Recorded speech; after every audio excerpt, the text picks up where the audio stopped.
You are watching Co-op for Two. This is our playthrough of Gumshoe, the hardboiled detective in the 30s game. This is our playing the third day, which is July 5th, 1934. This is our third session, quote-unquote session. The first one was about 7 hours long. The second one was about 6 hours long. First one was live streamed. The second one I recorded on tape. This one's also being recorded on tape. I'm not sure this will even make it to air, but if we're playing it, we might as well record it.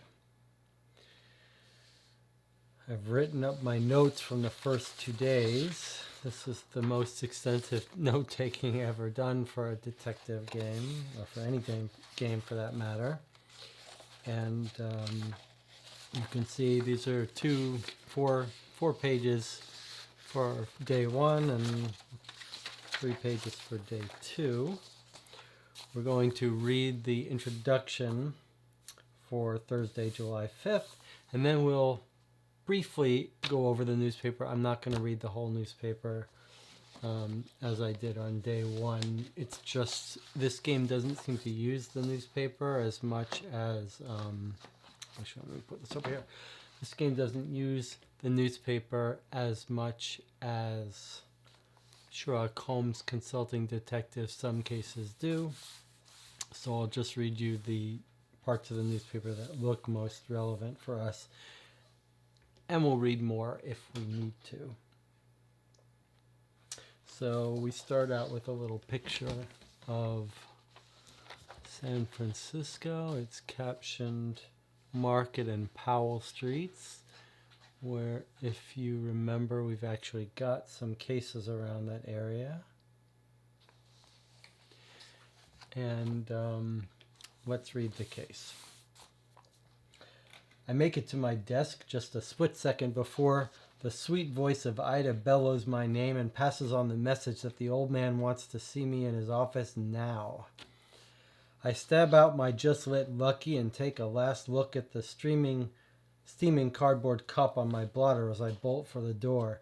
Ida nearly breaks my wrist as she bursts in with that look in her eyes. I don't wait to say I'm sorry, but brush past her to find the old man standing at my door. Mr. and Mrs. Kern, this is one of my best operatives. He turns to me and says, as of now, they've hired us to find their missing son. With his hand outstretched, the old man shows the couple the 2 chairs in my simple office and leaves the 3 of us standing near the door. I repeat the invitation and walk past them as they seat themselves in the 2 wooden armchairs by my old wooden desk. After I sit, they remain silent for a few moments, managing to look insulted, uneasy, and distraught all at the same time. He's 50-ish, dressed in an expensive suit.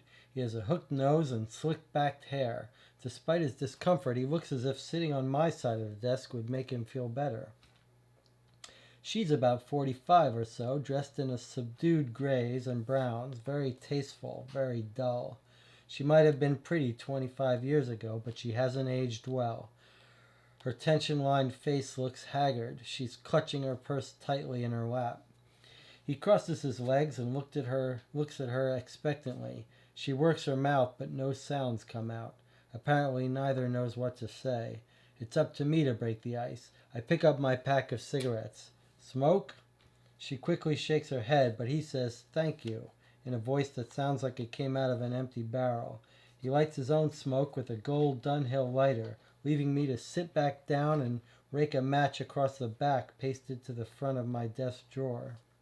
She surprises me and speaks first, leaning forward after a jerky glance over her shoulder toward the door, whispering, is he always so brusque that way?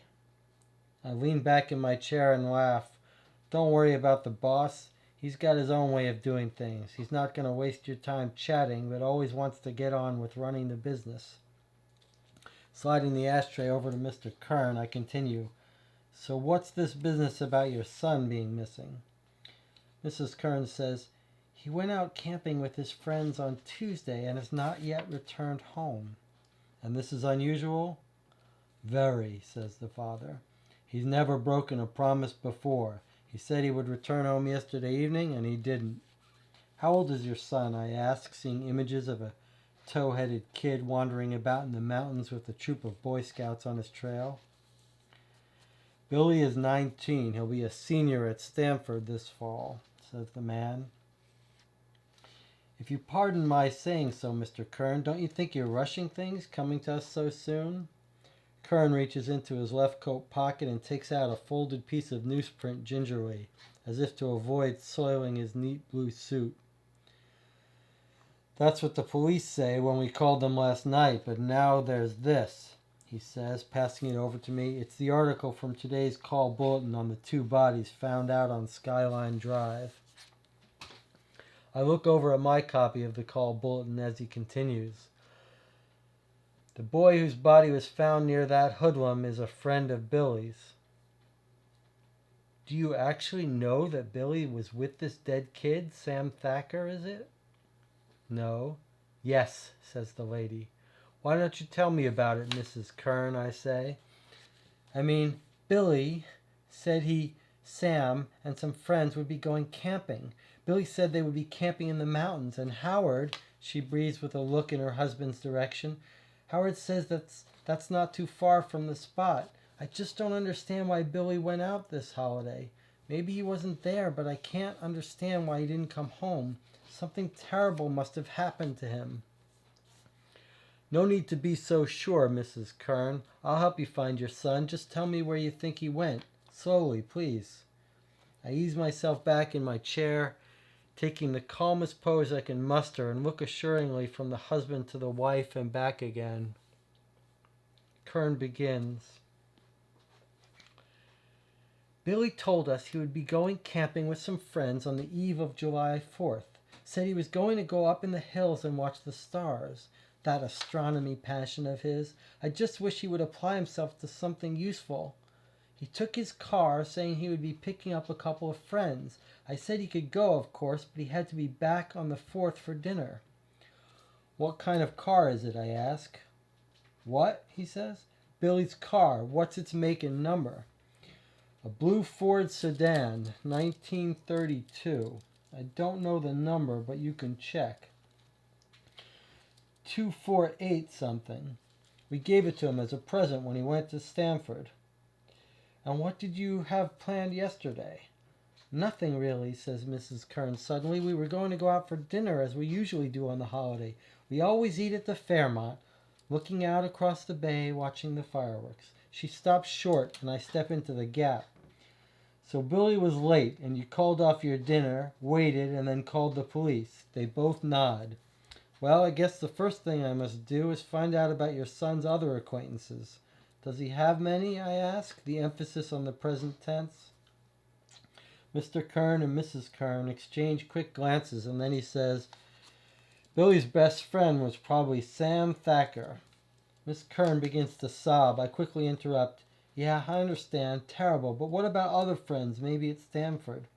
Most of his friends are there. Skip Sterling.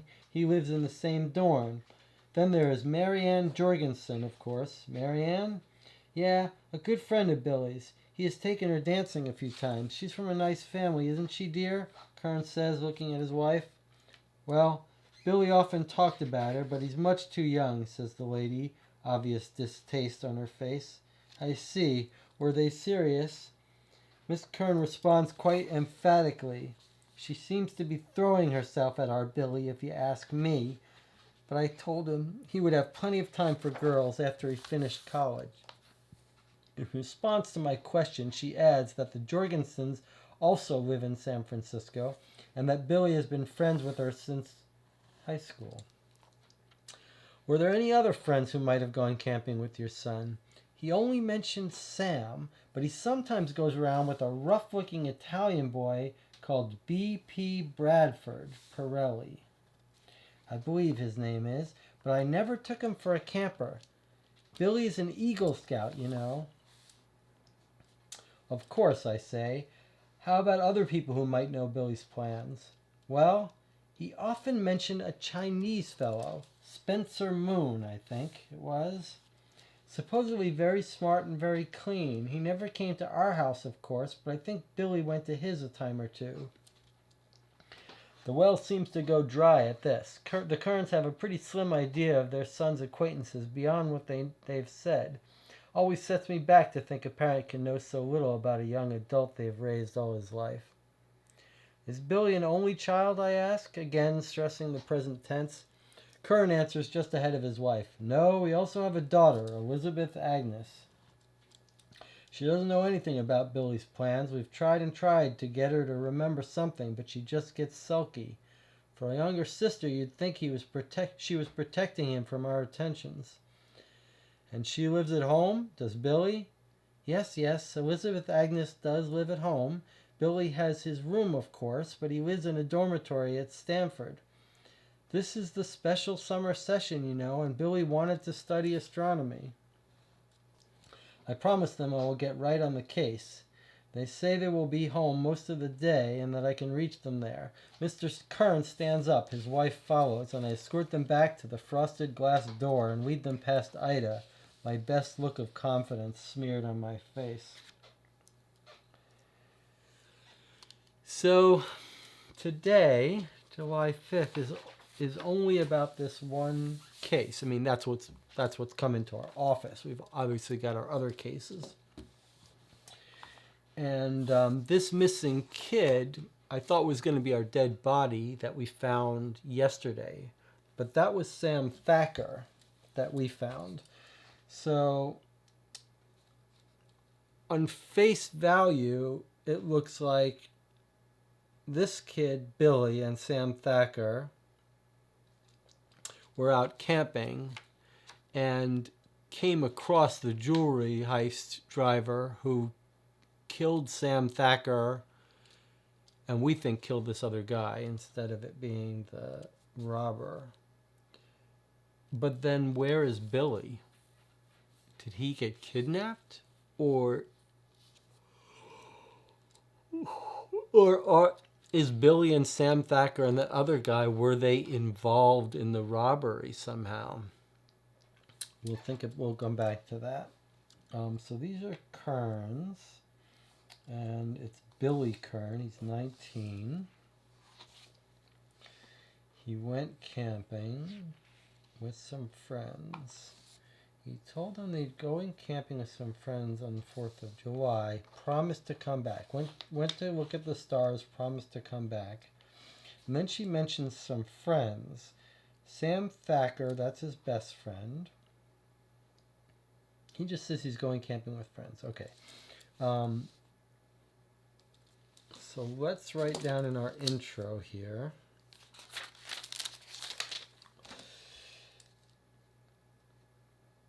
Okay, so Billy Kerns is missing and went camping in this San Bruno area that we were in yesterday on the case. And he says he's got a blue Ford sedan, which was not seen at the crime scene where Sam Thacker was found. So probably we think the jewelry robber guy has escaped in this car, in this blue Ford sedan. It's a 1932. The number, it says you can check. It's 248 something. Okay. He went to Stanford, attended Stanford. Okay. And then she tells us some of his friends. One is Sam Thacker. This is the dead body that we found. Another one is Skip Sterling. Sam Thacker was the best friend.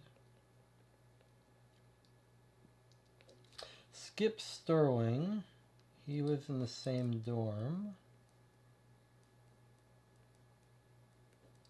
Alright, then we've got Marianne Jorgensen. A good friend from a nice family. She's older. She's throwing herself at him. Likes Billy. Alright. Then we've got BP Bradford. Oh, BP, aka Bradford Pirelli, who's Italian bad kid, according to them. Not a camper. Not an outdoor type. Okay, and then Spencer Moon, Chinese. He often mentioned smart and clean.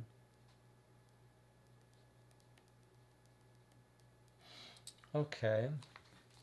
And then sister. Elizabeth Agnes. Presumably Agnes's middle name. Elizabeth Agnes Kern. Kerns. And they say, we've tried to get her to remember something. She gets sulky. You'd think she was protecting him from our attentions. So I'm going to put a little note here. Hiding info, question mark. All right. I'm suspicious of this kid, but either they just happened to run across the robber. Well, the robber crashed the car, remember? So that would suggest that the robber wasn't, I mean, we don't know where he was going, but he was trying to escape. I'm just trying to think, like, was he rendezvousing with this group? But I'm thinking no. Which means all of this information, this is the weird part, all of this information, is kind of irrelevant if this guy, Billy Kern, was just happened to be in the wrong place at the wrong time in the campground when the robber came up to it.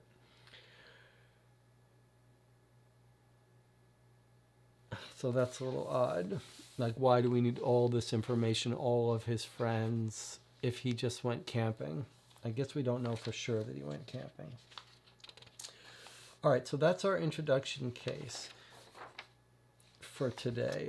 Of course, we've got previous cases from previous days. We've got Scott Hayes, the double murder of Scott Hayes and the horse.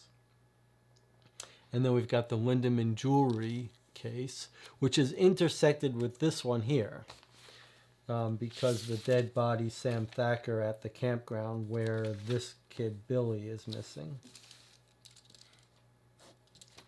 All right, let's look at a couple more things here. Let's look at the newspaper now for today, which I am going to not read to you, but I'm going to give you a close-up in case you want to read the whole thing. So we'll just scan it here. I'll scan it slowly. You can read it offline. I've marked the stories that look like they could be interesting, and then the ones that are directly, obviously related to our cases, I will read those, and I've asterisked those. So here's the next column.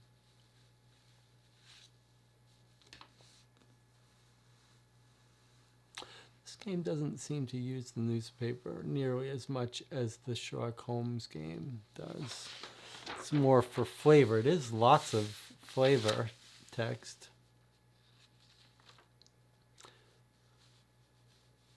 So again, I'm going to give you some little summaries of these after I scan them.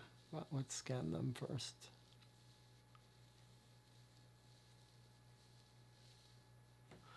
Might be nice.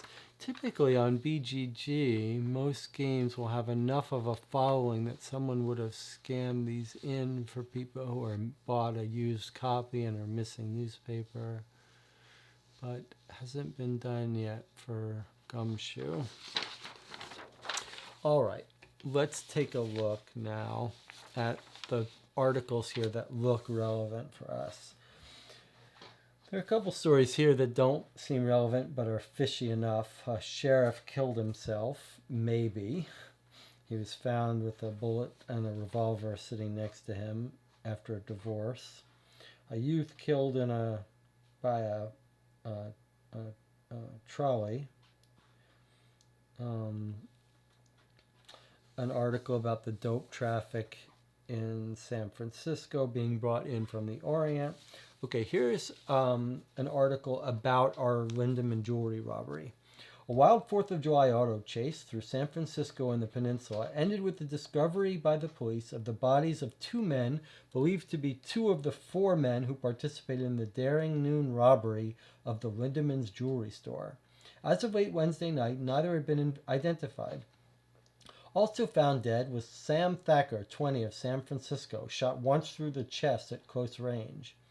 The badly burned body of one of the men was located in the overturned Ford just off Skyline Boulevard, 1 mile north of Sneath Road East near San Bruno. Police were hampered in their efforts to investigate by a brush fire ignited when the vehicle used by the robbers crashed into flames.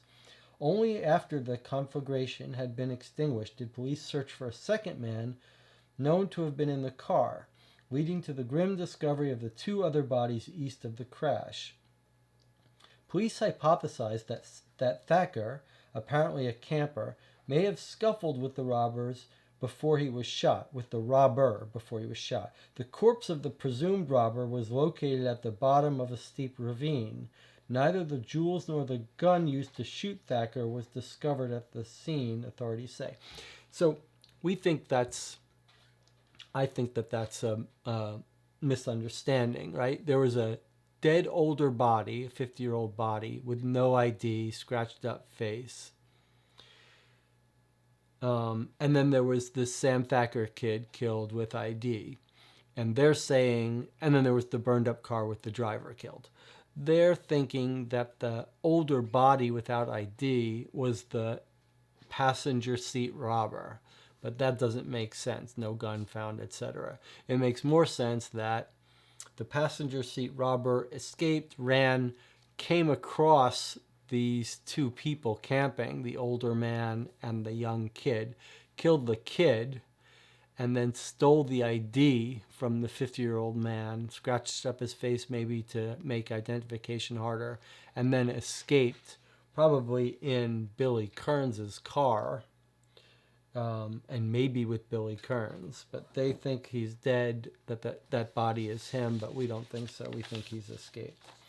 Okay, then there's an article about more violence in the dock wars. Actually, 2 hit by sniper fire and others shot. So this Union dock strike is getting very violent. There's an article here about someone secretly about ready to testify against the gangs being hidden in kept in safe house, anonymous, ready to testify. I have a bad feeling he may come into that may be a future case for us. A horse injures a girl. It's just another case of a horse injuring someone, so it could be relevant to us. Here's an article about our Scott Hayes double murder from day 1, from July 3rd. It says, Romeo Ruiz, 28, the jockey who rode the Australian horse Sundowner to victory in the Independence Cup yesterday at Tanforan, was found dead yesterday in the brushing pen at Paisley, the 800-acre ranch in San Mateo owned by the late Mr. Scott Hayes. Hayes was brutally murdered on July 3rd. Ruiz was apparently trampled to death by the mare Fergusley. Ruiz, who lived at 2446 Edgewood Road in San Mateo, had worked since childhood for Hayes, as had his father before him. Police were called to the scene and are awaiting an autopsy finding in the case, but sources report that foul play has not been entirely ruled out, since other members of the stable staff report that the jockey was victim of a vicious physical attack on Monday. They said he had refused to tell his employers about it, fearing he might lose his opportunity to ride Sundowner to yet another victory. Romeo Ruiz was engaged to marry Miss Carmelita Biggie of San Mateo. Okay, and then there's just an article about some former Wall Street millionaire divorce. An article about Al Capone in prison, enjoying a boxing match, etc. Okay, so nothing super useful in this newspaper, just a summary of sort of our ongoing cases. Now, I do want to point out something that we mentioned yesterday, but that is directly relevant for today. On the 4th of July, there was an article about Scott Hayes, and it was an article about the funeral. So it's a longer article about his obit, and it says, funeral services will be held Thursday, that's today, July 5th is Thursday, at All Saints Episcopal Church beginning at 11 a.m. Internment will be in a public ceremony at the family crypt. So that leads us to our next item here, is making a list of things that are time sensitive for today. So I've written here the funeral of Scott Hayes, 11 a.m. at All Saints Episcopal Church. So we'll want to make sure we go to that at 11 a.m. And then I went through the lab reports and autopsies for today, as we discussed, and made a note which ones become available when. We actually have quite a few. We've got 6 autopsies that become available at different times today. The earliest one at 10:30 a.m.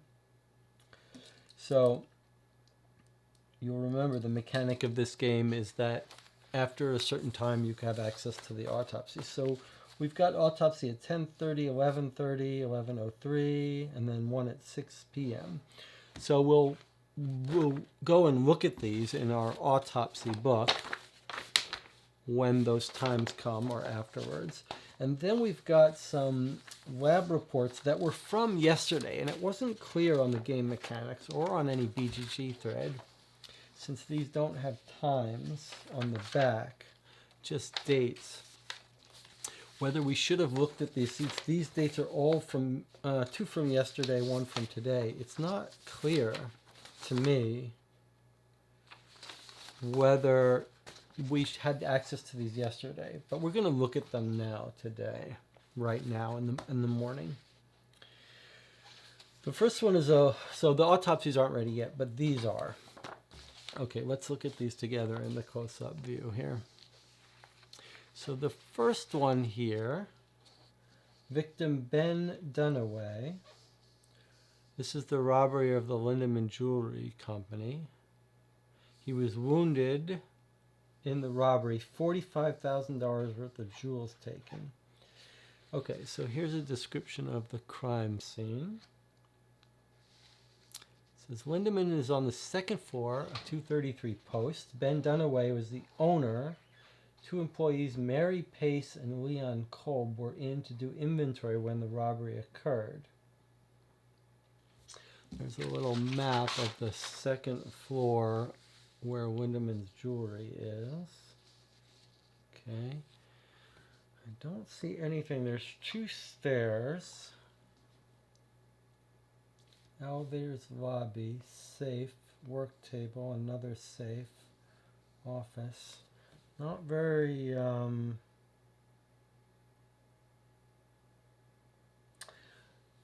there's Grant Street. I mean, it's not that useful to us. I don't see anything that jumps out to me as being helpful. Let's see what it says here about the crime scene. Okay, so we've got some ballistics. So it's a .38 caliber. 2 bullets recovered. It says bullet removed from Ben Dunaway's arm. Okay, so it's the same bullet, just 2 different views of it. At the bottom it says where the bullet came from. It says bullet removed from bend on the way's arm. Okay, so if we look at that bullet, we've got ballistics from our double murders. And I'll just see if I can put these side by side for you. There's bullet 1, bullet 2.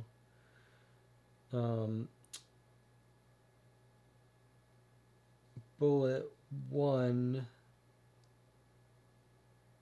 was the 38, I believe.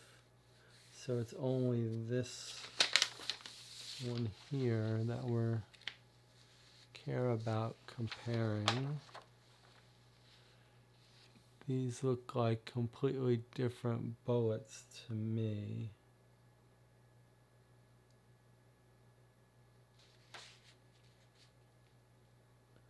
No matter which bullet you think it is, they're just different bullets.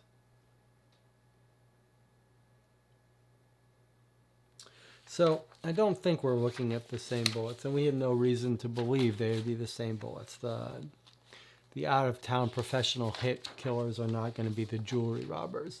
Okay, but we do have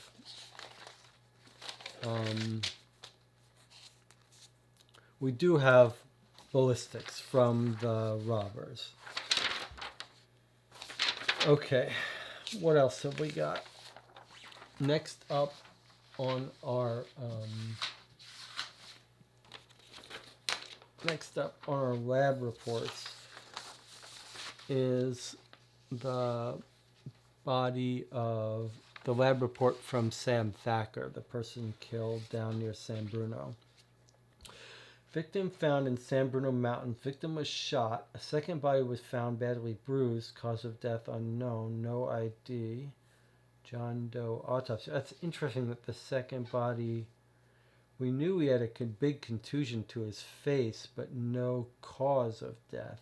That's interesting, why he wasn't shot. Okay, so let's take a look here. It says, examinations made. Park site in San Bruno off Sneath Road South. No car found. Garbage can was full and grill still had warm embers. So yeah, it makes sense. They were camping out. So let's take a look at this photo and see if there's anything useful. So there's the campsite, the grill they were still cooking on. There's the body of the old man, the young kid, Sam Thacker, killed. Then down the ravine a bit was the old man with no ID who was found. So he's shot. There's the old man with no ID. So let's see if we've got ballistics here. Yes, we do. Good. Okay, so I guess we should, this is actually useful to us. Look what it's got. It's actually got, at least on some of them, it's got rifling information of the bullet that might help us compare bullets. But the robbery bullet we found at the jewelry store guy's arm doesn't have twist and pitch rifling. But it does have a weight. It's 125 gram 38. So is the bullet in Sam Thacker. I mean, this should be no surprise to us. These are obviously the same bullets from the same gun, that is. If you can see this. I'll this for you. These are, I mean, you can see that's from the same gun.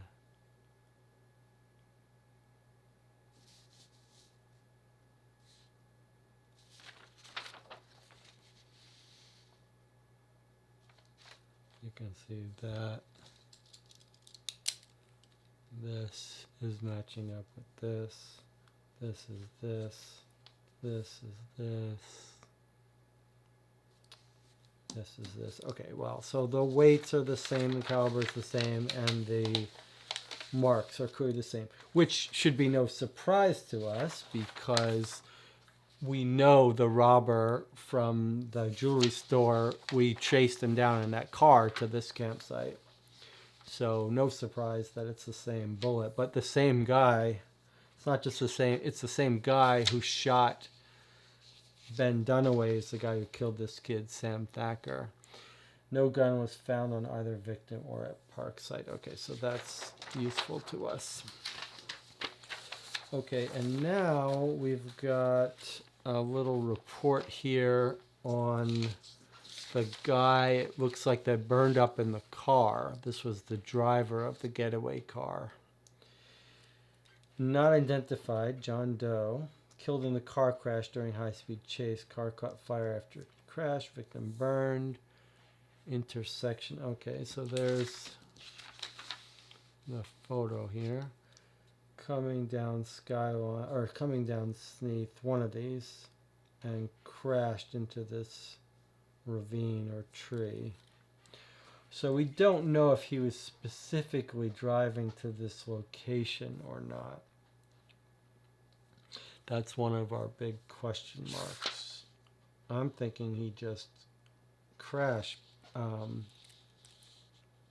It's just a coincidence they were on this highway, but we might want to check that out again. We might want to read yesterday's final chase to see if did he get off on a side road and not crash directly from the highway? Like, was he trying to go somewhere? Because maybe he was. We should keep an open mind about that. Let's see what else is in this report. It says, gun found on victim, melted in fire due to crash, unable to tell make or model, shotgun found in trunk, also melted. Okay, so, I mean, nothing useful about that guy, about the car that crashed during the chase. No fingerprints going to be found on that burned up guy. Okay, and then we've got some autopsies that we can look at later. So let's put this aside for now. And we've got no fingerprints for any of the jewel thief guys. Let's read the end of that car chase if we took good notes about it to see how they turned off that road.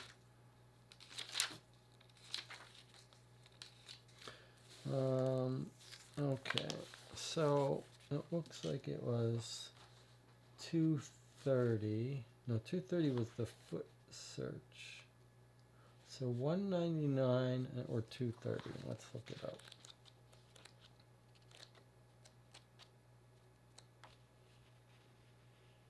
2:30 is when they already start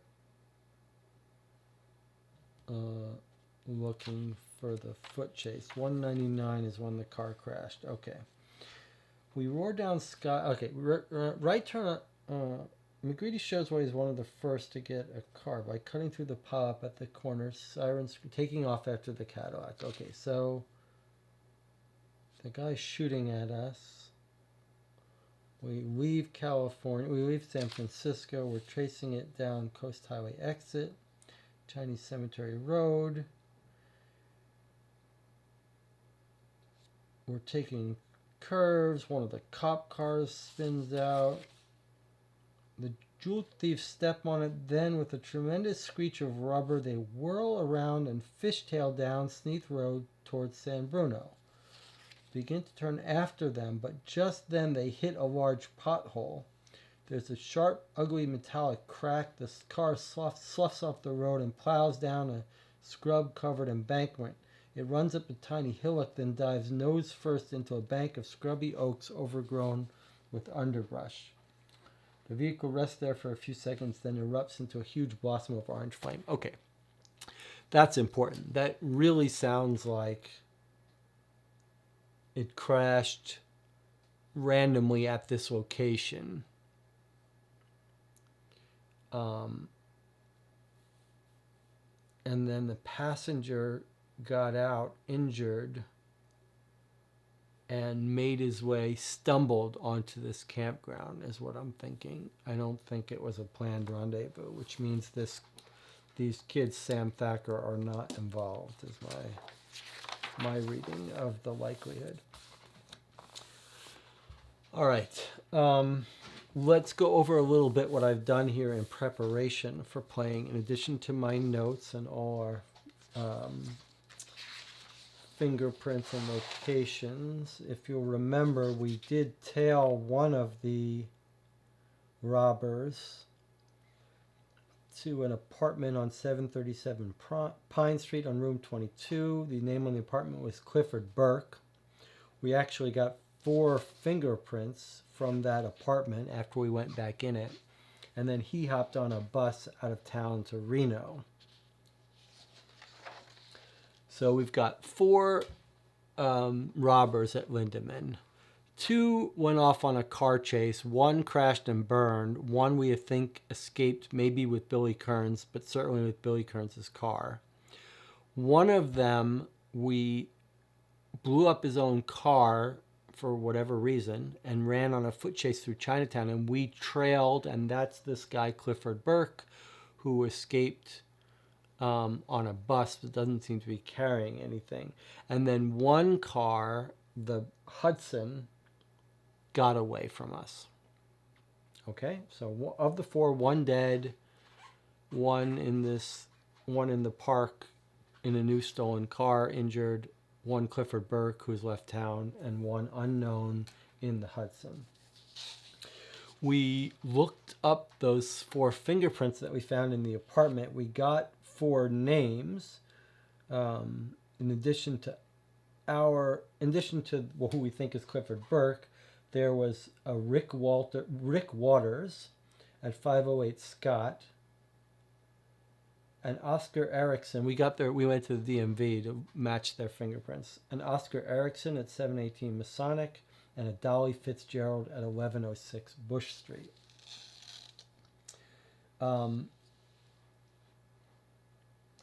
Now, what I did before I started today is I did the normal thing. I went through the clue points for today's case, and I marked all of the ones that we recognize from something. So some of these are marked because they are our known informants that we've known from the beginning of the game, like the bookie is at 541 Turk. There's 541 Turk. And I've written on the left when I know what these addresses are. And then I've marked on the right after we visit them, or in some cases, I've marked on the right when the number hasn't changed. So, for example, there's lots of places that are relevant to our previous cases, that you could have gone to yesterday or the day before, and they still have the same information. So, for example, 411 15th Street or 750 14th Street is Blackie's apartment, the detective who got killed. We could still go there. It's still the same lookup clue, which is 318, which just tells us about his empty, depressing apartment. So I've marked on the right if the entry is the same number as before. Remember, though, sometimes the same location has a different paragraph to read for today, meaning there's new information there. I've also gone through, and remember from yesterday, a lot of these entries are looking up relatives of Harry Nelson, or people with the same Nelson last name, because if you'll remember, we got a lead saying this guy Harry Nelson, the guy who embezzled money and married the ugly daughter of this woman, he was coming to San Francisco to maybe stay with a relative, a brother or sister. So I've marked 2 indications. I've used the D and the N on these addresses. So yesterday I marked all of the Nelsons with N, and we went and visited them. There were like 20 of them, most in San Francisco, 4 outside in the surrounding areas. Most of those people answered the door. They were home, and they said, we don't have any relative named Harry Nelson. And I kept track in my notes here of the 6 people that were not home. The 6 Nelsons. All right, let's do it over here. So I made a note of the 6 Nelsons that weren't home. And there they are there. So then when I went back to today's clue points, I found those 6 and marked those with N's. And then I marked D's, the addresses where we were actually able to knock on the door and they denied being related to Harry Nelson's. So if we assume that they're telling the truth, then we can ignore those D's. And we might want to revisit the N's to see what they say. But we can't assume just because they denied knowing someone that they really don't know him. But maybe our detective, maybe we would have gotten an idea that they were lying and seen some nervousness if they were. We've got a lot of new addresses. Now, a couple of these addresses are from new things we know about. For example, if you remember, we found 4 fingerprints in that apartment of Cliff Burke. And we've got the addresses of some of these people. Oscar Peterson is one of them. And I believe Dolly Fitzgerald was one of them. No, nothing here for Rick Walters, though.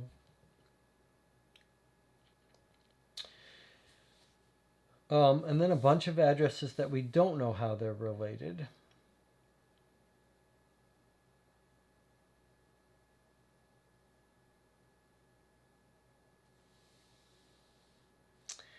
Then we've got a couple of addresses listed by name that we're not sure what they're about. There's the Clift Hotel, the Fairmont Hotel, Heart and Soul, Palace Hotel, St. Francis Hotel. We don't know why those would be relevant for our case.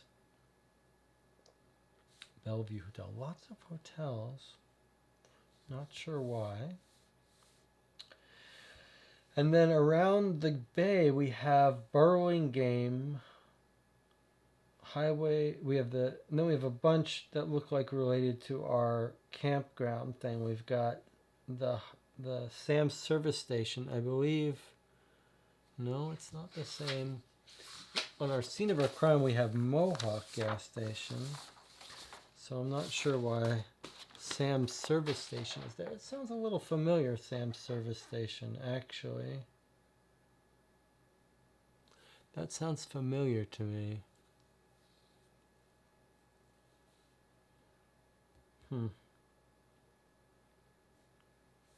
Then we've got a whole bunch of entries for Palo Alto and Stanford, which I suppose we'll be visiting to see if we can learn a little bit more about Billy Kerns.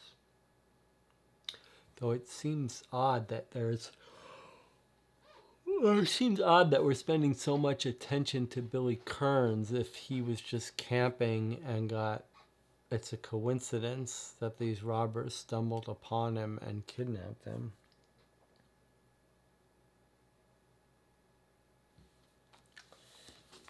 And then we've got some old people we know, like the lawyer, but they have new clue points. So now, 2 things jump out at me. One is Burlingame. Like, I know that I have seen Burlingame somewhere, but where? Was it in a newspaper article?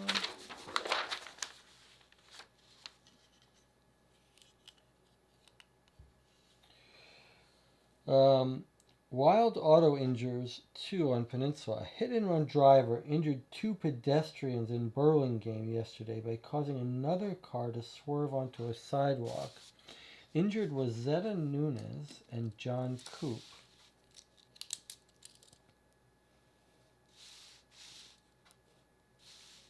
The victims were taken to Burlingame Hospital, which is here. Like, why is that relevant to us? Officer John Warwick of the Burlingame Police witnessed the mishap and gave chase, but after a pursuit of 5 minutes, Officer Warwick lost track of the speeding car. It was last seen heading north on Highway 101. According to police, the vehicle was a 1931 or 32 Ford, blue in color, with California license plates. Burlingame police believe the driver was intoxicated. Witnesses state that the car contained at least 4 passengers. Wow. Okay, so it's a blue 1932. So that's going to be Billy Kerns' car with 4 passengers. The robber, Billy Kerns, and maybe 2 of his friends. Okay, so now we know why this is all here, because that's going to be our car. That's going to be our robber. So let's make a note here.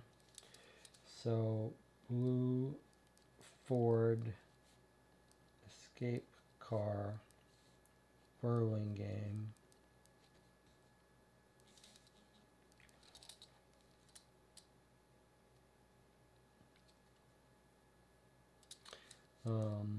Wild Auto injures 2. That's the name of the article. Okay, so we know it's heading north on 101. So back up to San Francisco.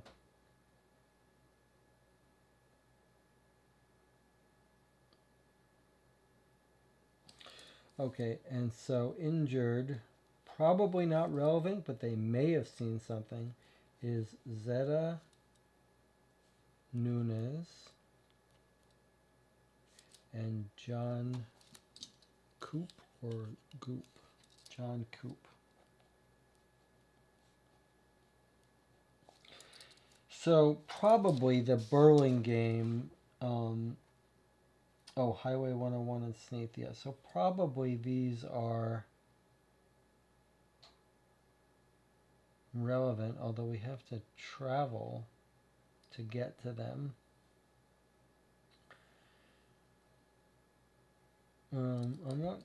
I know we've seen Sam's, I don't know, but I think we've seen Sam's service station,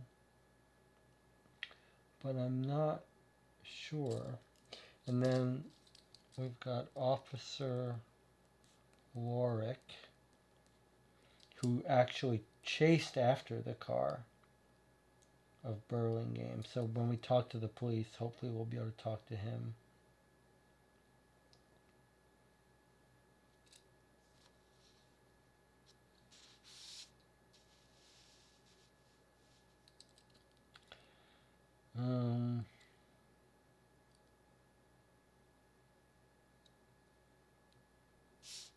I feel like maybe Sam's service station was referred to in the car chase when the car exploded. I think they may have brought over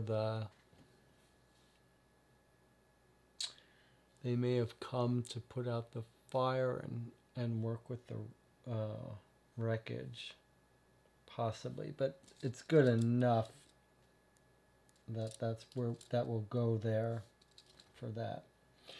Palo Alto would go there and talk to that, although again, like, I don't understand why, unless he's involved in this crime somehow, I don't understand why we need to find out so much about him.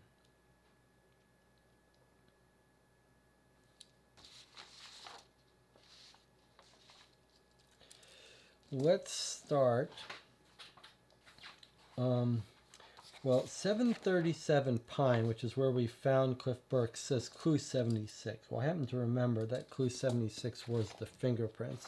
So we're not going to actually take the time to go there. I just want to show you, to remind you that there were the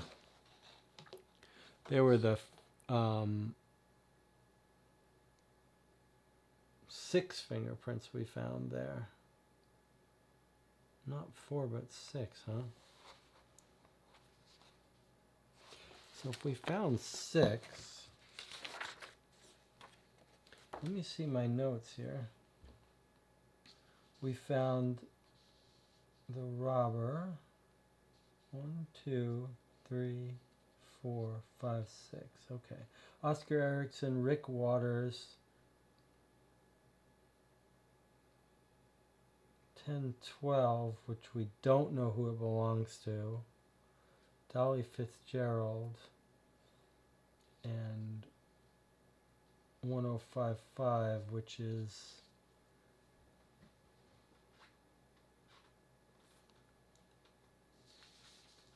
I guess what this, let's see, what was the fingerprint that we got off the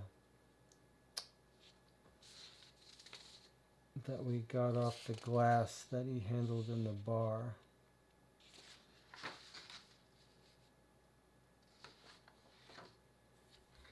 F1003.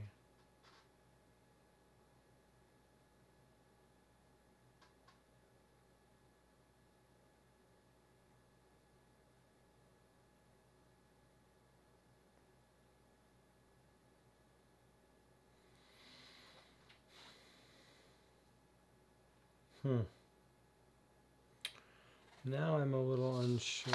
I think we need to check this out again. Let me check our notes here.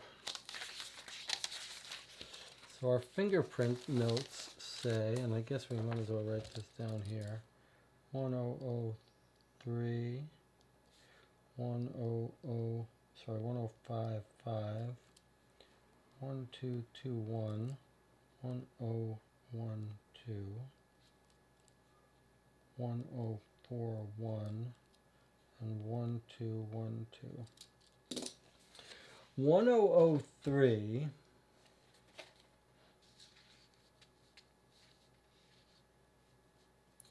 is the fingerprint we found from the glass of the guy at the bar that we were tailing. So there it is there. And it should be the same as this one. Sorry, not showing you the right thing. This one, 1003, is the same as this one here. This is going to be 1003.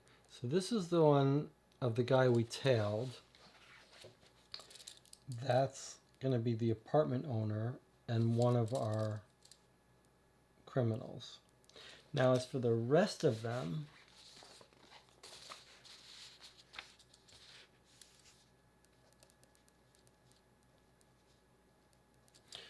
so then we should have 5 more. 1, 2, 3, 4, 5. Yeah, okay, so there's the 5 more. But 2 of them, I have no entry. 1055 and 1012 are not in our DMV.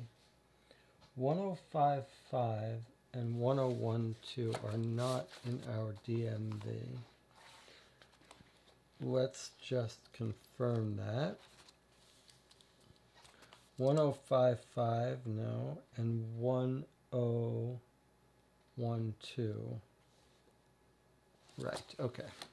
So those are the 2 mysterious ones. So we should write that down. 1055, 1012. Don't know who those fingerprints are. And then 1003 we think is Cliff Burke. But we don't have him in the DMV or, as far as we know, a mugshot. And we're not going to search through these to find, but we could check names. I mean, I'm going to look at these names on these mugshots just a once over to have them in the back of my mind, in case we come across someone with that name, just so that they're sort of, well, here's something interesting right away. Here's Pirelli Bradford.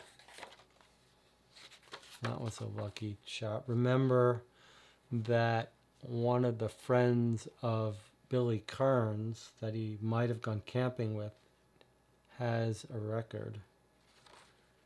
We might want to even check it. We're going to look at that in a second. Let's refresh ourselves with the rest of these names.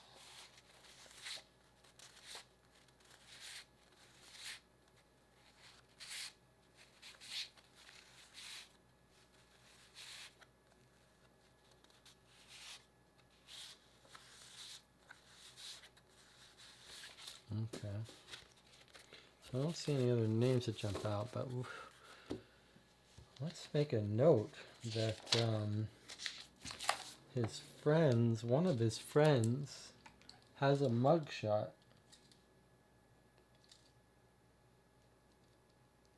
Let's see what B.P. Bradford.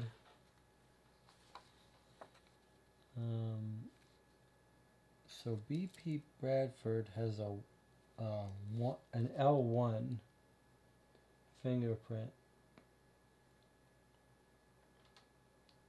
That's not... Well, we actually did... Oh, we found a Dolly no, wait a minute. The 1212 L1 is Dolly Fitzgerald. It's not this guy. Okay, so we haven't found his fingerprints. Pirelli Bradford, Caucasian male, born 1/13/11, makes him 23 years old. He was arrested 6/80/31 for minor criminal activity misdemeanor, 2 weeks county workhouse. Okay, no big deal, but he's got a little bit of a record.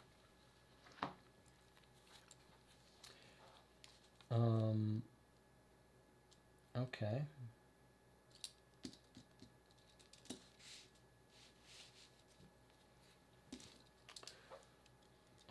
So I'm going to mark this one. I didn't count it against us because we had already seen all that stuff before.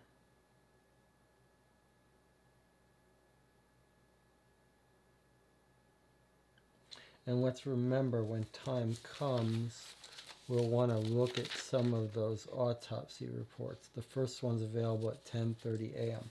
I'm going to mark little things here. 10:30, 11, somewhere in there. Okay. I mean, I'm tempted to start knocking on those Nelson doors. There are only a handful in California. We'll want to go to the funeral at 11 a.m. So we don't want to get caught up too much.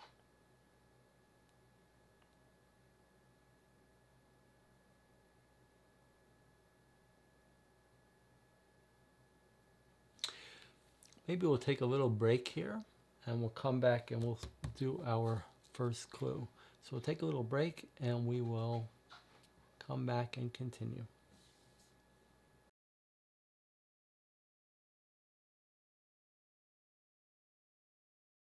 We're back. You're watching Co-op for Two. We're continuing our playthrough of Gumshoe July 5th. So I realized there were a couple minor things I wanted to do before picking our first clue to go to. There are a couple places that we need to look up in our phone book and stuff. For example, we know the funeral is at All Saints Episcopal Church. So maybe we look up in the yellow pages for the church.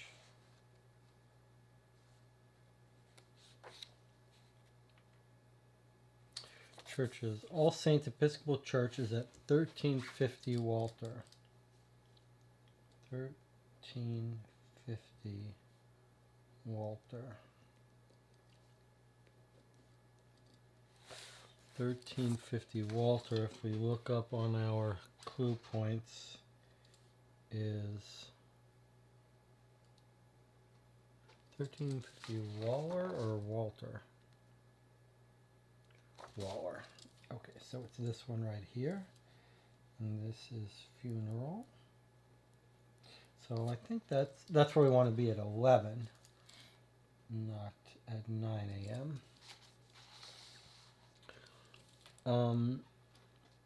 And then I thought maybe let's look at what were the names of his friends. So we've given, there's Skip Sterling. I don't see Mariana Jorgensen, but some of them were in his dorm, and I don't see Bradford Pirelli or Spencer Moon. They might tell us there, the Dean of Students might be able to look up people, but maybe while we're here we look up these people in Palo Alto, or here's Palo Alto. So we found Skip Sterling, and we found an entry for Sam Thacker.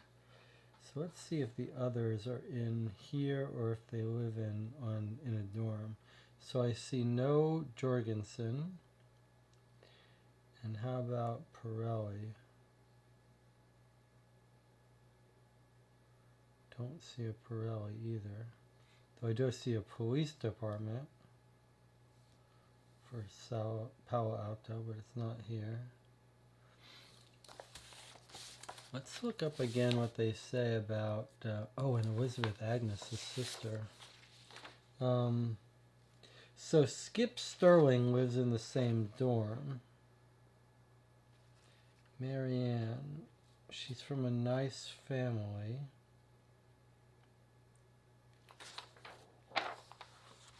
And then let's look up where the Kerns live. So we didn't find Marianne Jorgensen, but we're just looking in Palo Alto. So let's look in San Francisco.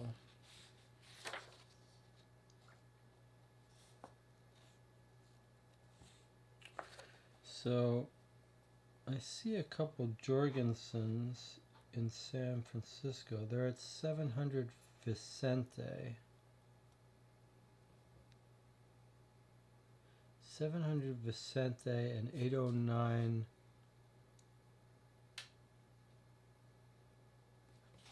Do we have a 700 Vicente? Yes, we do. So that's going to be our Jorgensen.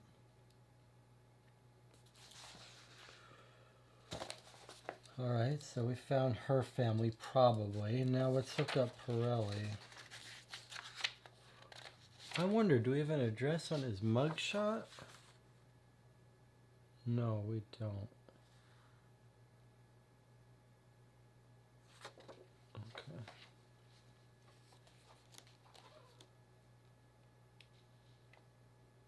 And he's not in the DMV, right?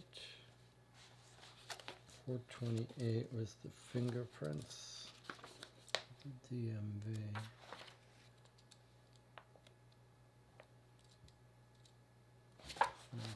Oh, but Billy Kern is. Huh. So we do have fingerprints. Fingerprints for Billy Kern. 1023 is his fingerprint. His address is 2405 Pacific Avenue. That's going to be his family. Let's just see if that's in our thing. 2405. Okay, so I'm going to mark that for Kerns. Alright, and we're going to look up Kerns separately.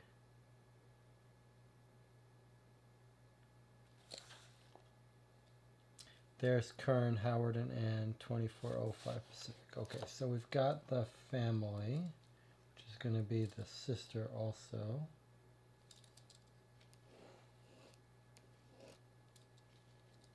DMV. I'm going to count that DMV time against us. 1 hour per record. Maybe we weren't supposed to be able to look it up by name, so I don't know why not. So 4:28. Okay, so it's 10 a.m. now. Pirelli we were looking up.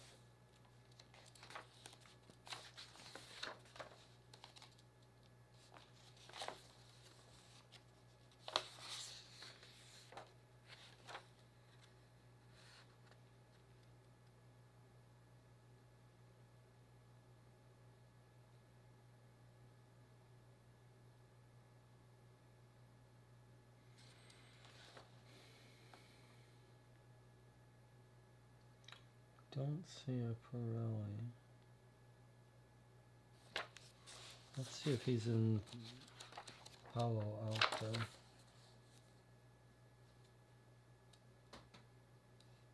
No Palo Alto either. Alright, how about Spencer Moon?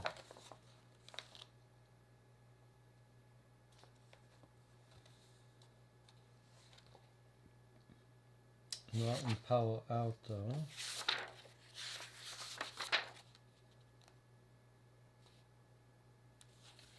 Spencer Moon does have an entry along with his parents in San Francisco at 620 Powell Street.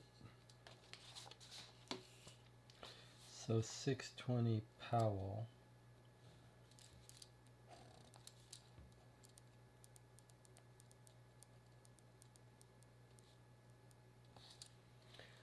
Okay. Well, that's interesting. But no Pirelli, huh?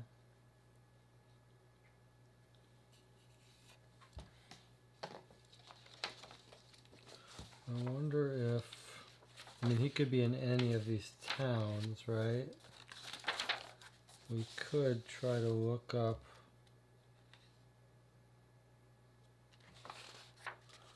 in the rest of these towns, since we can't find him. Since he's the only one, we've only got one to look up.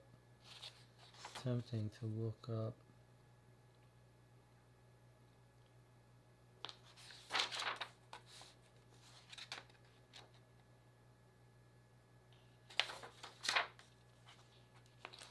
San Jose.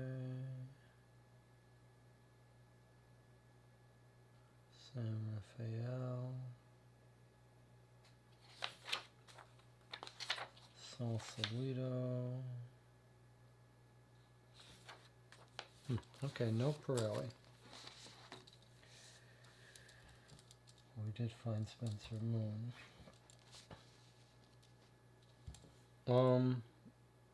And it's 10 a.m. We've got an autopsy we can take a look at 10:30. So we got a half hour to kill. Let's go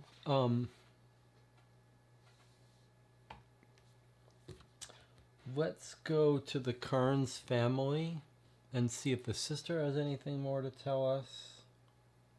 We don't want to be late for our 11 a.m. funeral. But let's go to the Kerns. 2405 Pacific. Number 93. So 93.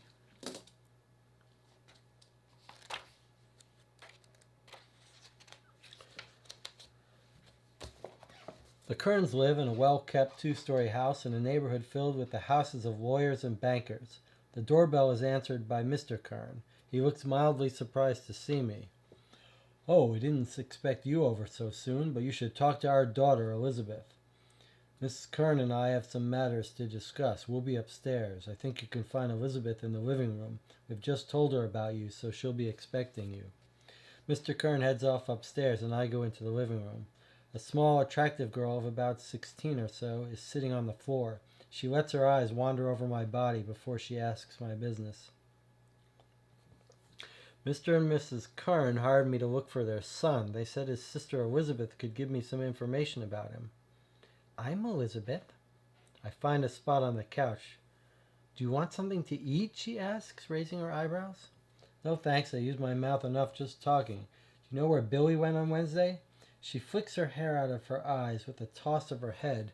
Apparently she thinks that's cute. Sure I do.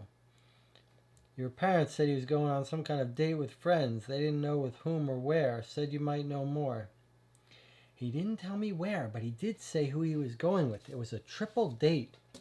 Of course he was taking Marianne. He's so old-fashioned. She stares straight into my pupils. He is always faithful to one girl. I don't know why. What's your name? I didn't come here to flirt with teenagers. I don't mind being rude when decorum demands it. Never mind that, sister. Give me the information straight. Who else went? She's put off, but she continues to tell me what I want to know, although now she seems bored and disinterested. He said he was taking Sam Thacker and Sherry Dillon and Bradford Pirelli and Zena Jones. Once she has said that, she clams up. Tell me about them. All of them, I say. She takes a deep breath and rolls her eyes as if I were a school teacher making her take a surprise spelling test. Marianne is nice enough, though she doesn't say much and refuses to talk about any boys but Billy. Sherry Dillon is my friend, but now she's hanging out with those college boys. She's already had 17 boyfriends this year. We counted. She knows how to get them, but she doesn't know how to keep them. She sometimes spends days without even going home. If I did that, my mom would just kill me, but her parents don't even care. I think they're crazy as a pair of bedbugs. Sherry's latest was this guy, Sam Thacker. He went to Stanford with Billy, but I don't know much about him. Now, Bradford, he's the kind of guy I'd like to get. He knows how to treat a lady like me. He's a friend of Billy's, too. Bradford's wild, the life of the party every time. I can't imagine what a guy like that would be dumb enough. Can't imagine that a guy like that would be dumb enough to go to college. His girl, Zena, she's filthy rich. Her parents live in Hillsborough, if you get my meaning. Girls like that can get any boy they want. She's really pretty, too. Her parents make her live in the girls' dorm at Stanford, even though they've got a mansion. Can you imagine that? I'd be furious. You say you don't know where they went? Well, he did say they were going to look at the fireworks from up a hill somewhere. I think they're going to have a party. I just want to make a note here. Hillsborough. I think they're all going to have a party. Who are his other friends, I ask. There's this brainy guy called Skip. Doesn't care about girls at all. Spends all his time looking through telescopes. Another guy called Paul. He's come around here a few times, but he never said a word to me. I don't like him. Billy's also friends with this Chinese guy, but I forget his name. Spencer Moon? That's it, Spencer Moon. He's pretty good pals with Billy. I only met him once, though. I stand up.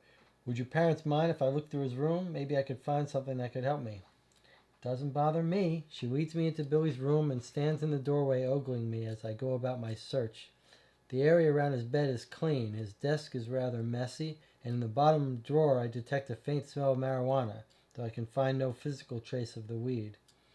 In his closet I find 3 suits, 5 pairs of shoes, an empty suitcase, a broken tripod, but nothing else.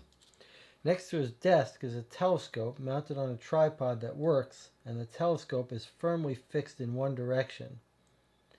I take off the lens cap and take a peek. I can see right into a bedroom through a window. I straighten up and look in the same direction with my naked eye, and I can't even tell what building the window is in. The nearest house in that direction is too far away to make out clearly. This is a powerful telescope, I mumble to myself. And he looks at more than just stars with it, says Elizabeth, taking a turn at the eyepiece. I put the lens cap back on. That's not for little girls to look at, I say. Who says I'm little? She tries sidling up to me. A stern look makes her step back. Tell me more about this mysterious thing between Billy and your parents. They keep saying he was supposed to be here in the morning, but they wouldn't tell me why. Do you know? Boy, do I. It's our great aunt. She's a horrible witch, but she's got barrel loads of money, and my parents want to get it. The whole thing makes me sick. She's my mother's sister, but she won't leave any money to my mother and father because she thinks they're money grubbers. But she kind of likes Billy and said she would put him in her will if he grew up and behaved. She even said the same thing about me, but I refused to see her. I can't stand to be in the same room as her. So I'm not getting a penny because I'm a bad girl. But Billy, he can be pushed around more. Since my great aunt arrived in the city recently, my parents were going to take Billy to see her. He's their only hope to get that money. He was supposed to make a big impression on her. The whole thing was arranged, but when the time came this morning, Billy just wasn't here. I'm glad to see him standing up for himself for once. Where's your great-aunt staying? At the St. Francis. My parents probably went there to explain why they didn't bring Billy. Since she's a witch, she probably won't believe anything they say. Do you think Billy ran away because of this? No, it's not like him. I don't know what happened to him. I make my exit before the girl gets any more ideas. Time 1 hour 30 minutes. So it's 11:30 now. It's time for the funeral. Let's hope we're not late for it.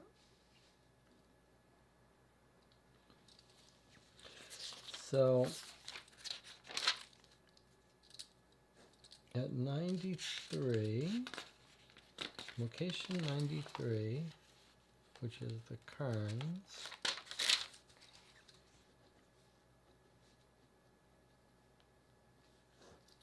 What did we learn? We learned marijuana in drawer. Probably not important. But maybe he took it to the park. Might be relevant. We learned the great aunt is at the St. Francis Hotel. Don't know why we should be visiting her, but it's in our thing, I remember. The great aunt with inheritance. More importantly, we heard about the people he went with, right? So sister says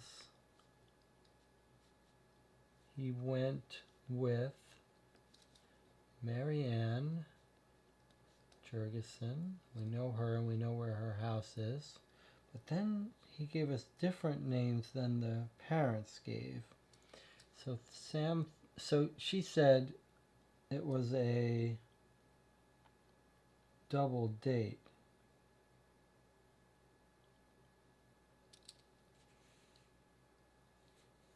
Triple date. Triple date. So there should be 6 people.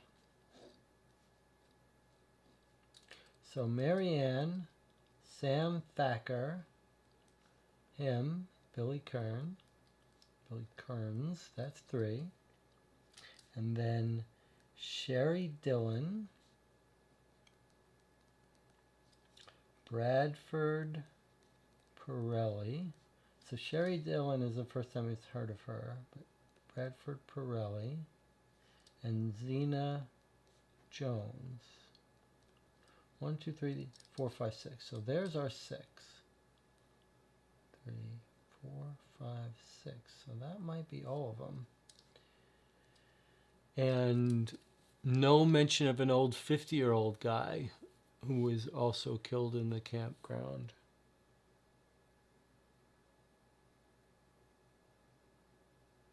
Is it?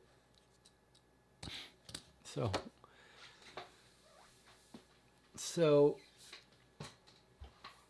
our theory for the campground was that the passenger escapes with a gun, kills Sam Thacker with the gun, and then I assumed killed this old man, the 50-year-old guy, took his ID, scratched his face up, and stole his ID, and then maybe kidnapped the kids. But I guess we should entertain the possibility that the 50-year-old body without the ID was the criminal. And maybe the kids stole the gun and his ID and went off in the car. Seems unlikely, but it's possible, I guess. Okay. Who is Sherry Dillon? Sherry Dillon's my friend, so she's going to be a young high school kid. High school kid. And Zena Jones is rich GF of Bradford Pirelli. Okay, and then we just ask about more his friends, and there's Skip and Spencer Moon, who weren't even going to this park as far as we know. Okay, so we're going to go to the funeral now, but before we do, we're going to look up these Sherry Dillon, just these people that we don't, that are new to us. Sherry Dillon, Dillon.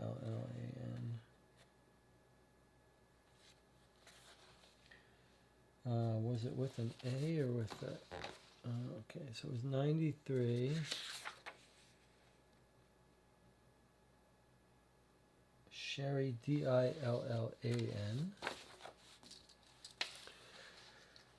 Assuming we got the last name correctly from her, which I don't know why we would.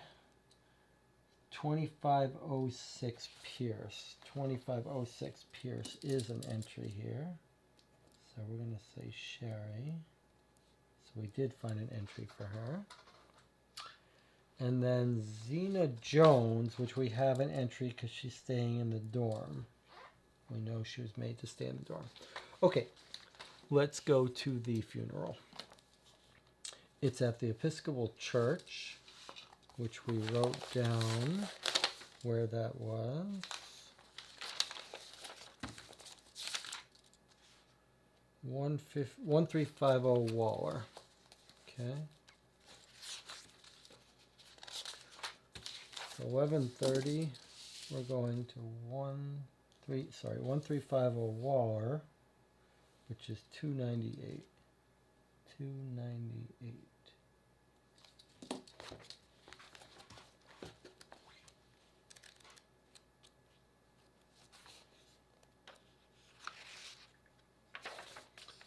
$2.98. If it's before noon, go to clue 1. If it's afternoon, go to no clue. That's fine. We got there in time.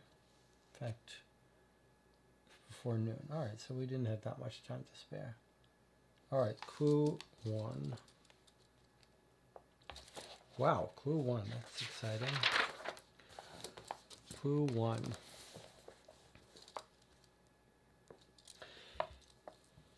And did I make a note when we did 93? Clue 1.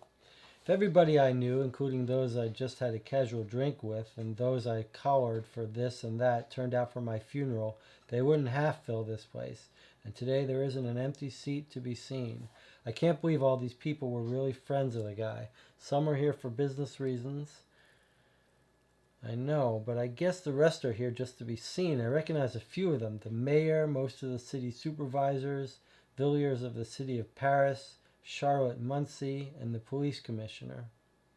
There are the usual speeches, eulogies, and prayers. Everyone seems appropriately well behaved and mournful. I say my own prayers for Black and all the other gumshoes who died dirty deaths and leave few behind to care or remember. The service ends with the mourners, and the mourners begin filing out. I file out with them, thinking about whether I should stick with this funeral angle and go out to Cavalry Cemetery or try something different. 1 hour. Okay, so now it's 12:30.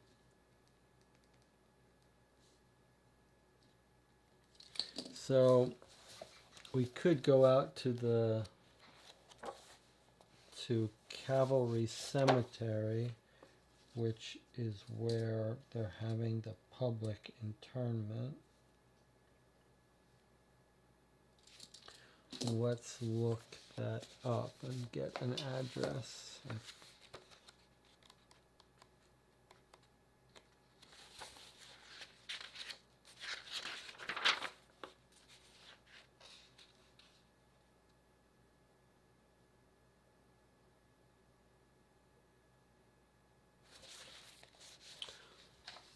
It's not in the white pages. Let's see if we can find it here. Cemeteries.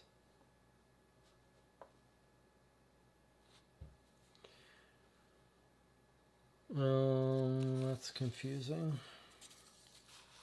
Go out to Calvary Cemetery. Calvary Cemetery. Well, I'm looking in the cemeteries here, and I don't see Calvary Cemetery.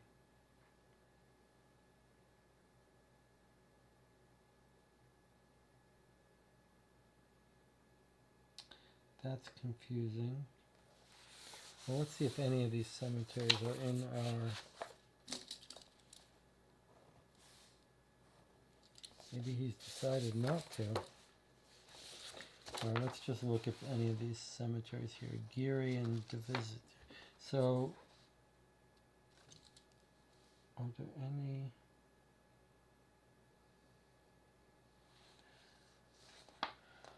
The cemeteries are 408 Columbus. No. San Mateo. No. San Mateo is where he has his ranch, though. Let's look at San Mateo. And maybe points of interest. Let's see.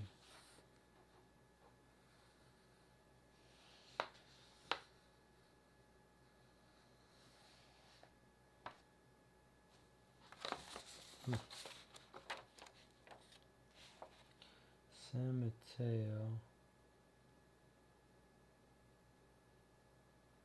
No Cavalry Cemetery. It's kind of confusing that he knows the name of this. Oh, wait, here it is. Cavalry Cemetery. Okay. So, I think we're going to go out there, but let's not go out there right away at 12:30. They're not going to be out there till at least 1 p.m. So we're going to go to the cemetery soon. Let's, though, look at our autopsies because it's now 12:30 and some of them have become available. So let's see what we've got here. That one's not available. This one is.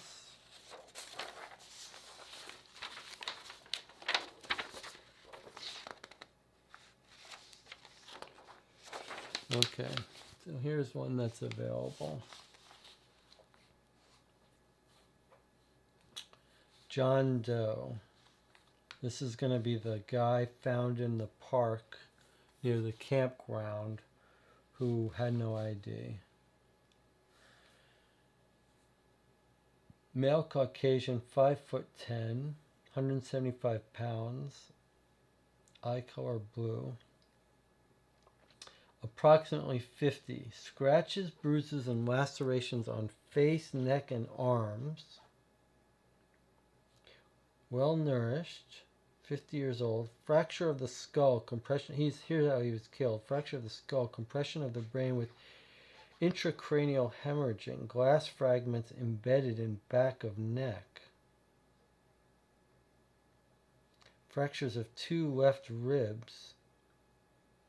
Subcoracoid dislocation of left shoulder. That sure sounds like he was in a car accident.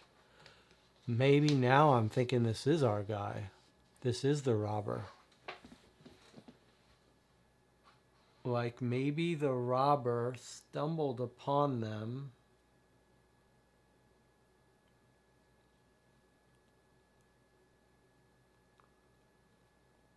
Shot Thacker. And then they attacked him?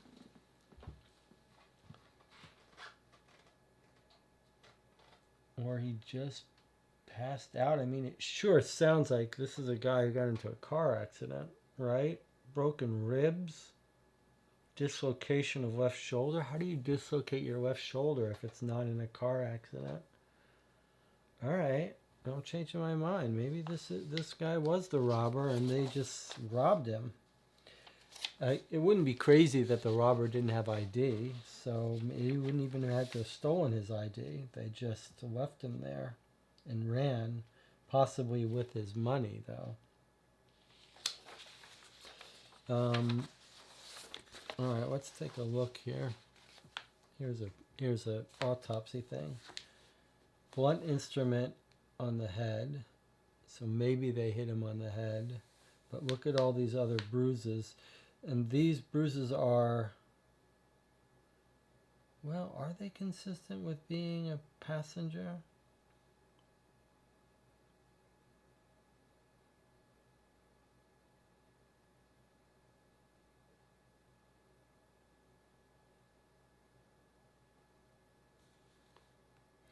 Or being in the back seat? It's interesting. His bruises are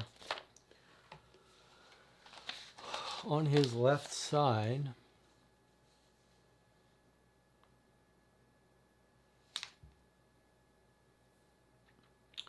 Glass fragments. That would certainly be consistent with being in a car accident. Bruises and lacerations on arms and legs. Left side shows more damage than the right. I'm trying to remember if he was a passenger or in the back seat.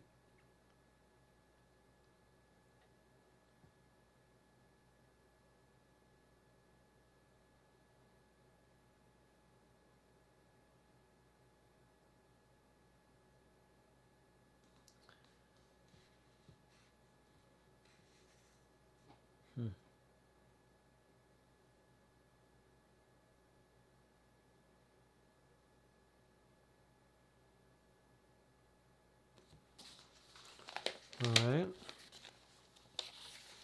12:30. So we've also got access to this autopsy. This is Sam Thacker. This is the Stanford kid. 190 pounds, 5'10", 20 years old. No damage to head or brain. Hemothorax caused by bullet wound to chest, perforated lung. So right in the upper chest. Oh, wow, we got fingerprints. Okay, that's huge. I mean,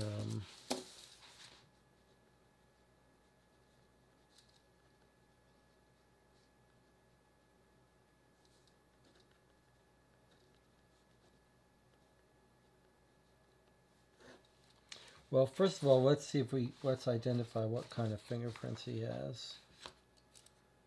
It's a whirl. If I remember correctly, let's go to the screen and see here. If I remember correctly, we look at the upper delta and then we count how many to the lower delta. So 1, 2, 3, 4, 5. I think these are W5s. W5.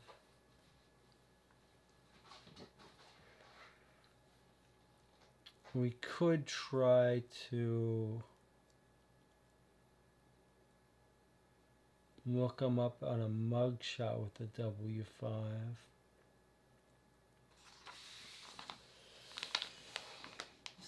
I'm a little not sure about what the mechanic here with this. We've got 5 different fingerprints. If we looked at our W5s from our thing, there wouldn't be that many to compare it against, but we'd have to, these don't tell us what finger it is, so we'd have to check each one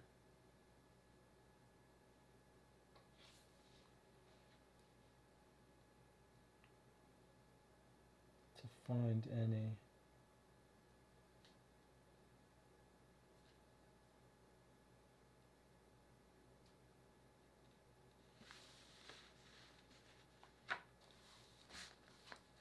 Wait, that looks like that. That really looks like 1012. I think that's 1012. Yeah, I think we just matched up his fingerprint. Wow, okay. 1012. Now, if that's true, did we find? Yes, we do have a 1012.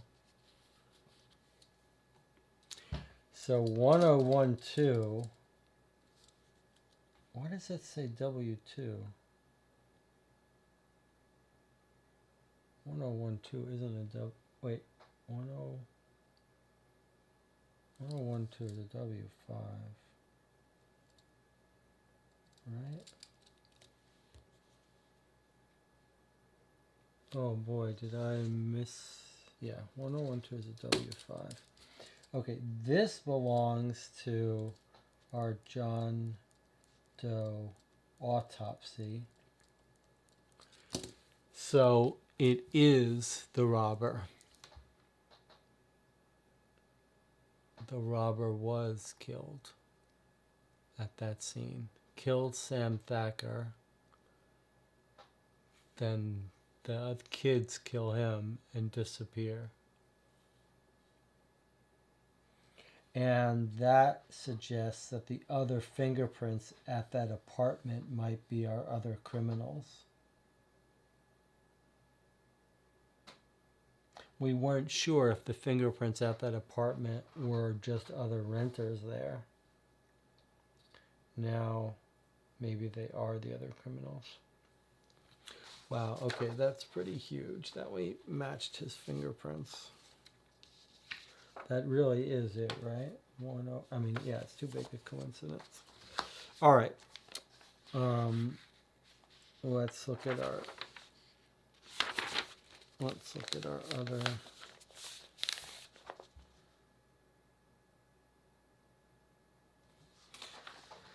Let's look at Sam Thacker again. So there's his where he was shot straight in the chest. Death caused by bullet wound from a revolver, probably discharged at medium distance, causing perforation of lung and filling of pleural cavity with blood. Approximate time of death is 4 p.m. So yeah, 4 p.m. this guy's killed, and then they think approximate time of death for our criminal was 5 p.m. Is that true? You'd think it was an hour, and then they killed him. Okay, so we've got fingerprints for Sam Thacker, which I don't think mean anything to us.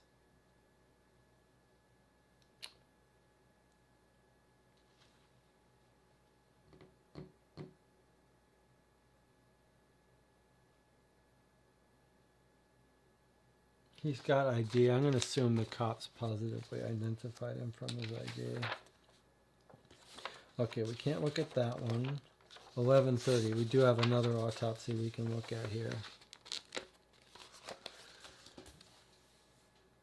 Here's a John Doe 35. This is the guy found. This is our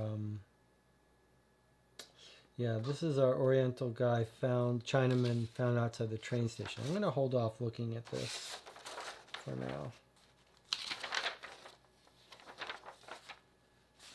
And the rest are for a different day. Okay, so we're going to stop looking at our autopsies for now, but that was actually fascinating that it's our robber.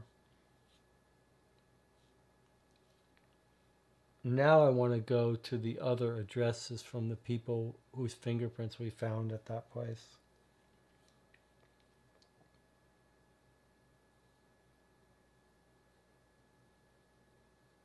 Oscar Erickson, Dolly Fitzgerald, and then 2 unknowns. Sorry, Rick Walters, Oscar Erickson, and Dolly Fitzgerald.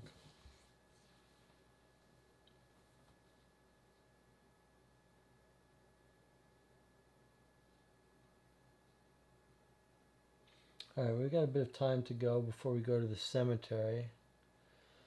Let's knock on one of these doors. One of them we didn't find, like Rick Waters, 508 Scott Street. I'm going to look him up again. We got that at the DMV. Let's look up Waters again.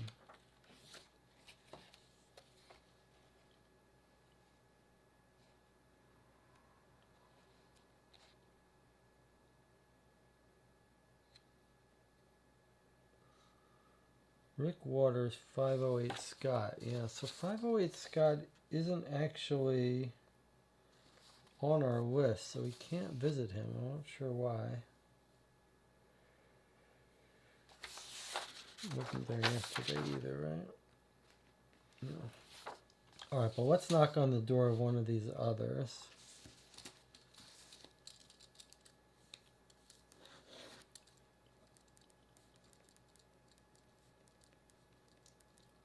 Clifford Burke.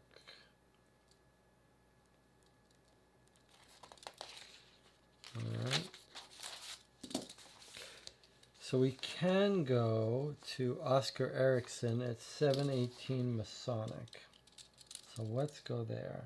405.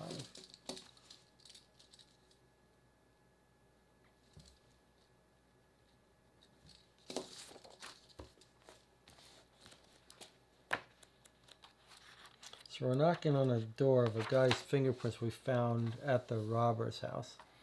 I don't find Oscar Erickson's name on any of the mailboxes at 718 Masonic, so I ring the manager's bell. A buzzer soon answers my ring, and I push the door open. At the end of the hall, in an open doorway, stands a woman in a baggy, pale blue housecoat with her hair in curlers. A cigarette hangs from the corner of her mouth. "What can I do for you?" she asks. She's mastered the art of talking while her cigarette dangles precariously from her mouth. "I'm looking for Oscar Erickson. Does he live here?" "That deadbeat? Nah, he skipped owing me 2 months' rent. He promised me you would have it to me on the 5th. Had some big deal cooking that would be rolling in bucks. Told me that Tuesday. Haven't seen him since. So I rented his room today and put all his stuff in the basement." "All his stuff?" "Yeah, he was in such a hurry to get out of here he didn't even pack. Granted, all of his stuff put together ain't worth 2 bits to me. But if he ever shows his face again, he'll have to pay his rent to get his stuff." Time 30 minutes. Okay. So now it's 1 p.m. Nothing much there. This was Oscar Peterson, but it sounds like he might be the criminal. Like, that might be the name of the criminal. He said he was going to be rolling in bucks soon. So these fingerprints have broken up in this case. What time is it? It's 1 p.m. I'm thinking maybe we go to the funeral, or shall we push it another half hour and hope that the funeral... No, not the funeral, the internment. I guess I don't want to miss it, so let's go to the internment, which is the Cavalry Cemetery 282. So 1 p.m. 282.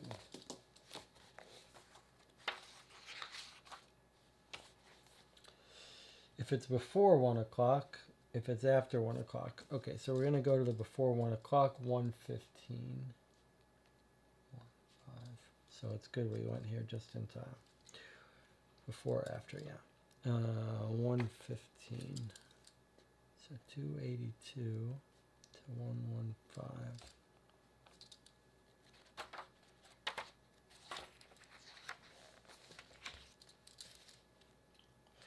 There are enough wreaths and flowers to start at least 3 florist shops, and more people than Hunter's gets on busy Friday night.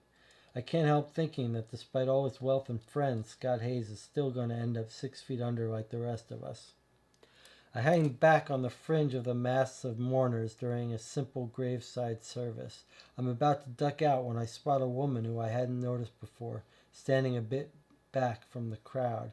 She's dressed all in black and is wearing a veil, so I can't get a good look at her. But she looks like she's not here to be seen, which means she might have a good reason to be here, which means that I should try to talk to her. I start towards her, but she quickly turns, gets in a waiting coupe, and speeds away. I can't tell if her quick getaway has anything to do with me or not. Set the time to 2 p.m. Okay, so now it's 2 p.m. Now, internment. And then lady in veil escapes in coupe. I believe that's the same lady we saw at the train station, by the way. Not that that really helped us. Okay. Alright, it's 2 p.m. Are there any more autopsy for us to look at? Let's look at our time schedule and mark off the things that we've done in time. So we went to the funeral. We went to the internment. We read the autopsy of the John Doe. We read the autopsy of Sam Thacker. And then we had the autopsy of the Chinaman. It says here that there's one at 1:20, which is now time for. It's going to be a 3:35.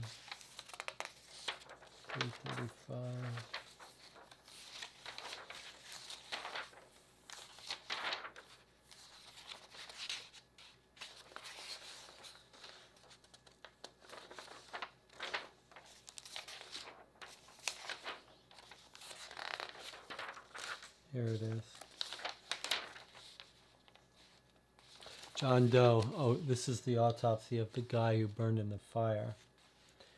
So it's another John Doe.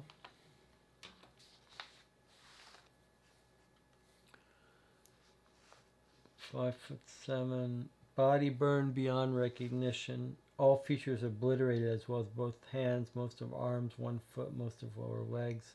Skull burst, fractured by heat, chest and abdomen walls burned away, exposed organs seared and scorched, evidence of smoke particles in lung tissue. Meaning he was still alive when the fire was burning, maybe. Evidence of carbon monoxide in blood and smoke particles in lung indicates the victim was alive at the time the fire started. No identification possible. Damage extensive.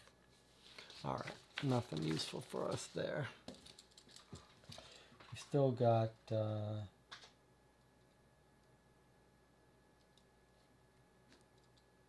more autopsies to look at. So 2 of the 4 robbers look like they're dead. 1 in the car crash, 1 in the campsite. 1, Clifford Burke, got on a bus to Reno. That leaves still 1 outstanding.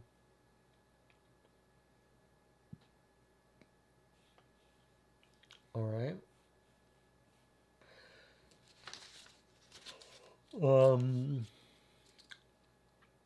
So it's 2 p.m. now. We went to Oscar. I think we should continue tracing these leads down. Let's go to Dolly Fitzgerald, 1106 Bush Street. She's the other person that we found her fingerprints in this apartment with the robbers, 391.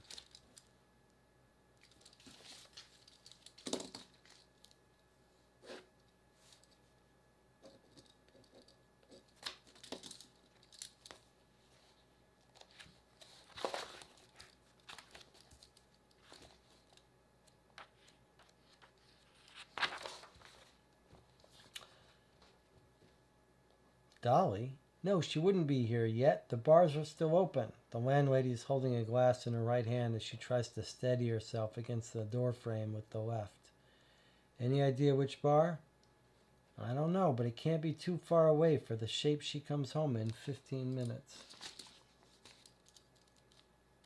So it's 2:15 now. 15 p.m. That was 391. And that is telling us find nearby bar. All right, let's find where this house is. So 1106 Bush. This seems like a wild goose chase, probably, but she might be a friend of these criminals. All right. 1106 Bush. So let's get out our reverse lookup of Bush Street. Bush is on D11. D11. There's Bush. It's a pretty short block. So right in there somewhere. So let's see if there are any bars right next door. And we might even get away with it by looking at our clue. And we see here 729 Bush. Let's see if where's our yellow pages? Let's see if there happens to be a bar at 729 Bush. So what would we look up? Bars, or do we need to look up restaurants too? Beer taverns. Beer. So there's no entry for bar, but there is beer. Okay, let's see what we got here.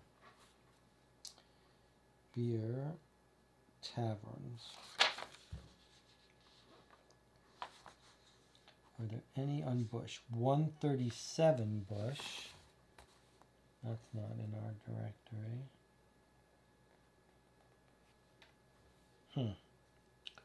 Okay.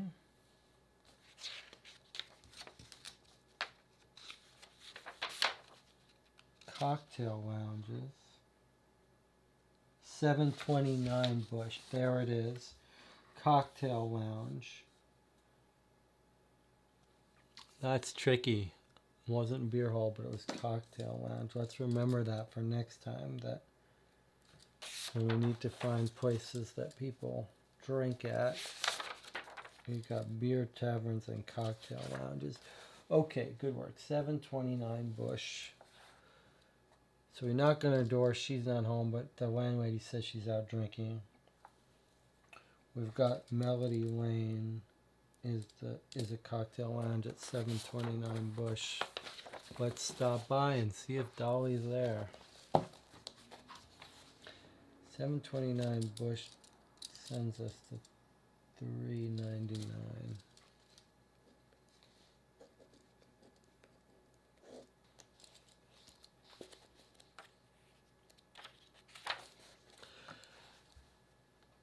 Dolly's the one having a good time in the corner, says the bartender in response to my question. Give me a bourbon and whatever she's drinking. I take 2 drinks over to the table where Dolly Fitzgerald has obviously been for a while. Mind if I join you? As soon as her bloodshot eyes focus on the drink I've brought for her, I can see I'm welcome. After a couple more drinks, Dolly's tongue seems to be pretty well lubricated. What can you tell me about Clifford Burke? That good-for-nothing bum stood me up on the 4th. Said he was going to show me a real good time. All that talk of big money. I should have known it was all a bunch of baloney. What do you know about him? Not much. He's just like 100 like him. Blew into town a few weeks ago. Said he had something real hot lined up. Talked big. Now he's probably feeding the same lines to some other dame in L.A. Do you know anything about any of his friends? No, I never met him. It was always just the 2 of us. So you don't know where he is? Skip town if I know his type. I went by his place and the manager said he cleared out. I sure know how to pick him. I buy her another drink and leave before she can tell me about her other bad picks. Time 1 hour. Okay, so unfortunately that's all information we already knew. But if we hadn't figured it out and tracked Clifford and tailed him, this would have been another way to get that information. But it does explain her fingerprints being there. So we've got her fingerprints. We think Oscar Erickson is one of the criminals, probably. And she is just... And Dolly is not involved. So of the fingerprints, we've got Clifford Burke. We know he's involved. Oscar Erickson, we think he's involved. The dead guy at the campground is a John Doe, but we've got his fingerprints. And then there's a guy burned up in a car, which could be, our 4th person could be Rick Waters, whose address isn't in here. or it could be a fingerprint 1212, who we, oh no, that was Dolly. Yeah, John Doe, Oscar Erickson, 6 fingerprints. Dolly we've ruled out.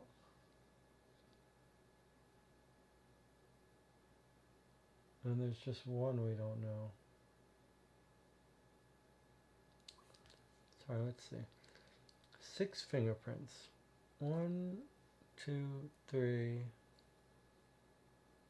4, 5, 6. One is Dolly. That leaves us 5.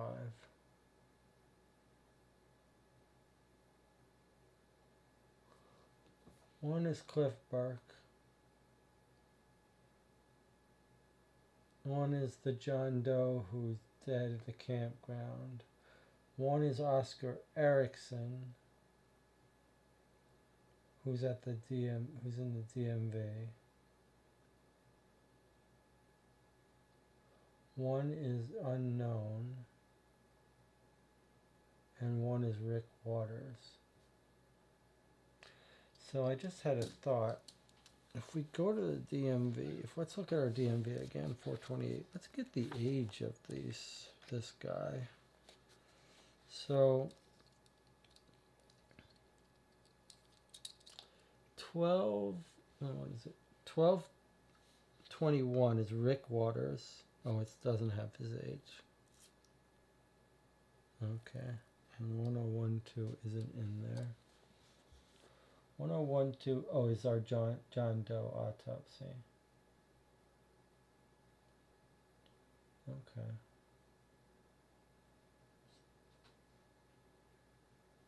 And what's 1055? We don't know who that is. 1055. 1055 is our mystery one.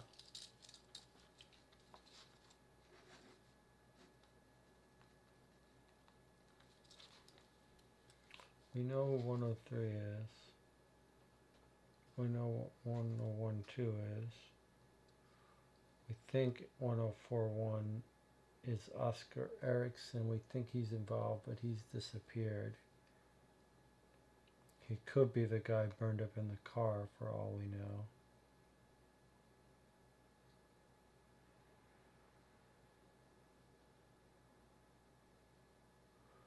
And we've met Dolly and ruled her out.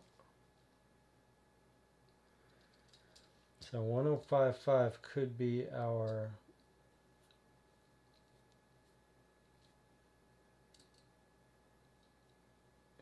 our guy who escaped. All right. 3:15 p.m.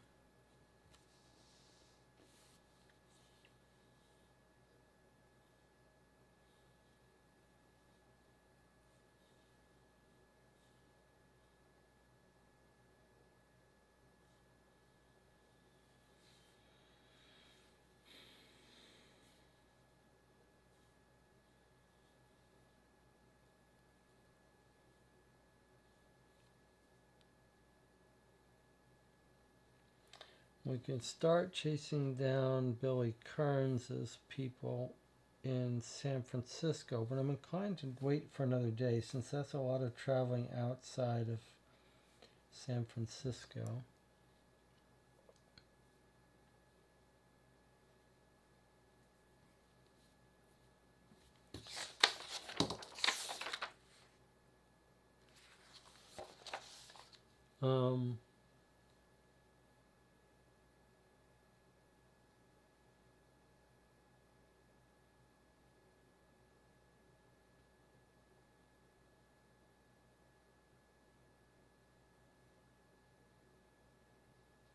We went to the funeral.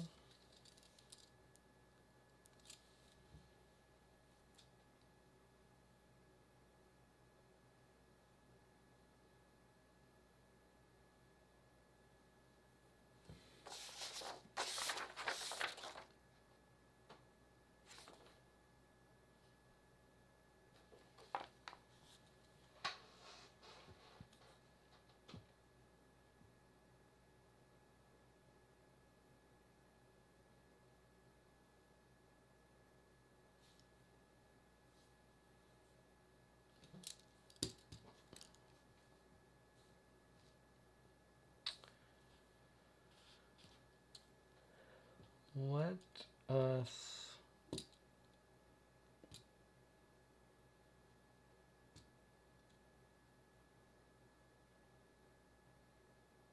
let's go to 3:15. When's our next autopsy? I think we've got one around 3 something.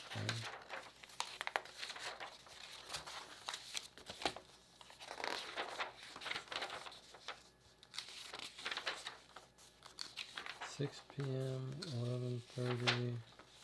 Yeah, here we go. 3:35. Close enough. No, we don't know who this is. Alright, I'm going to put this off because this is a person that we've not come into contact with yet.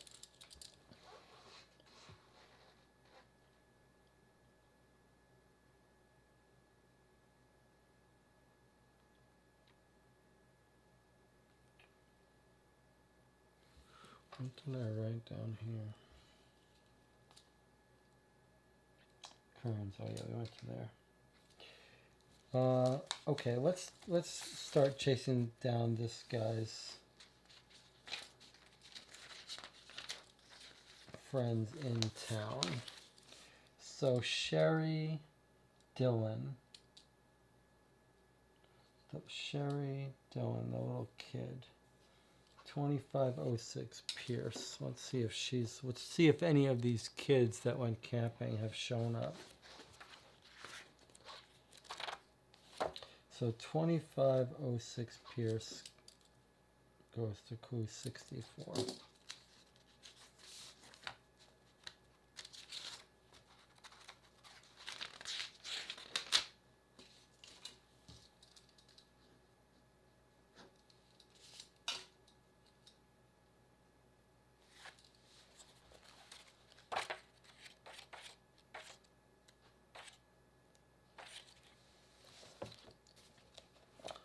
Oh, you're a detective? We've always wanted to meet a detective. Come in.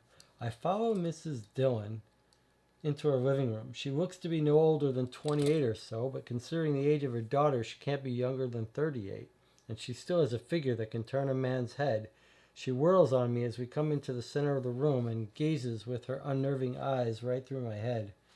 And where would you like to sit? I feel paralyzed by her gaze, and for several seconds I can do nothing but stand there and stare back. Then she looks away and drops herself on a couch. This chair will be fine, I managed to say. I regained my composure and explained to her the basics of the case. At the end of the explanation, I asked her if she's heard from her daughter Sherry since Wednesday afternoon. Sherry, she says, looking bewildered. Then a flash of recognition crosses her face. Oh, yes, Sherry, my sweet Sherry. She's an angel. She's brought so many virtuous young men to visit us. My beautiful Sherry. I've not seen her since. Her gaze drifts upward, and she appears to be staring at the sky through the ceiling. Yes, it was Wednesday. I'm not surprised that you knew. I have heard that detectives know things. Would you like a drink? Without giving me time to respond, she goes to a cabinet and comes back with a glass, which she hands to me. The glass is empty. Miss Dillon seems very pleased. With what, I'm not sure. I eye the glass and hold it in my hand. Well, thank you, Miss Dillon. Do you have any idea where your daughter is? Finding her could be important to solving the case. Donna Dillon closes her eyes and smiles. She keeps this position for 30 seconds. I take the time to look around the house. The first thing I notice is that the wall on my right has no less than 4 barometers on it. I've seen one barometer on a wall as a decoration, but I can't imagine the reason for having 4. On the coffee table in front of Donna Dillon is a small stand with a pendulum hanging from it. But as I look closer, I notice the pendulum is not hanging straight down, but instead is pointing at a slight angle to a mark roughly in the shape of a 5-pointed star scratched into the mahogany of the coffee table.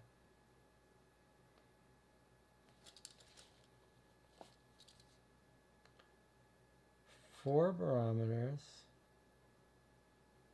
stand with a pendulum hanging from it, pointing to 5-pointed star scratched into the mahogany table.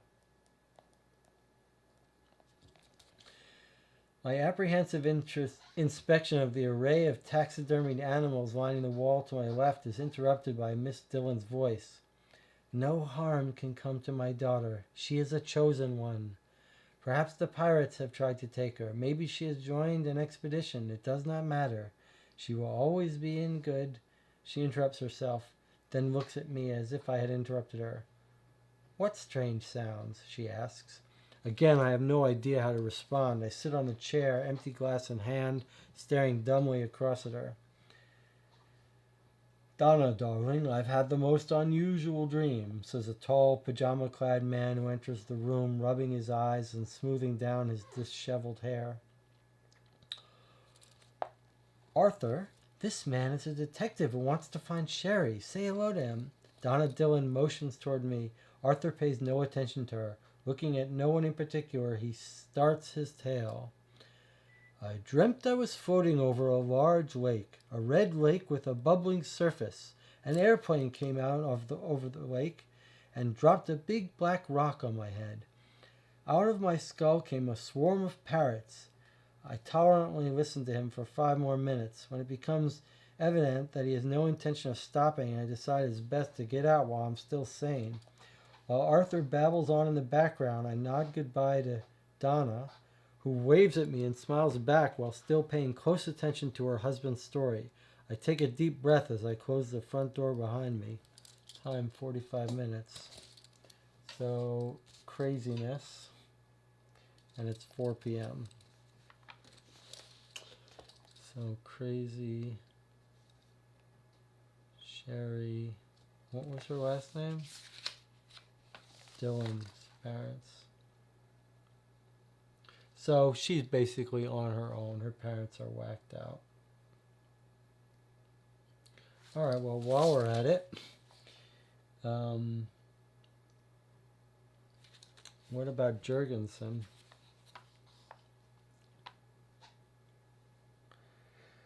Jurgensen is 700 Vicente, number 123.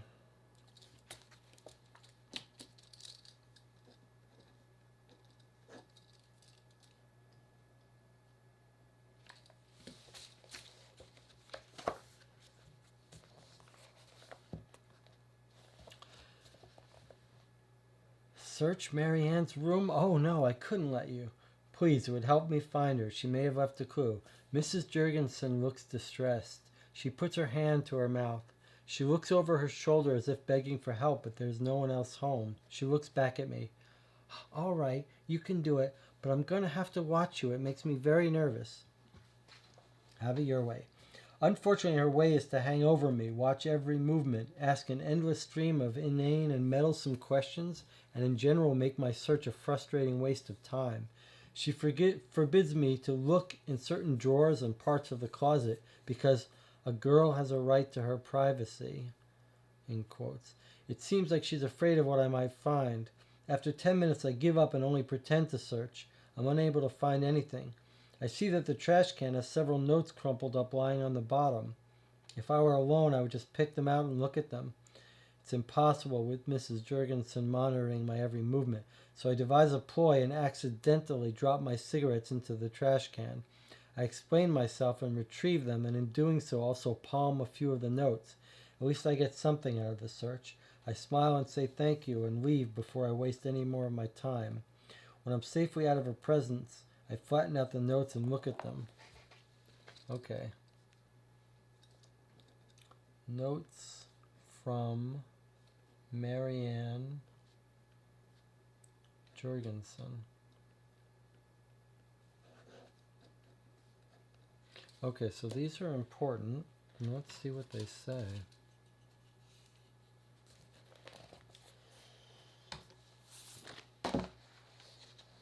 One says, call Sandra. One says, call Sandra, 11 a.m. The next one says,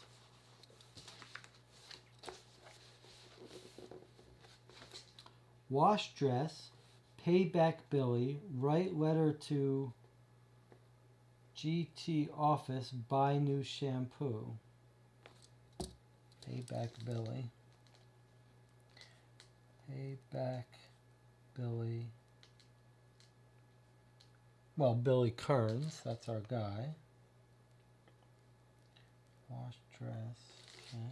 Payback Billy.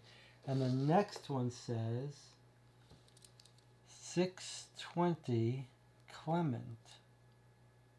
Or, yeah, Clement. Okay. Time 1 hour. Alright, well it's now 5 p.m. But what is at 620 Clement and who's Sandra? I feel like, were we told about a Sandra? I'm not sure, but let's find our 620 Clement, which surely is in our list here. Okay, well there's 620 Clement. We're going to make a note. This is Marianne's note. Well, let's go there. 620 Clement is at clue 25. Alright, let's see what's clue 25. Marianne's note in hand, I make my way to the mysterious address on 620 Clement Street. It's a small storefront with frosted glass windows and a small sign over the door. Sanger Birth Control Clinic. I straighten my tie before I enter. An old nurse is sitting behind a counter which blocks the door which leads to the back rooms. There are a phone and 2 appointment books in front of her.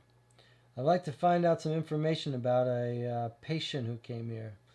I'm sorry, but all our services are strictly confidential. Can I find out if she comes here or not? That's all I need to know. No, I can't give any information. It's private.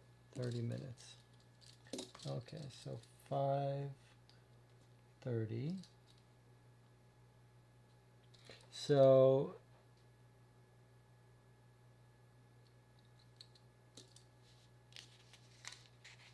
she's birth control clinic. Or so she's on birth control. That doesn't help us much. All right. What else we got? We've got more things with Billy Kerns and Sam Thacker outside the city, but I'm inclined not to go there till we finish off our city clues.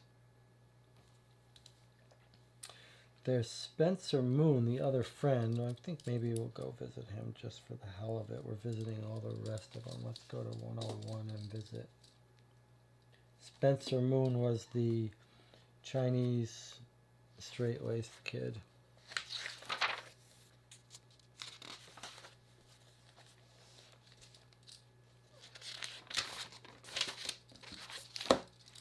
(101) Spencer Moon.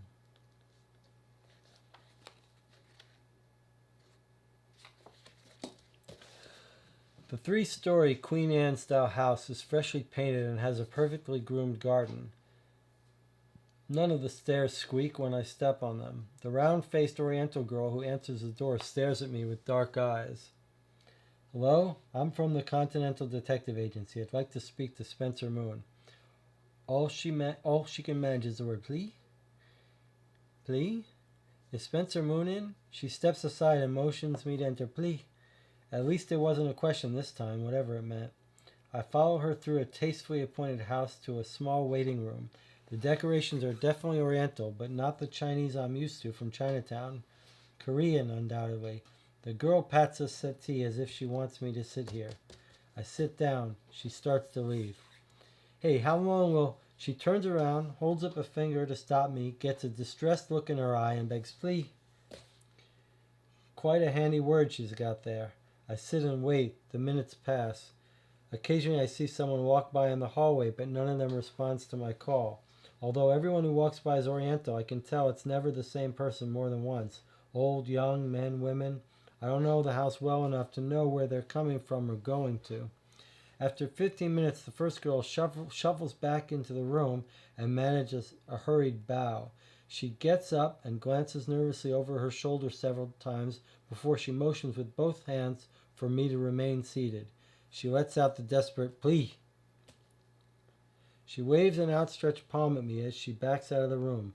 For the first time in my life, my sense of etiquette outweighs my sense of curiosity. She wants me to stay seated so badly. How can I be impolite?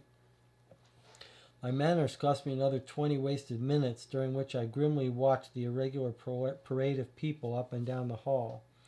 At length, a young, bespectacled Oriental man comes panting into the room.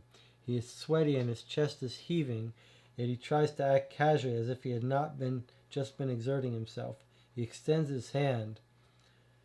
"I'm Spencer Moon. Can I help you?" I want to ask him what he's just been doing, but I know I won't get a straight answer, so I tell him who I am and my business and see what he has to say for himself. "Yes, I had lunch with Billy on Tuesday. He seemed fine then. We talked." "About what?" "He was looking forward to a date he was going on with his girlfriend Marianne and some other friends." "What other friends?" "Zena and Sam.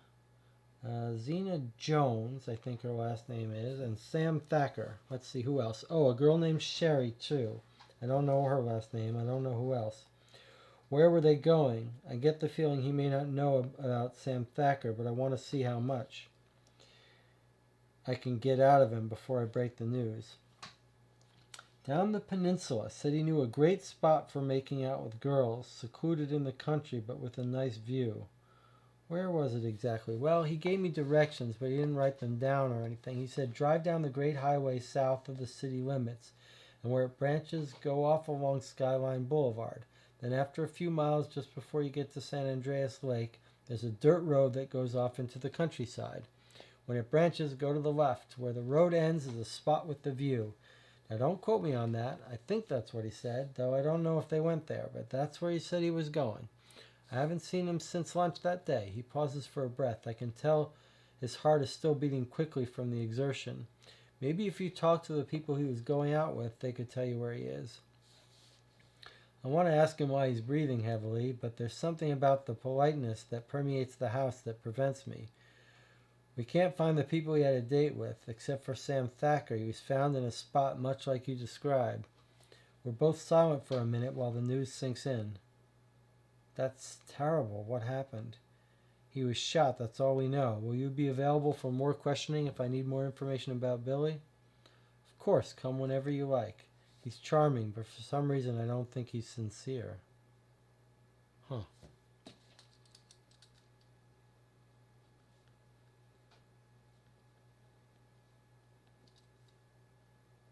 So I'm just making a note. Like, why was he out of breath? Why is he not sincere? Kind of weird, but he just confirms they were going out on a date. Nothing all that surprising about where they went. All right, I think we've been to all the friends that we can locate.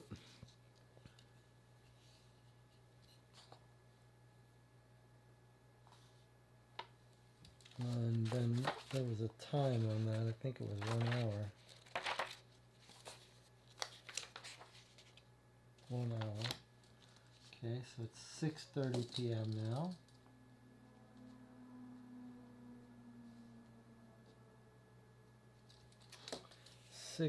.30. There was another autopsy, although I don't know if it's for a case that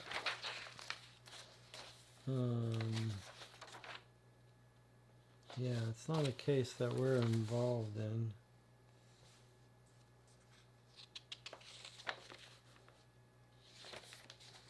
It's not a case we know anything about, so there'd be no reason for us to look at it, I don't think.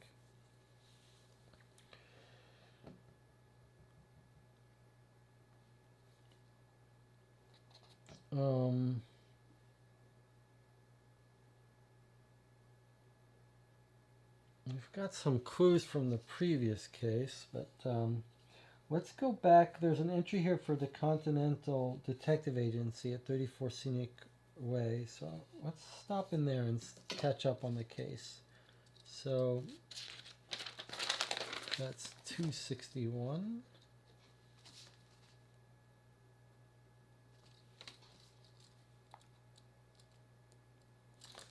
Let's see what the old man, or if we've got any messages.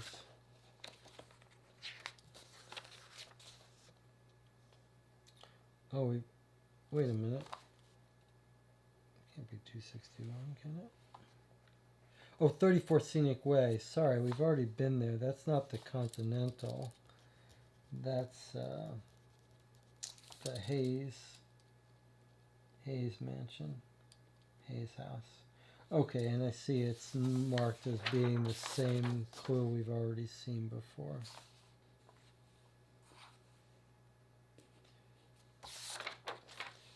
"34 Scenic Way." 34 Scenic Way, 364. 34 261. It's a clue we have seen before. It's the clue where it's interesting. It's the one where we found the black cloth and where we can see that someone jumped over the fence right where they knew where Blackie was going to be staking out the place in his car. So it's a clue that we actually had to go through a couple steps when we were searching Scott Hayes' mansion to find, and so now we're just given it easily enough. Okay. So that doesn't really count. We've already seen that. 6:30 p.m. How about we go see the son again of Scott Hayes, Bill Hayes, 275, assuming we haven't been to this one already. I ring the doorbell a number of times, get no answer. That's the same one. We have seen that before, so I'm not going to count that against us. Okay. How about we go to the pawn shop and see if anyone's tried to pawn. We've got an informant there, and see if anyone's heard anything about someone pawning jewelry. So 1122 Fillmore is 329.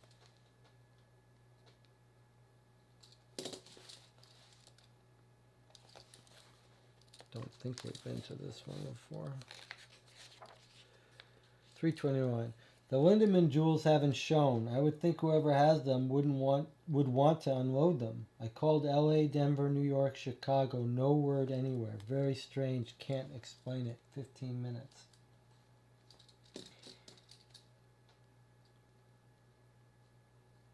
I'm thinking those kids stole it. Like came across the criminal, shot Sam Thacker, hit him on the back of the head with a bottle, stole his gun and jewelry? I wonder.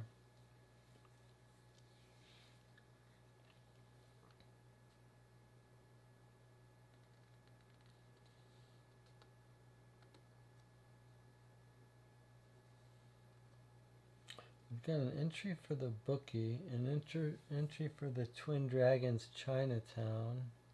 Let's go to the Twin Dragons in Chinatown. That's near where the robbery was. Let's go there and let's see if it has anything to do with our case 326. The two-headed serpent is a symbol of the Wanwan San. It's a town that operates out of Canton. They bring in opium, not too popular with the American Chinese. Did you know Sam Lee? He was just a small fish, just a runner. His death doesn't matter. Who killed him? I don't know, but I know who gave the order. Who? Wu Fang.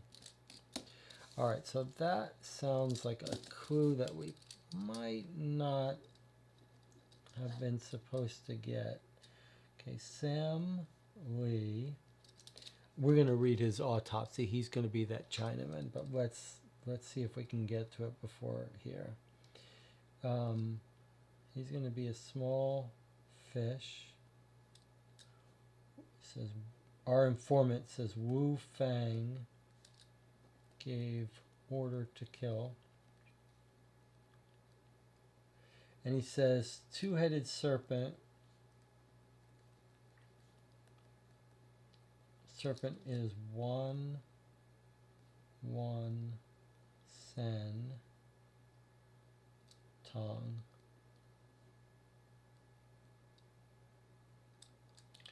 opium from Canton. So that address was the address of our informant, so it's fine for us to have gone there. But I think what this thing is trying to tell us is that it expected us to read this. So here's our autopsy about that Chinese guy who was killed. So he's a John Doe here.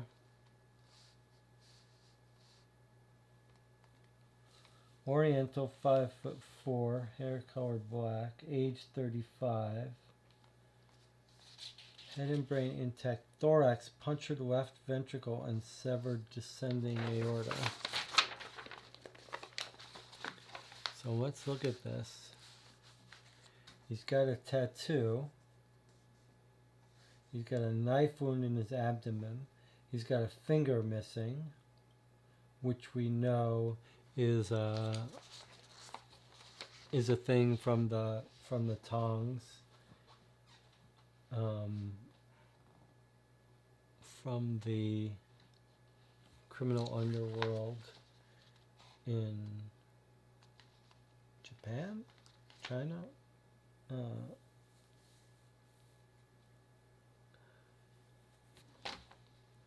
So that makes sense. Okay. Right hand missing, little finger at first joint, damage approximately 2 years old. Tattoo of two-headed snake on the upper left arm. Death caused by thin stiletto, 6-inch stiletto in his stomach. Okay, and then we've got some fingerprints for him. So when we describe this tattoo, this guy knows it. He knows the Tan, and he gives us this guy's name who's killed. He says, I know who's killed, Sam Lee. Okay.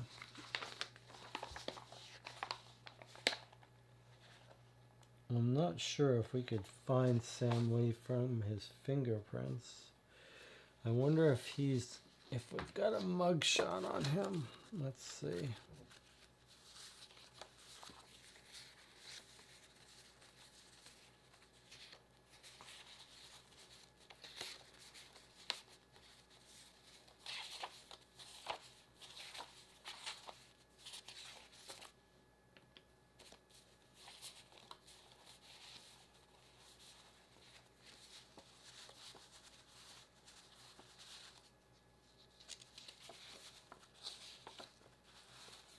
No mugshot. Let's look at the DMV.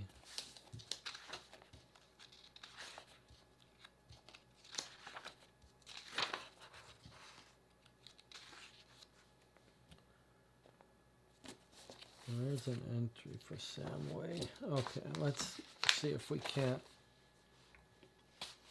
get his fingerprints.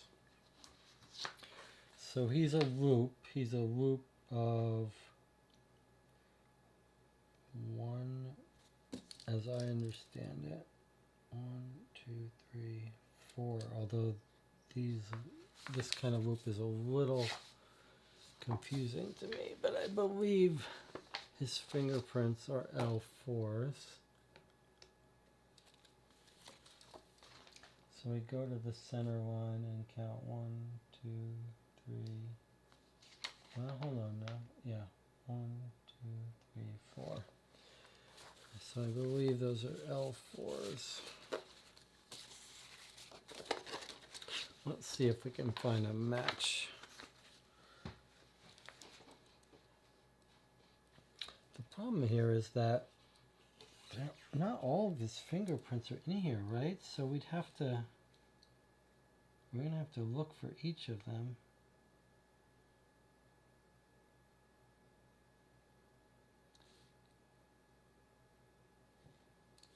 Like I'm trying to find this one.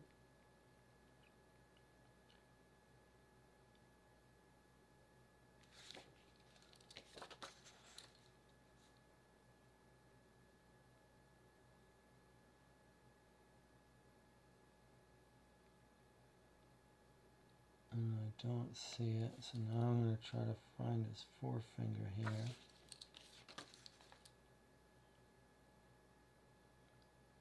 This is interesting because it's a different kind of search.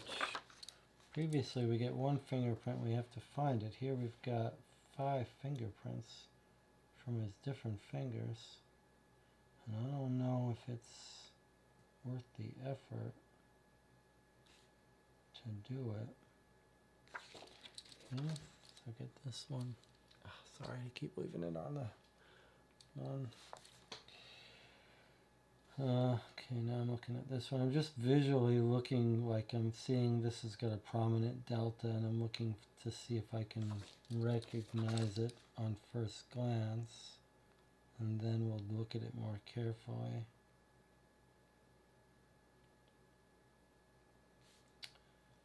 Okay, this one looks like a little T. Put the scar underneath it.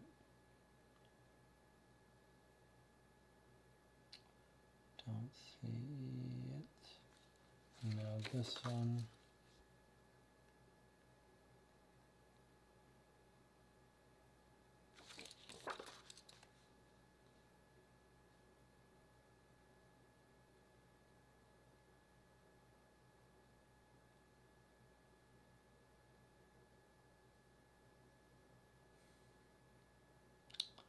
I don't see it.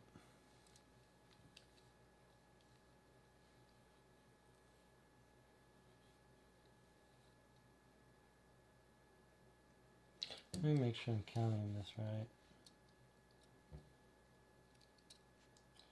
1, 2, 3, 4. This is 4, yeah. 1, 2, 3, 4.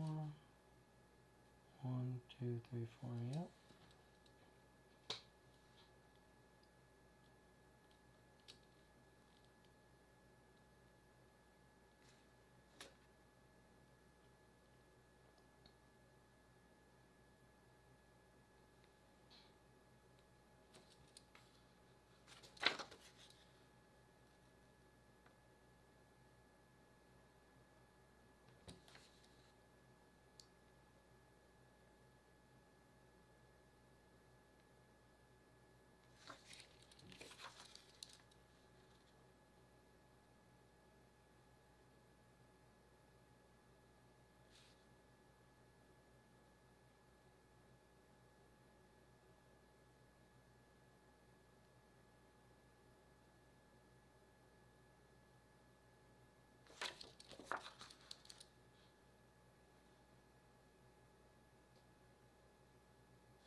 What's this?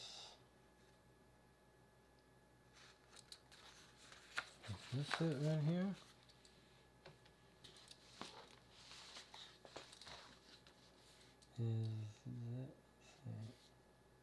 Is this 1122 a match for this fingerprint here, middle finger? I think it is. Yeah, it is. Okay. So this is 1122, which is an L4. Okay, so now we can go to the DMV. 428. 1122, Sam Lee.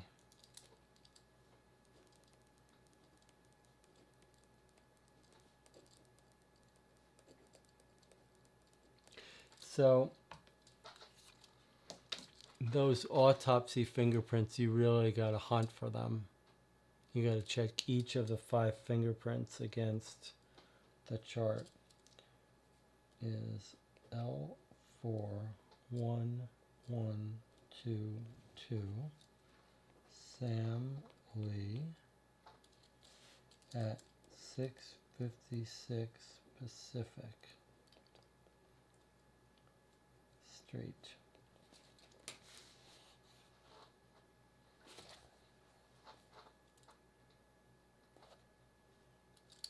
And that going to the DMV took a half hour, so now it's 7:30 p.m. Let's see, 656 Pacific is an entry here. Okay. Well, Let's go to 656 Pacific. Let's write down that 656 Pacific is Sam Lee. So now we've got a name for this John Doe Chinese guy who was stabbed, who's a Yakuza with that cut off finger. 245.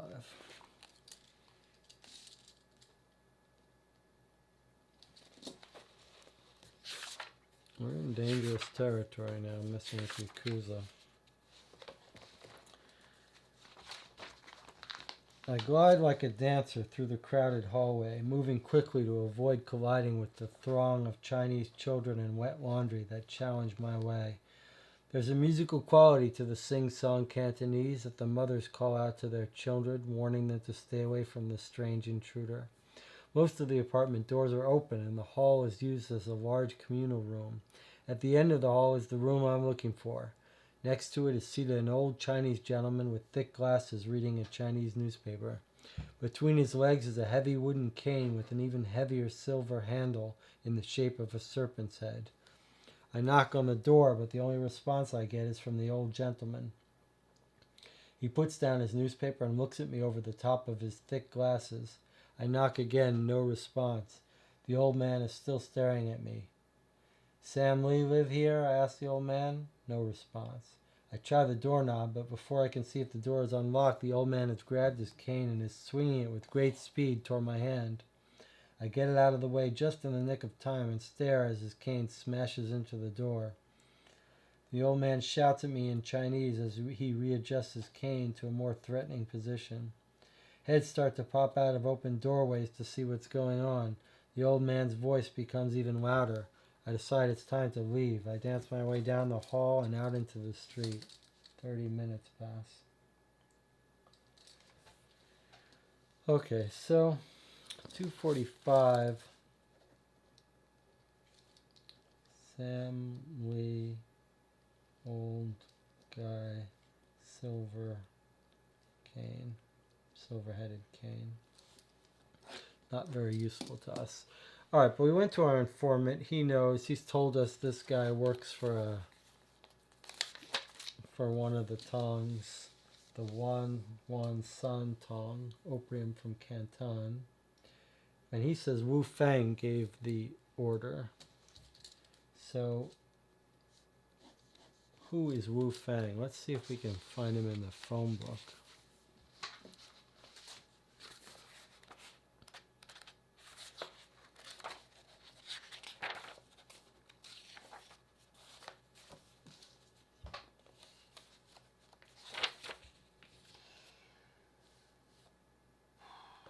There's no Wu Fang in the phone book. What about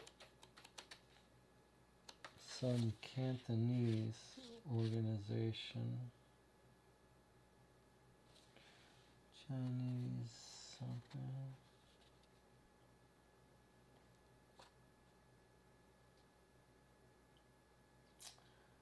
No Cantonese place. Is there any embassies?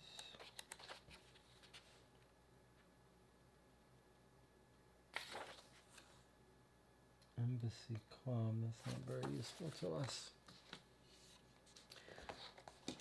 Okay. Well, it's 8 p.m.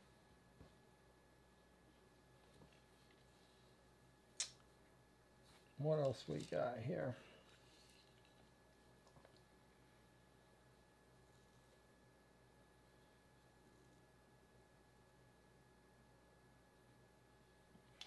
We can go see our bookie.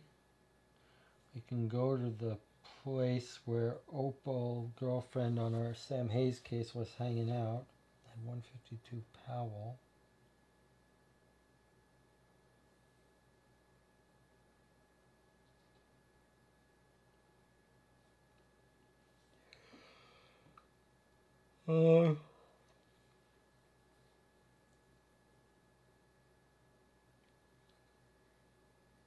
Yeah, let's go to the rest of our informants. So the bookie's at 4:15. So let's head over there.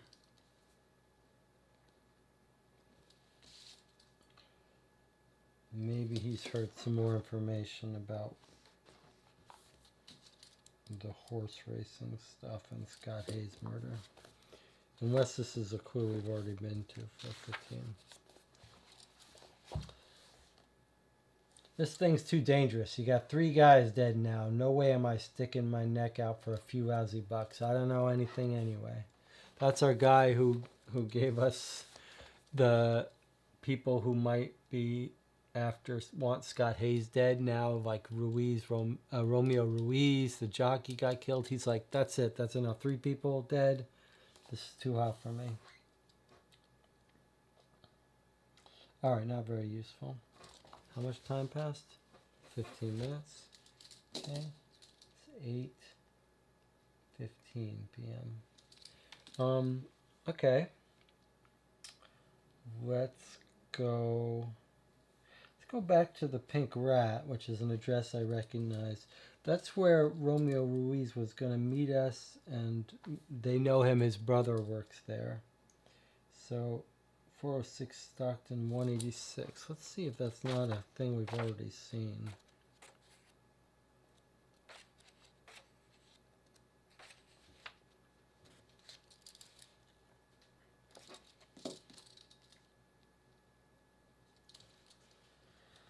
The Pink Rat is maybe a step above the run-of-the-mill lounge and has a hint of south of the border. I slide into a seat at the bar and order a brew. I take a long, cool swallow and try to engage the bartender in conversation. Yeah, I knew Romeo Ruiz. Well, I didn't really know him. His brother Joaquin tends bar here maybe 5 nights a week. Romeo came in sometimes. Never drank much, though. Always watching his weight. Worse than a woman that way. His death came as quite a shock to everybody, especially Joaquin. What nights does he work? Well, usually he would be here tonight, but I am working for him on account of his brother being dead and all.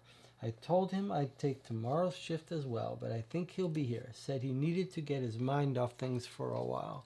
30 minutes. So it's 8:45. So Romeo Ruiz's brother works there, Joaquin, and he's not there tonight, but he'll be there tomorrow, so we might want to come back tomorrow. Okay, 8:45 p.m.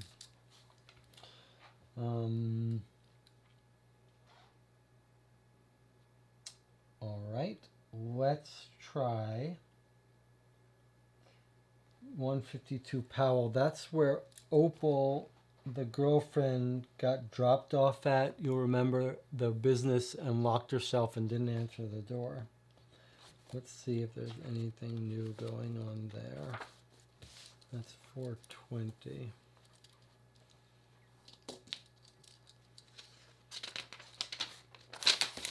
So 420 says before 2, go to 395. After 2, go to 406.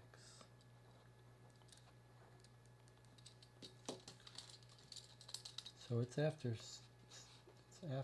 for sure. So we're going to go to 406. But let's write down here 152 Powell.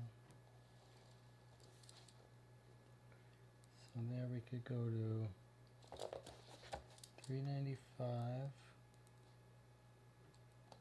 or 406, which is the one we go to. I don't know if we've been to either of these before, but let's see. 406. The hallway is deserted and the room behind the dirty frosted glass window is silent. I easily pick the lock and let myself in. The room is empty of human occupants, but it's not cleaned up soon. If it's not cleaned up soon, it will surely have a very fat and happy population of ants, roaches, and assorted other creatures who find the crumbs of sandwiches a great feast. The wastebasket is filled to overflowing with sandwich bags and coffee cups. The whole room was littered with old coffee cups transformed into ashtrays, with cigarette butts floating in old coffee dregs.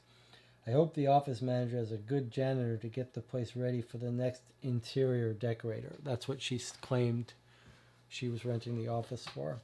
So it says fingerprint, clue 81. So we took 406. Fingerprint, clue 381. Okay. That was 15 minutes past. That brings us to 9 p.m. And now we've chosen to fingerprint. So we get 381.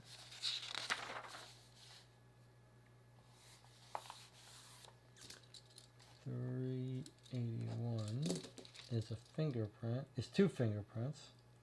381. Two fingerprints. Okay, let's classify these fingerprints.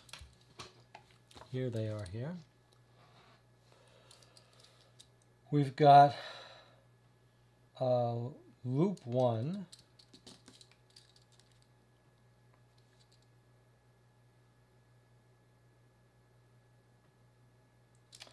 And we've got a whirl, which is 3, and a W3. Okay, let's classify these. We start with a loop 1. All right, what have we got here? So, come over here so you can see it. All right, loop 1. It's a loop with a dot. A loop with a dot. Is that it right there? That's it right there. Boy, we're getting quick at these. Okay, well, that's 1058. 1058. 1058, which is an L1. And surely we already know who 1058 belongs to. Where are my notes? This is going to be the girlfriend's fingerprints from before. Yes, Opal Kennedy 1058. Okay. That's Opal. That's the girlfriend that we knew was hiding out there. And now let's see what this W3 is all about. Is this going to be our boyfriend, the chauffeur? W3. Is this it? 1201? Yes. Okay, so it's 1201. 1201 W3. So this was just an alternate way to find people. Oh, wait a second. 1201 W3 is the pro killer number 2. Is that right? It's not Roland? It's not 1040?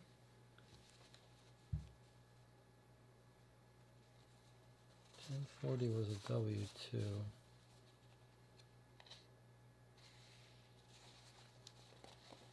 1040 was a W2. No, it's not that. It's a W3. Huh. 1201. That's the pro killer. What is so? The pro killer is in this office with her hiding out. That's interesting. All right. Well, that was 1 hour, which brings us to 10 p.m., which ends our first day.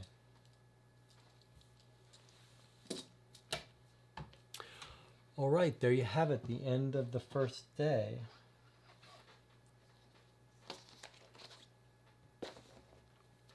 An interesting day. We tracked down a lot of leads from the kid, Billy Kerns, who's with this weird group. We got some good information from the autopsy, including matching some fingerprints.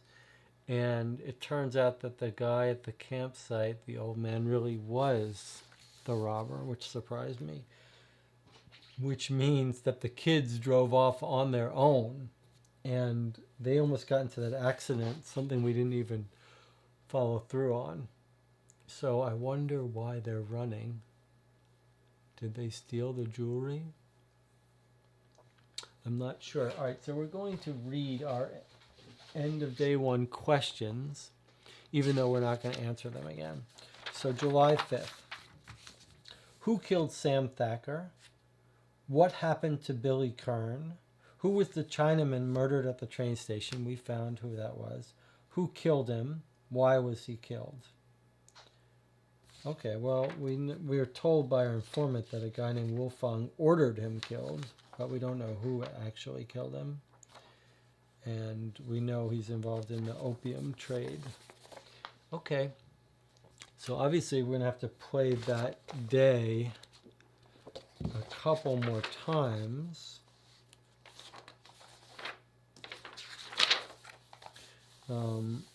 A lot of stuff we have to do outside of San Francisco. And we have to go visit the Nelson houses and see if we can't find that guy, Harry Nelson, his relative. We went to 152 Powell. I don't know what happens if we go. Let's just see what would happen if we go to that place we just went to early in the afternoon. This is something we'll do on our next day. I just want to see if it's something quick, like they're working there and they don't. I knock on the door, we hear the whispering. Yeah, we've seen that before, 395. Okay, so we just basically don't mess with it until it's empty. So I see lots of Nelson doors that we want to knock on.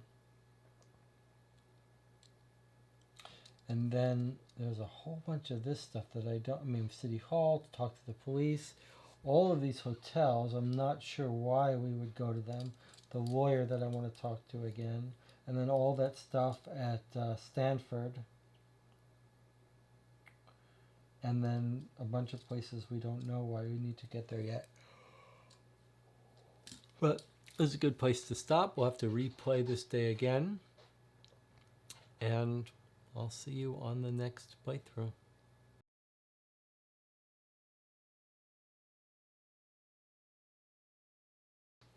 You're watching Co-op for 2. We're back with our Gumshoe playthrough of July 5th, 1934. This is our second walkthrough of the day. We're going to start off today. We'll be doing this quicker now because this is our second day through. We're not going to be so strict with time. I think we'll start by going to the Nelson relatives and see if we can knock on these doors again. We'll start with the doors that didn't answer yesterday and see if we can't cross a couple more off our list here.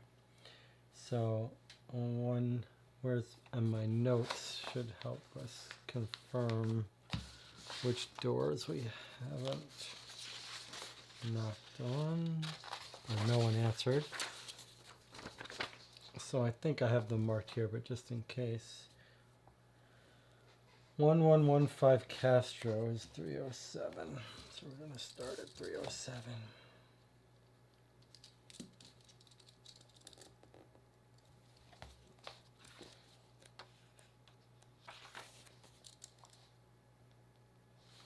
I have no relative named Henry Nelson. Sure, you must realize that Nelson is a common name.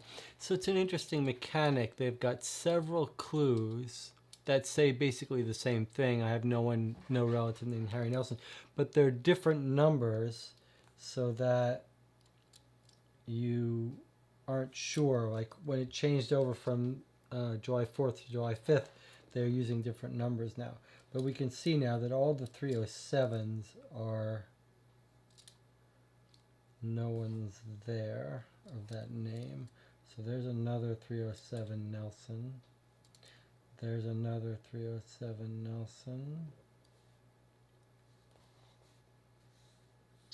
Any more 307s? Yeah, a couple of 307 that we already knew they denied, but we'll just mark them as 307s. Okay. The next one is Fell Street, but that's another 307. Now I've got a 2523 Harrison is at 336. That was 15 minutes, by the way. So now we're going to 336 at 9:15.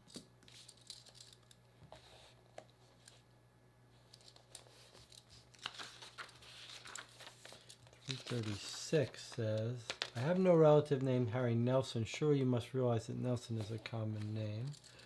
Okay. 30.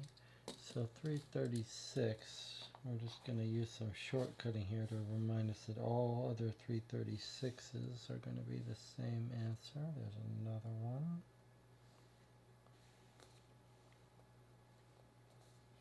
There's our San Rafael got eliminated. That's nice.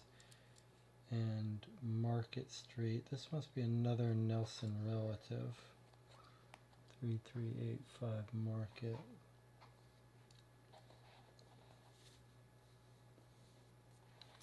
Alright. That was our 336 there. That's another one. Nelson. Here's a Milwaukee Way Nelson. That's a different number. 152.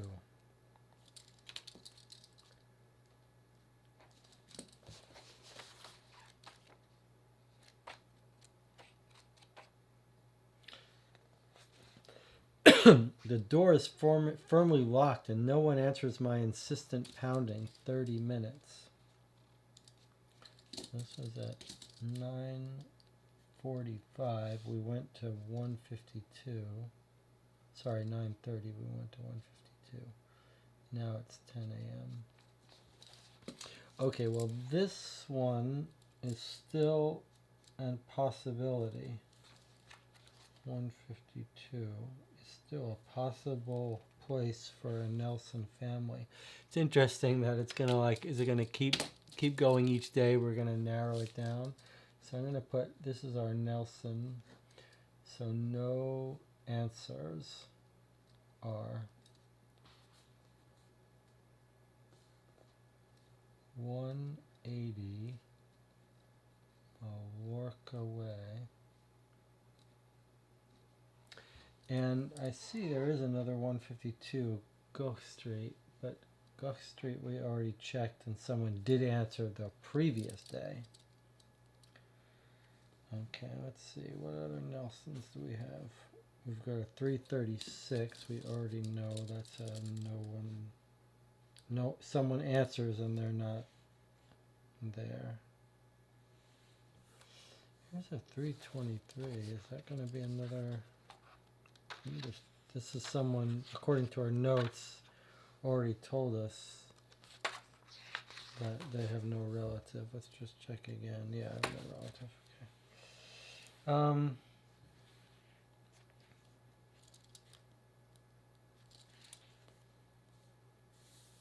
Any other live Nelsons?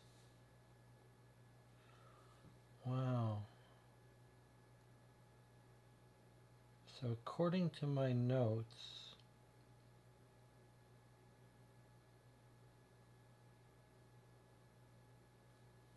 that leaves only one Nelson that didn't answer their door after 2 days of trying.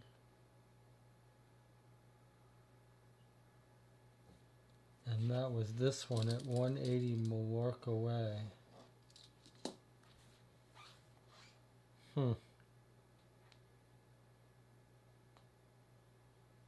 That's assuming that we didn't overlook any other Nelsons. But, wow, that's, is that our address? 180 Milwaukee?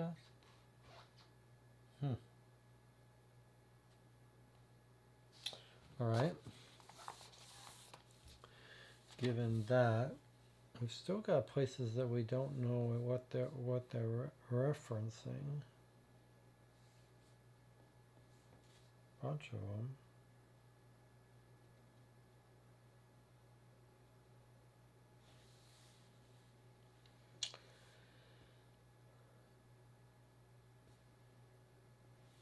But let's go to these other places now. Let's try, we're done with Nelson. We think we might have located him.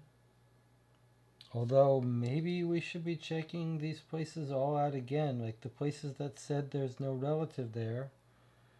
It's possible that we should be knocking on their doors again and have them tell us again that they've got no relative to see if we could catch them with them staying there.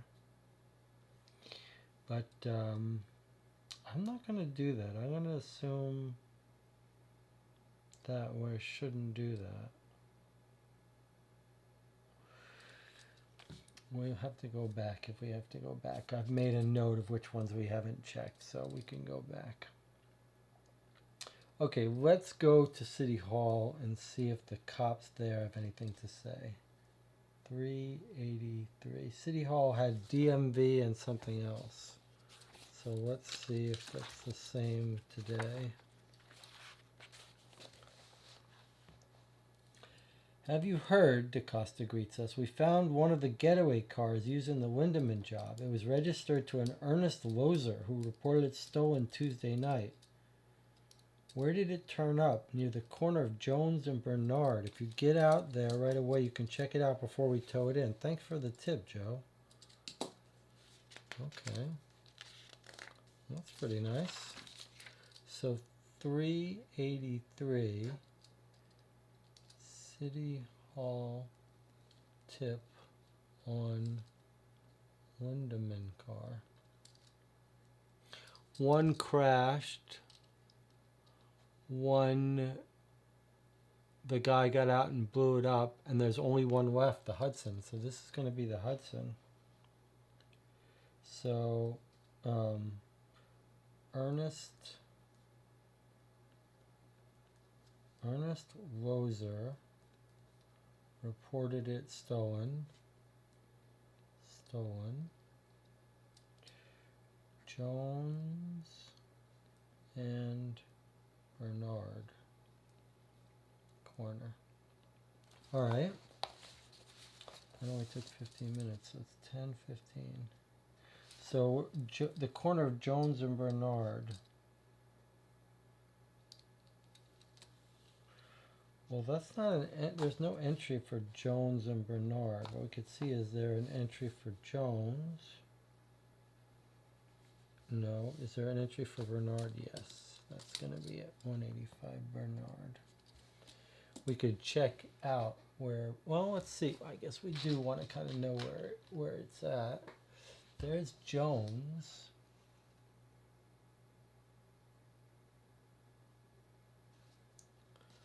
There's Jones. Where do you think Bernard is? Let's look it up.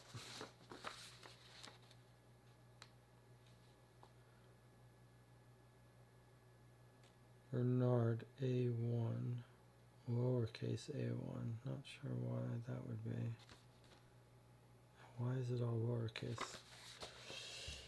A1, that's not right. I don't think.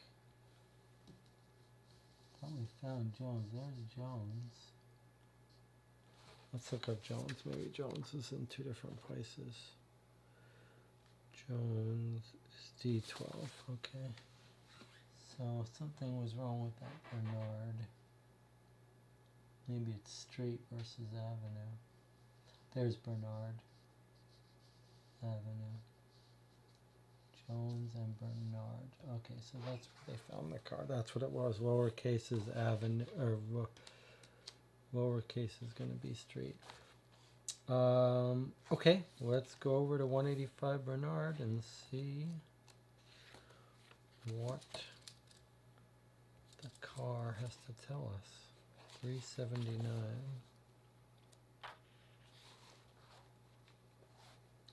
If it's before 3:30 p.m., go to 373. If it's after 3:30, go to 208. Well, it is before. So we're going to go to 373, but let's make a note here.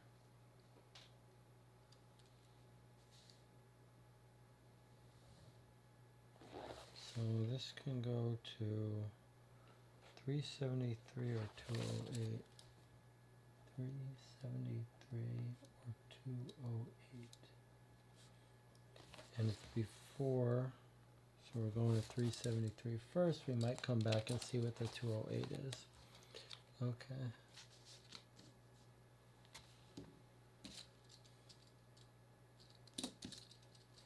So this was 379, which could take us to before 379 before 330, 373 after 330, 208.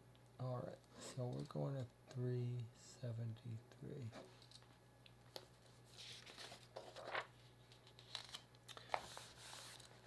I find the abandoned car parked at Bernard and Jones. The 2 bullet holes in the rear of the car confirm it was one of the Lindemans' getaway cars.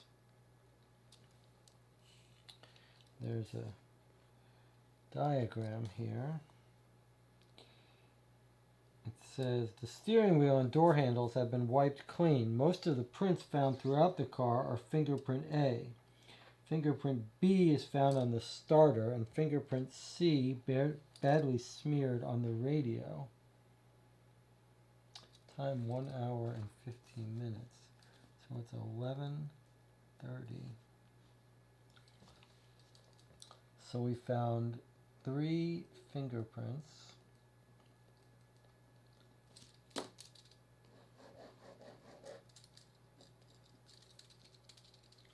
On car. We've got an A, a B, and a C. So A is most common.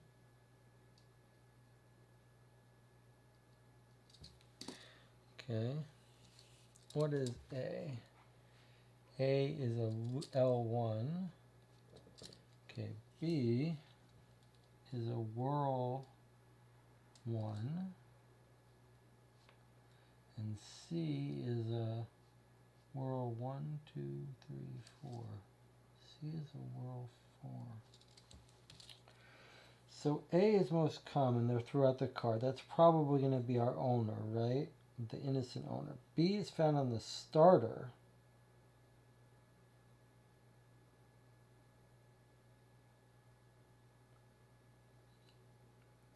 And C badly smeared on the radio. Alright, well, let's see if we can't look these up. Our Whoop 1 is going to be, okay, let's see if I guess I can show you this.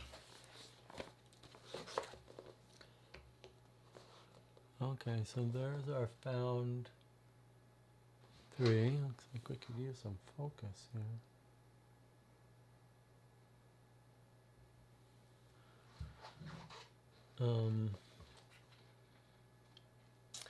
So Whoop 1, let's see if we can find it.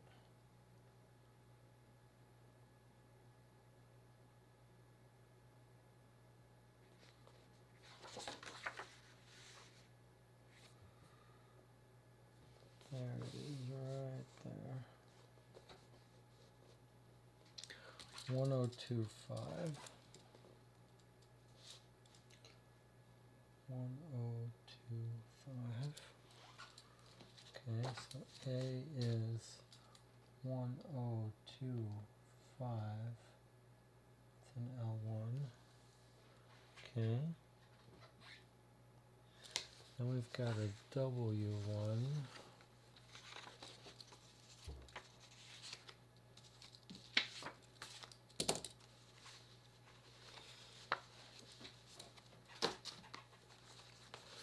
Alright, let's try to identify this one. This one looks pretty distinctive. It's got a thing sticking out right on the side like this. That's it right there. Okay. 1, 2, 2, 1. That sounds familiar. 1, 2, 2, 1. So W1 on harder. That sounds familiar, 1221, but it's not marked. Alright, let's do the other one first and then we'll worry about it. Next one is a W4. Again, very distinctive. It's got a line coming off the top of it. Little scar. There it is, 1055. 1055. 1055. It's a W4. And that one was, what does it say about it? C is smeared on the radio. Smear, I don't know what that means. Okay, and then 1 hour, 15 minutes. I guess I already advanced that, yes. Alright, well let's put these back now and let's figure out how we can use that information.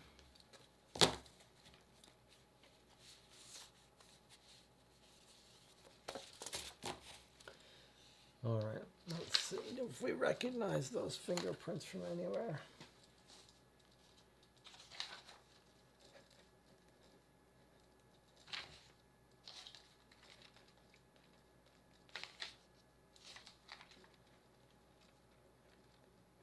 I'm writing these down more clearly so I don't overlook them.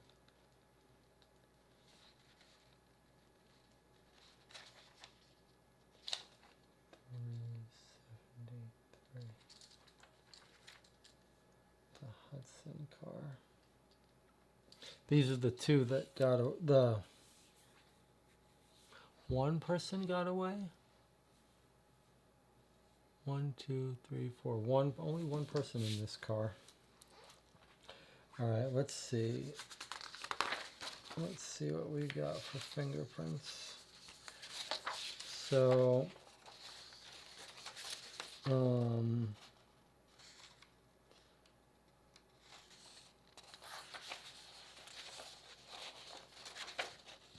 on day 2, when we got into the house, into the apartment where Clifford Burke was,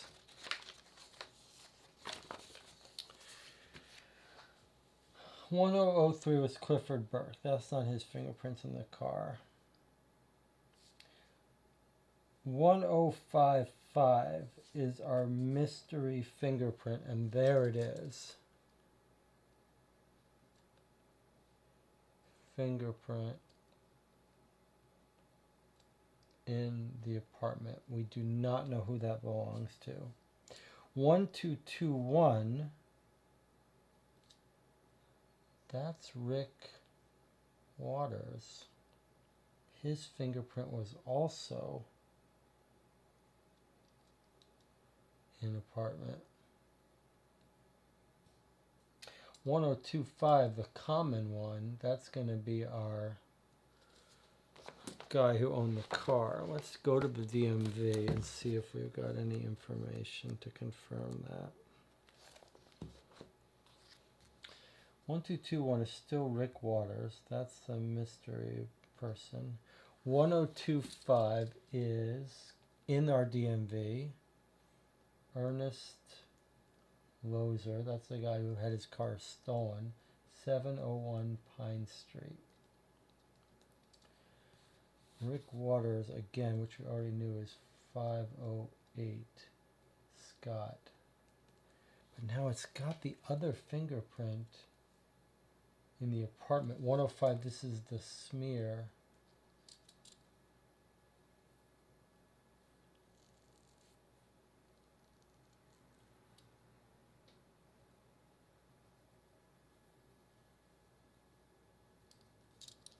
I think there's only one person in this car during the getaway. But I guess one of the other criminals, robbers, was in this car also at some point.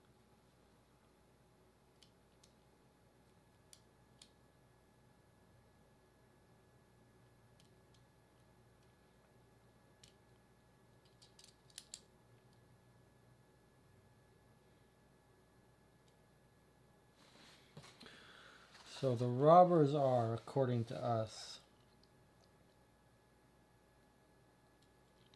Clifford Burke,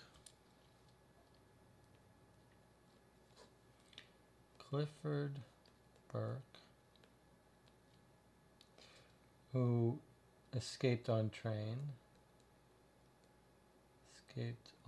and blew up his thing.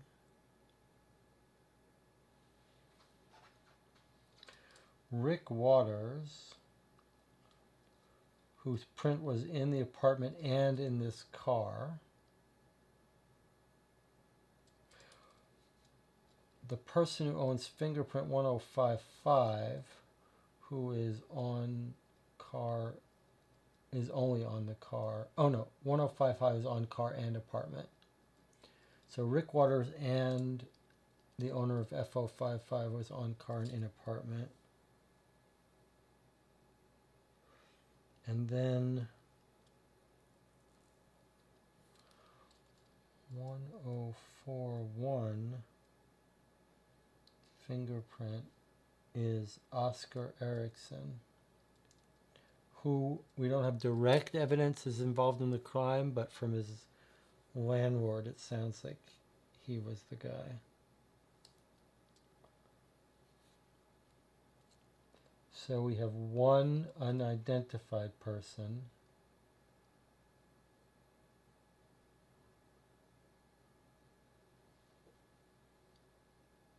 who escaped with the car, and then one identified but unlocated person. And who do we think is the one who's dead? We don't know, but it's someone who's like 50 years old. One guy there's two people we don't know. One got burned up, and one escaped.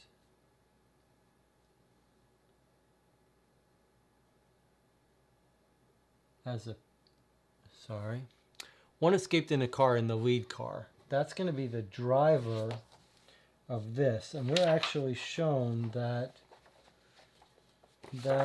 last fingerprint, which we think is pretty new, was from the driver. So we think B is driver. A, B, C. So we think that the driver, the one that escaped, is Rick Waters with fingerprint 1221. The smeared one is someone who may have stolen that car earlier and been in the car with them as a passenger, turning the radio, is our mystery fingerprint guy, which has to be our dead guy. So 1055 is going to be the dead guy at the campground,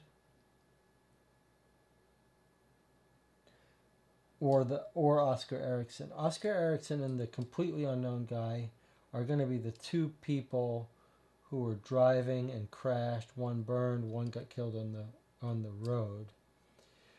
Rick Waters is the got away in the Hudson, because his fingerprint is on the door as he left this car.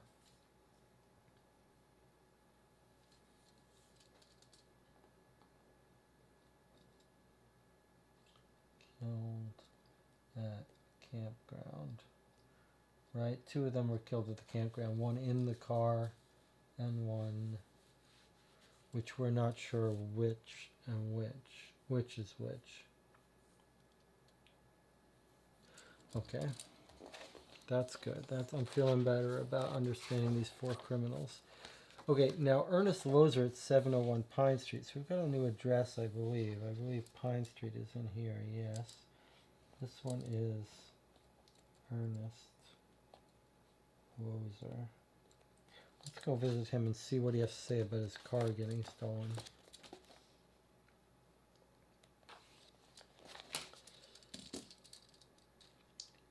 $386.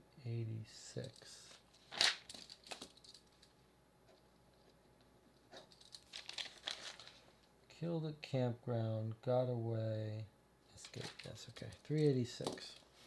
Could you tell me where your car was taken from? My interview with Ernest Lozer is taking place in the hallway of his apartment house.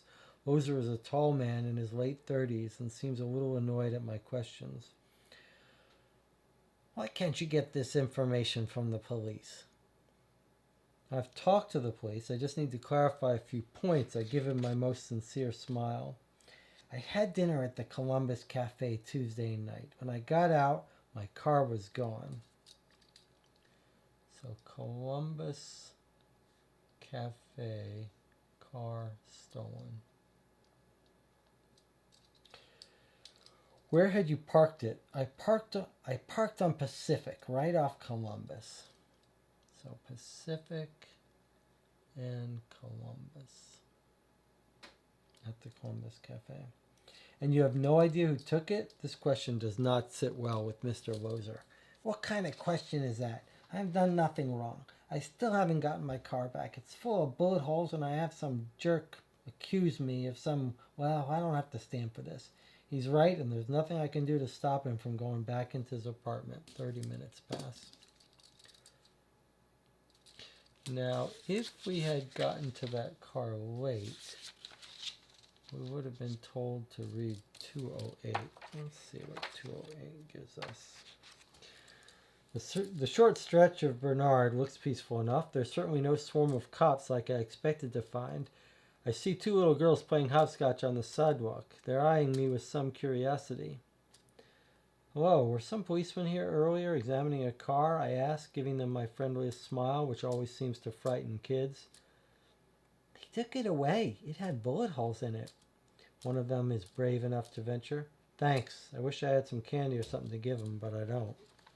Alright, so that's fine.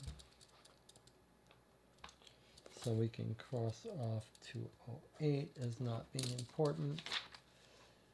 He got his car stolen on Pacific and Columbus. Let's see if we got a clue for that.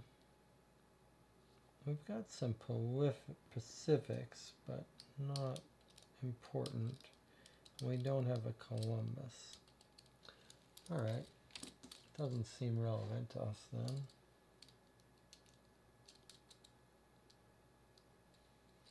We've got two Pacific entries, but they're both places we've already been. One is Sam Lee's place, and one is the Kerns' house.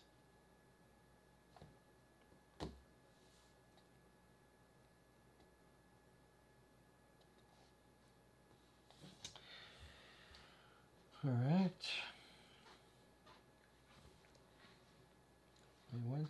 We went to City Hall, right? 383. That's how we got about. That's how we found out about the car. Yeah, that was nice. Then we've got a ton of hotels. Let's go talk to that lawyer from Scott Hayes' case, who seems very suspicious.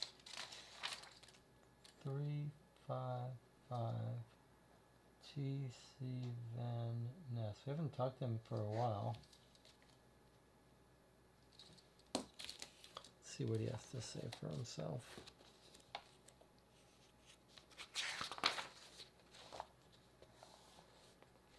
If it's before 5 o'clock, go to 327.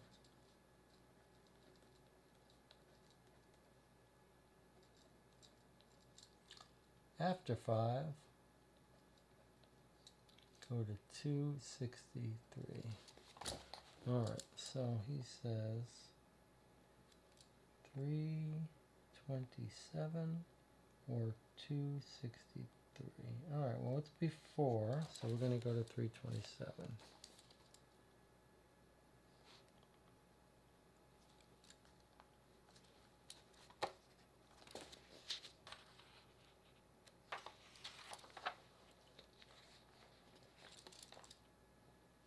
I'm sorry, sir, but Mr. Van Ness will be out all afternoon. He's attending the funeral of Mr. Scott Hayes and will be calling upon Mr. Bill Hayes afterwards, if you care to make an appointment.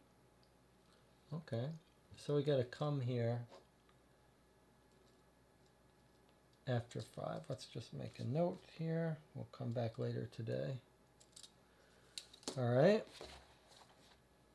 Let's make sure to do that. Is it time? I think it's time to leave San Francisco. There are definitely places in San Francisco that we haven't visited because we don't know the relevance of it.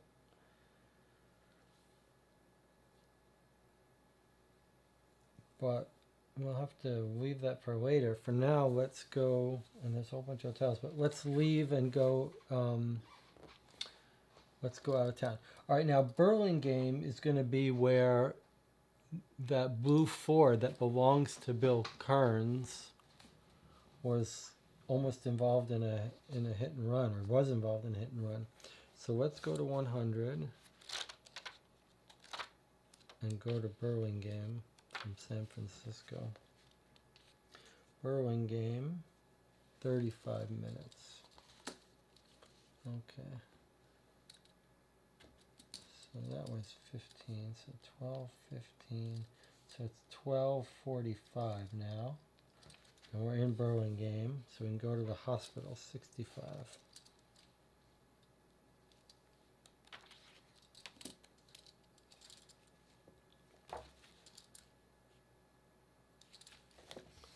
This is where the people who are hit by the car are.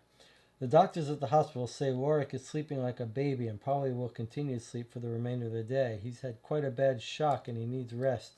If you had been in an accident like that, you wouldn't want visitors bothering you. 30 minutes, okay. It's 1:15. Now, we didn't care about the hospital anyway, but the police we do care about. So let's go to 137.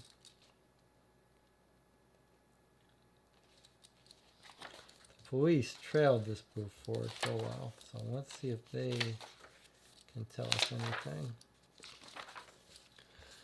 The clock at the police station says Warwick is in Burlingame Hospital, the clerk at the police station, and that he's still in a state of shock from the accident he was in yesterday.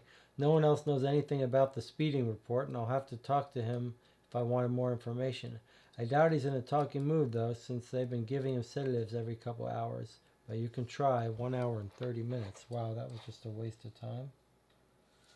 So now it's 2:45.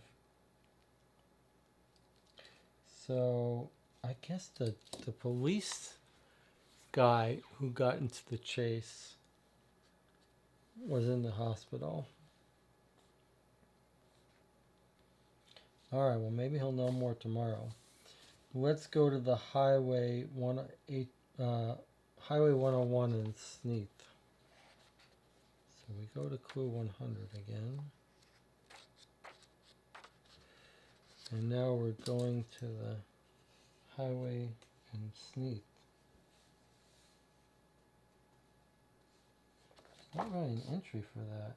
Highway 101 in Sneath. I mean, it seems like we're in that area of town. That's what Burlingame was. Or is that what Palo Alto is, or San Bruno? Alright, it doesn't matter much. So we're just going to call it, that we're already there. It doesn't matter.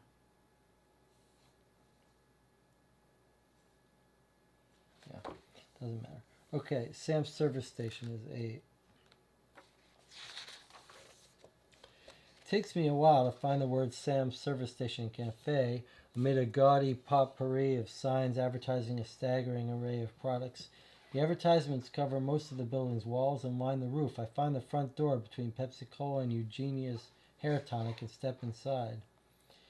Is it possible to speak to the owner? I ask of a young, rosy-cheeked waitress. She absent-mindedly drops a bowl of soup on the table, spilling half of it into a customer's lap, and points outside through a window. He's out there by the pumps. You must have missed him when you came in. I go back outside. A white-haired old man in a white shirt sits dozing in a wheelchair next to a gas pump. I tap him on the shoulder. He snorts a few times and coughs and looks up at me. That'll be 45 cents, is the first thing out of his mouth.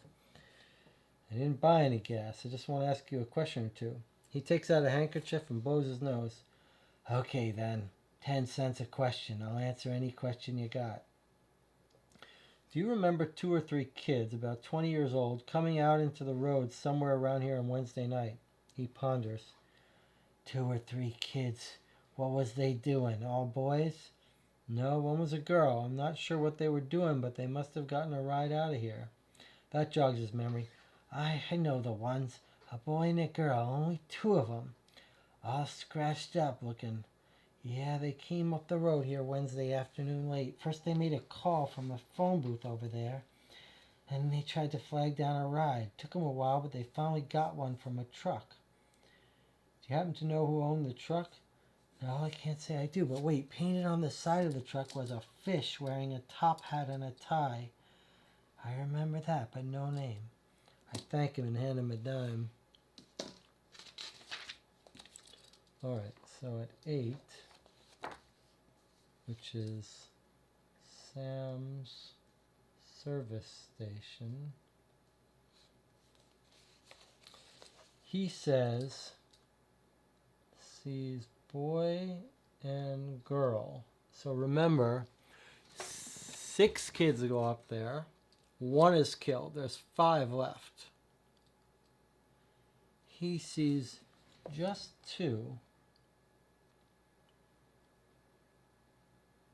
Boy and a girl. Scratched up.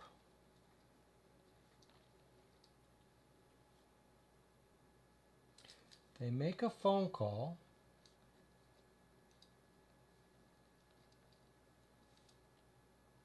Then they flag down a truck.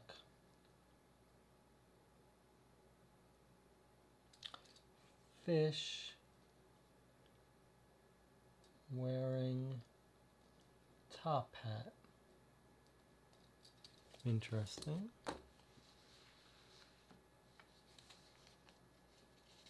Top hat and tie. I'm going to look in the newspaper.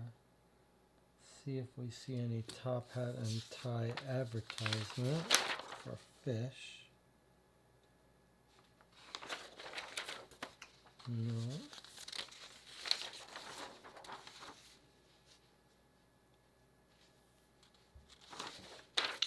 No.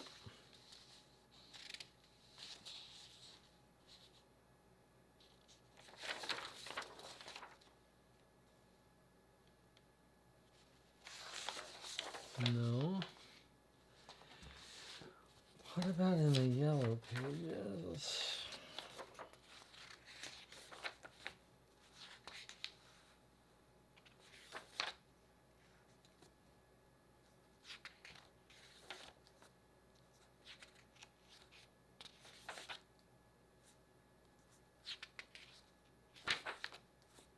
Whoa.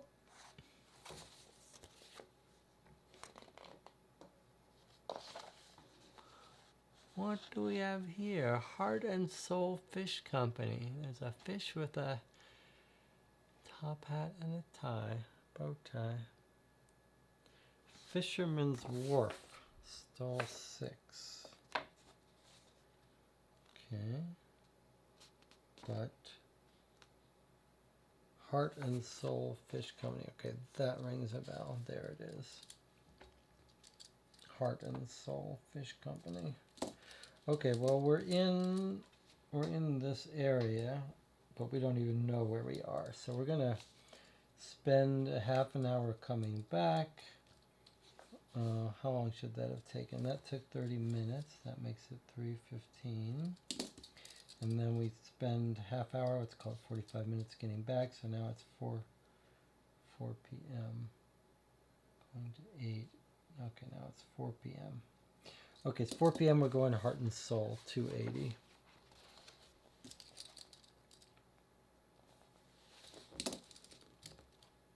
See if they remember picking up this pair. They must have called home, don't you think? But maybe they know what's happened. 280. Sure, we have trucks coming up Highway 101 all the time. A lot of our fish comes from Monterey. But Vic, Victor Belmont was the only driver working on the 4th. Can you tell me where I might find him? You're in luck. I just saw him drive up a few minutes ago. You could probably catch him right out back. I follow her directions and see a burly man unloading several crates of fish and packing them with ice. Mr. Belmont? He simply nods his head as he teeters on the edge of a sneeze, which finally erupts with tremendous force. I introduce myself and ask about Billy and Marianne. The descriptions match. They couldn't decide where they wanted to go. First they asked me to drop them off in the Mission, 19th Street. But then they changed their minds and ended up going to the bus depot.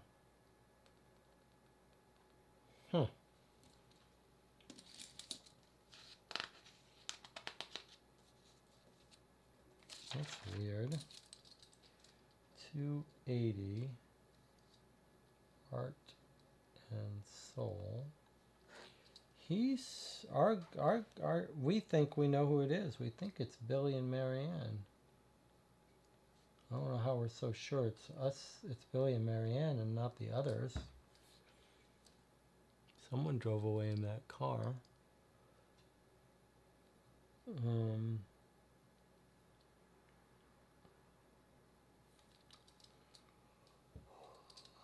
They're dropped off at the bus depot, but they considered 19th Street Mission.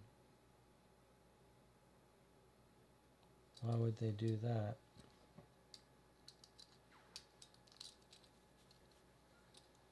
It's kind of weird, huh?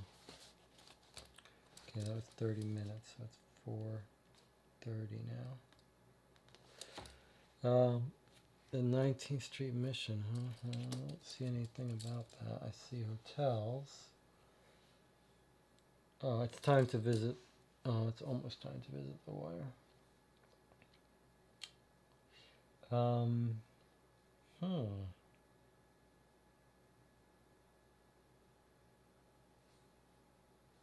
The 19th Street Mission, is that 2435 Mission?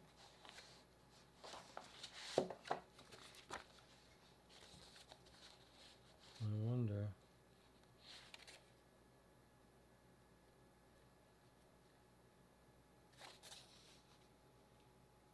Mission Hospital.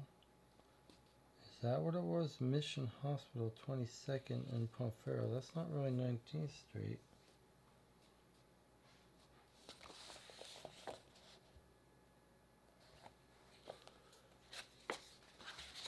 The Mission at 19th Street.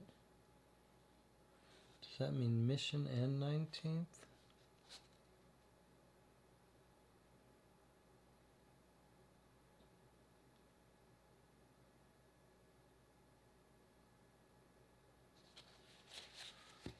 I mean, I see Mission.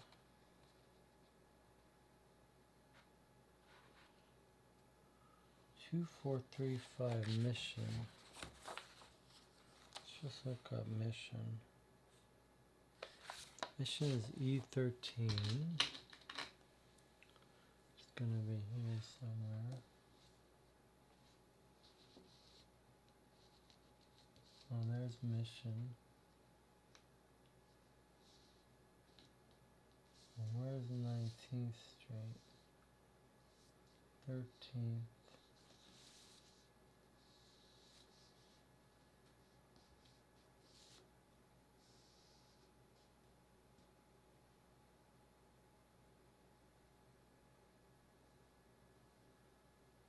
Chinatown, 12, 13th.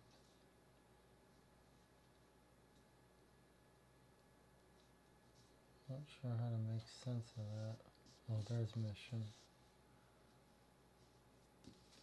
There's 19th. Mission and 19th.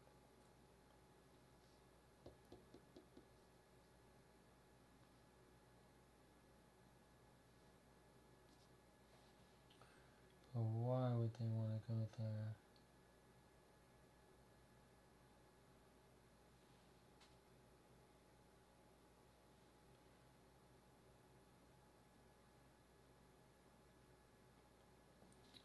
see anything there. I don't think it's going to be this mission, but I'm just going to quickly peek at it to see if that's has anything to do with us.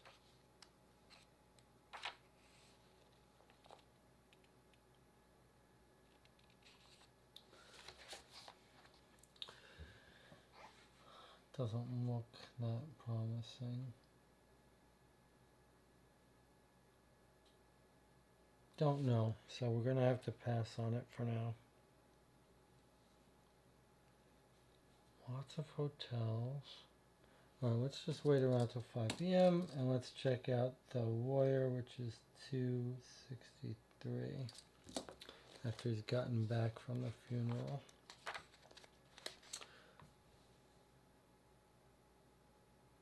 Oh, I see.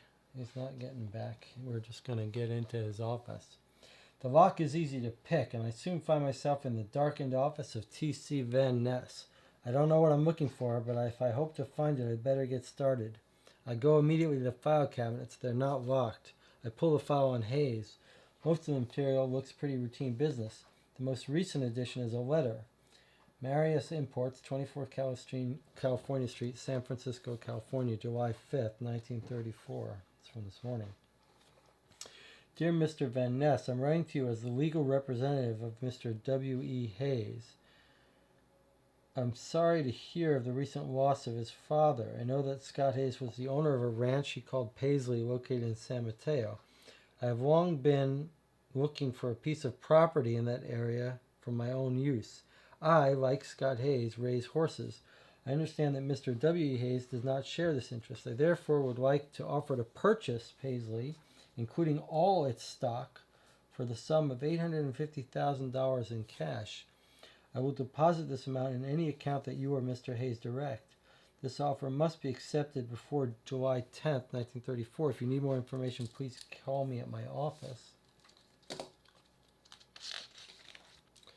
So, 263 T.C. Van Ness office. We find letter from Marius offering to buy Paisley, I guess, and the horse for $850,000. Respond by July 10. I look at Hayes' income tax return for 1933. The ranch was valued at $236,000, and the horses, 8 of them, listed $167,000. Looks like Billy made a pretty good profit. Time 45 minutes.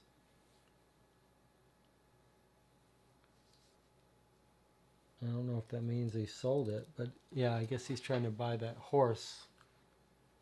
But he bought everything for $850,000. Or assuming he sold it, or maybe this guy's just getting ahead of himself about whether he actually sold it.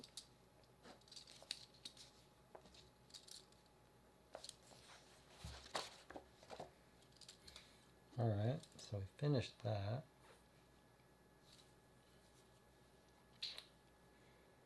We went to Sam's service station.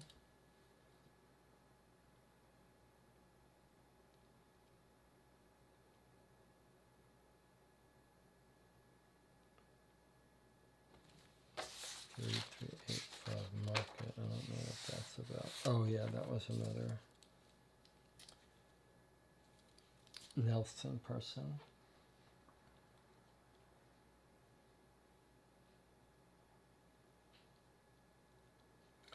Well, I suppose it's time to go to Stanford and learn about Sam Thacker.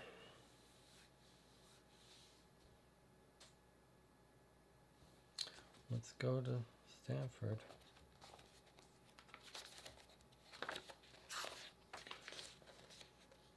So to get to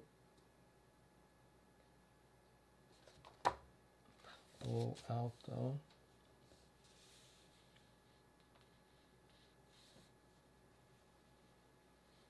Takes us 70 minutes.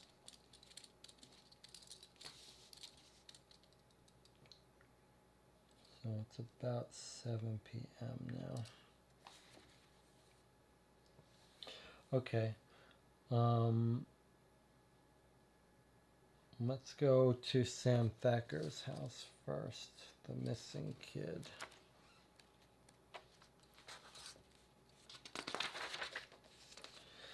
There's no answer to my knock on the door of Sam Thacker's dormitory room. I twist the knob and the door swings open. Obviously, he had not planned to be away from his apartment for very long. Maybe I can find a clue inside as to what made his plans go awry. The room is small and simply furnished. It's very messy, but not messy as if it had been ransacked. It is the messiness of a disorganized person. Papers, notes, and books are strewn around, covering the room like a blanket of dust. Doesn't look like anyone has yet come to claim the boy's belongings. Between the mattresses I find what appears to be his diary, although there are no dates on any of the entries. The most recent pages are filled with references to a girl named Sherry. His vivid descriptions of what he'd like to do with her shouldn't make it past the board of censors, but as long as she's over 18, it's okay with me. The diary apparently contains nothing more than a young man's fantasies. Under the bed are a pair of panties and one rhinestone earring. Over the wash basin, mixed in with a jumble of male toiletries, are 2 lipsticks and a powder compact. I begin to have more respect for his fantasies. Too bad none of them can come true now. Thacker's desk is completely devoted to schoolwork and papers. 1 hour and fingerprint clue 398. So we went to 47, Sam Thacker, and we found fingerprint clue 398. And that's 1 hour, which brings us to 8 p.m. Okay, let's see, 398.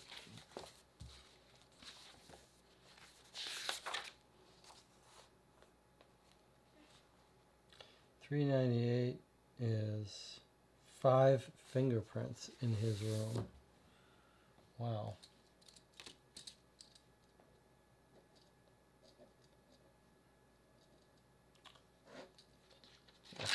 My handwriting's getting very sloppy.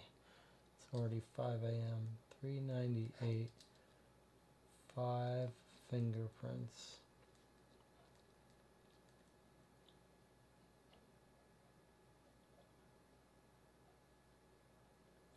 So we've got 1, 2, 3, 1, 2. All right, let's mark these down. This is a whirl 1. This is a 3. So loop 3. And this is a 1, 2, 3, 4. This is a loop 4. This is a loop 1, 2, 3. I believe. 3. This is a whirl. 1, 2,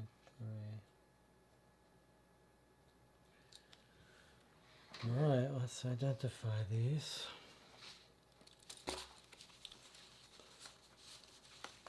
I'm not going to bother showing you these. It's just easier this way. Okay, that looks like 1150.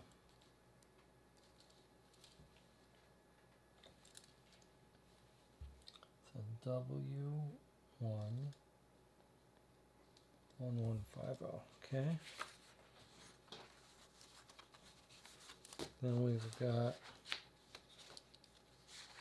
an L3 and an L4. All right, let's see.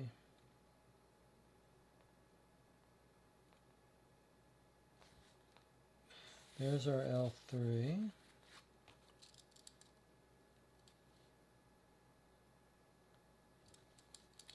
One one seven three. L3 1173. We've got an L4.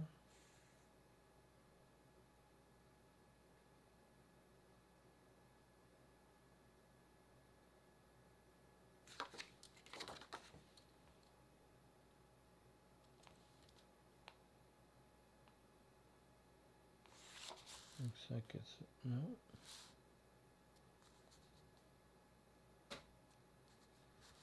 There it is. 1079. L4 1079. Alright, what else we got? Another L3. That's a weird looking L3.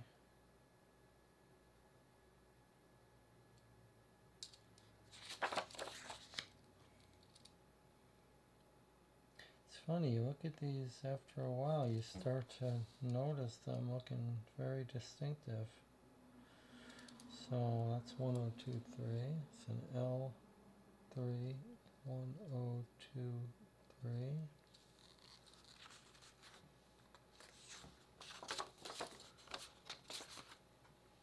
And then we've got a W3.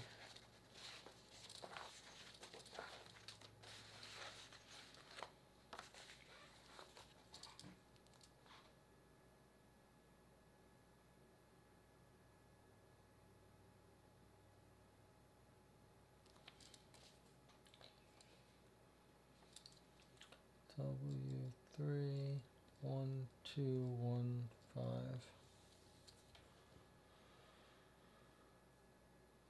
So I'm guessing one of these is going to be easily matched to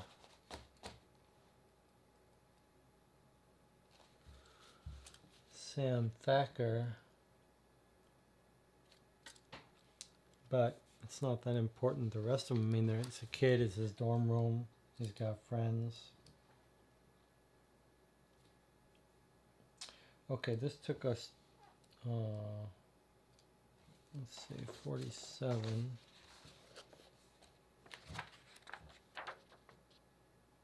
Fingerprint 39, that was 1 hour. And then fingerprinting this guy's room took us 2 hours. So that's 10 p.m. So we're supposed to be done with our next pass through of the day.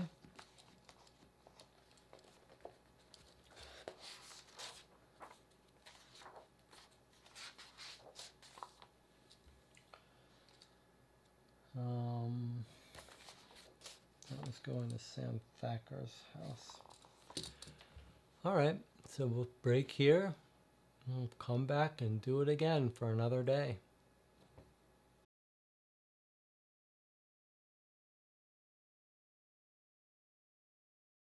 We're back with our third pass through of Gumshoe, July 5th. Sort of cleaning up some loose ends here. Although there sure are a lot of loose ends to clean up.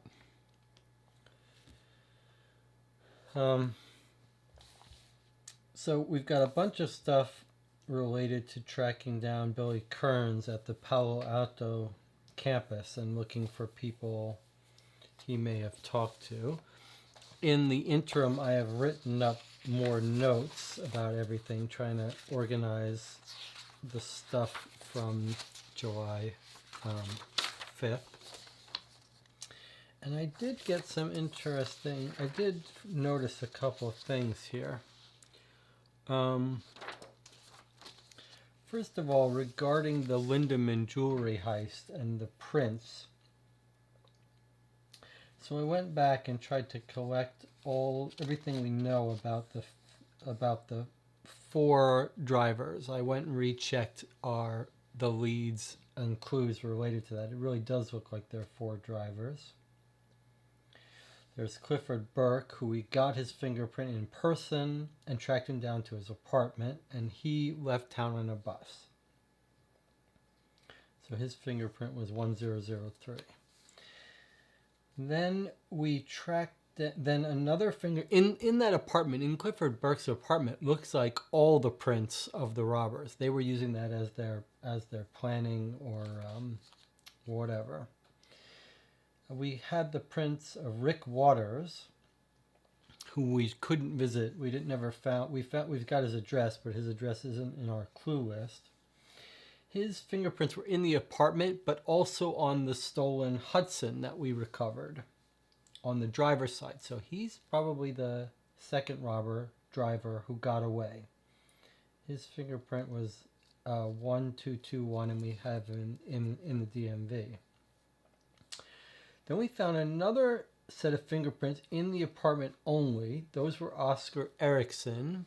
And when we tracked down his girlfriend, the floozy, she gave the description she gave us of a guy about to come into money and needing money sounded like he was going to be another one of our robbers. We've got his fingerprints, 1041, from the apartment and from the DMV, but not on any of the cars or bodies. So I think he was the guy who burned up in the car, the driver. Now,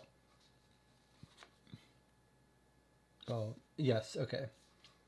Then we've got the John Doe found at the campground, dead and battered and bruised.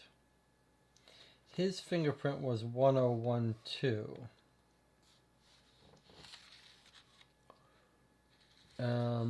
I haven't made a note here though, but did we find, and we did find that at the apartment. So let me add my little note here. Found at apartment, but not at DMV. We don't have an ID on that. But so found dead at the campground and in the apartment, his fingerprints were found. So he was also definitely a robber. Remember, there was some question about whether he was a robber or a stolen identity, but he was definitely a robber. So that gives us 1, 2, 3, 4. That gives us the 4 robbers. But what I noticed when I went back over our notes is that we've also got another fingerprint. It's F1055. We don't know who it belongs to, but I want you to notice something. It was found at Clifford Burke's apartment, along with Dolly Fitzgerald, who was the floozy girlfriend. We don't think she's involved. But it was found at the apartment, 1055, and it was recovered smeared on the radio dial of the recovered stolen Hudson. So I think what we've got here is a 5th person involved in this Lindemann jewel heist, but possibly not driving the getaway cars or hiding in the car and using the radio. Either he was involved in helping steal that car or something, but that we've got a 5th person in the Lindemann robbery. I don't know, 5th person. I don't know if he was a planner that was in the apartment and helped steal the car, or if he was just not noticed because he was hiding down in the seat well of the car so as not to get shot. There were bullet holes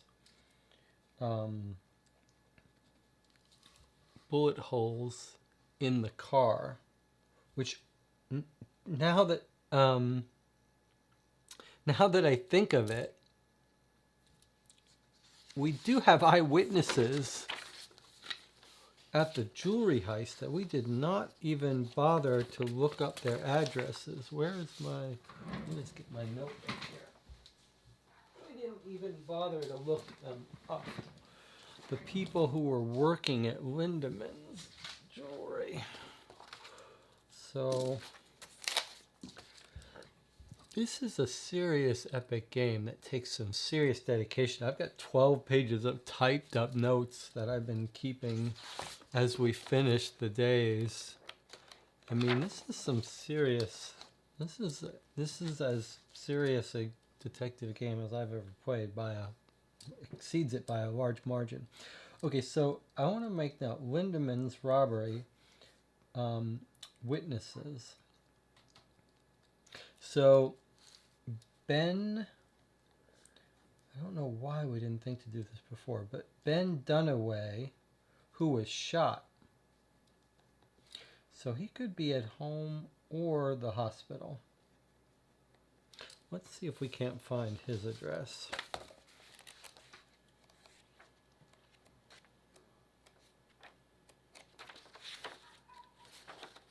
This happens quite a bit in these games, that it seems obvious that we would want to talk to him, but sometimes you get overwhelmed with so much information that you don't follow through on these, which is a really good, that's a good way to design a game, to sort of overwhelm the players with information. So he's at 2475 Vallejo.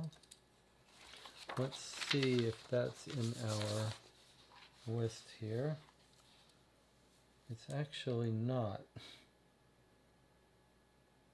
Vallejo is not in our list, so we can't talk to him, and we don't have a hospital. All right, that's okay. There were other people in there too. Okay, Ben Dunaway was the owner, and then there's two employees, Mary Pace and Leon Kolb. Mary Pace. Let's see if we can find her in the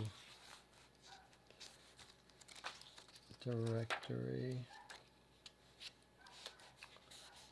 There's also an owner of a dog that's going to get murdered soon. That will be our tomorrow's case. Pace, Mary. She was at 2287 Cicalia. And Leon Kolb. And I guess my plan was to start marking these, okay? Then Leon Kolb.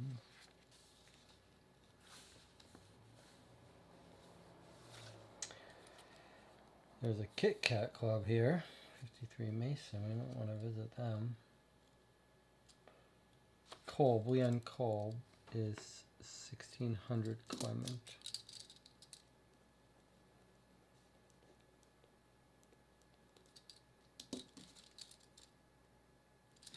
Okay, are they, either of them in our thing? 28287 Cecilia, nope. 1600 Clement, nope. Alright, so we cannot go talk to them. It was a good thought though, it was a good thought.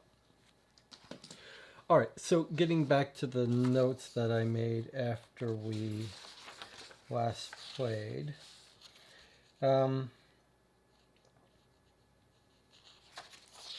So here was another, so that was the big one. Now there was another serious one that I was thinking about. So let's get to Billy Kerns, this missing person. We know they were camping. We think they went on a triple date. We think there were 6 of them. We've got the list of the 6 of them. Billy Kern, his girlfriend Marianne Sterling, which we think she may have been pregnant or gone for an abortion. Sam Thacker, the kid that was killed at the campground. Sherry Dillon, the high school girl, the wild high school girl. Bradford Pirelli, the Italian kid who's got a record. And Zena Jones, the rich girlfriend of Bradford. One of them was killed. That leaves 5 left. Now, what's interesting is, if you look back at that newspaper article we found, I want you to listen to this. It says there was a hit-and-run driver injured 2 pedestrians in Burlingame yesterday, causing another car to swerve onto a sidewalk. Injured were Zeta Nunes and John Coop. Victims taken to Birmingham Hospital. Officer John Lorick witnessed it, gave chase, lost track. It was a blue Ford. That's Kerns' car. It says witnesses state the car contained at least 4 passengers. 4 passengers. I don't know if that means including the driver or including the driver. But either way, it sounds like all of those kids drove like wild in that car. For what reason, we don't know. But here's a possibility. The robber comes up to the campground, right? He shoots dead Sam Thacker, one of the kids. They hit him on top of the head with something, a bottle or something. And they panic, get in the car, the rest of them, the 5 of them, and drive like mad, panicked. And then maybe they get into this accident. I don't know why they're driving to escape. It seems like they've got his gun, although maybe not. Maybe it's in the garbage can, which is full. We don't know why they're panicked and driving. We don't know why they didn't call the police. They do seem like they're on the run. We went to the hospital and the officer is like in a nervous wreck and can't talk to us.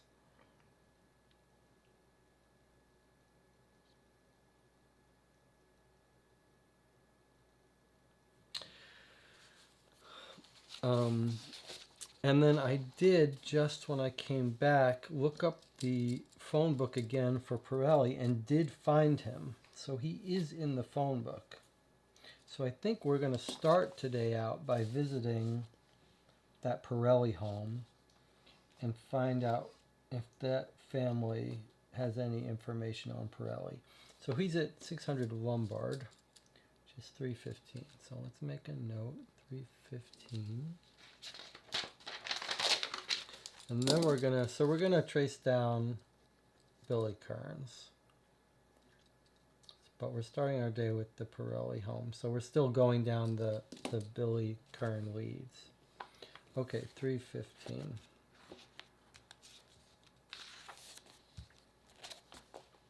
If it's before 5 o'clock, go to 2. So before 5. I don't know if this means he's not going to be home. Go to 2. After 5. We'll go to 57. All right, so let's go to 2. I'll come back here maybe after 5.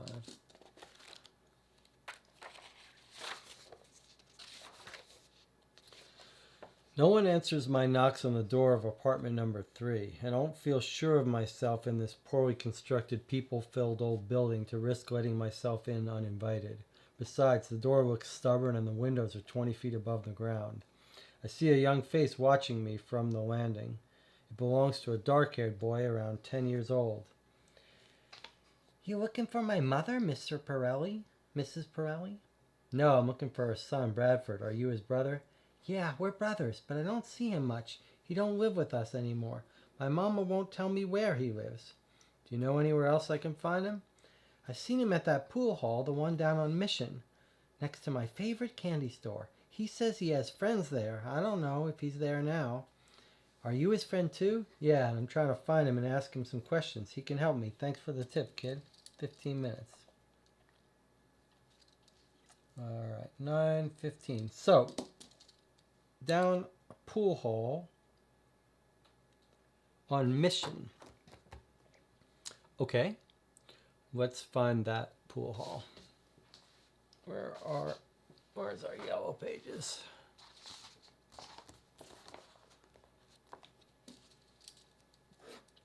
To Pirelli pool hall on Mission. All right, where are our Pages.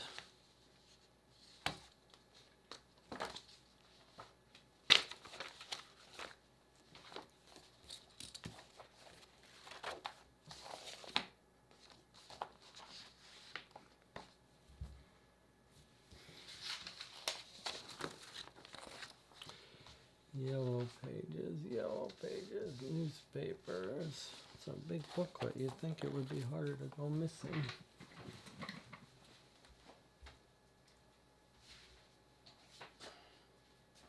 The cat had it. All right, let's look up pool halls and see if there's an entry for them.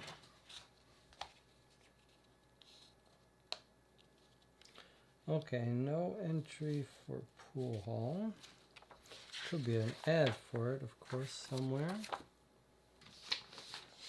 Can I add in the newspaper for a pool hall? No. We should always look and see if there's a pool hall by name. It's on Mission, though. On Mission or in the Mission District? Let's check that out again. He says,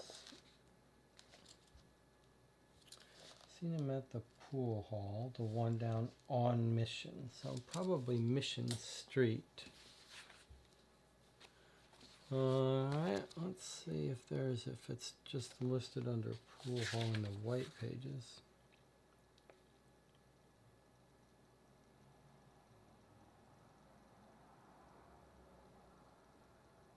No.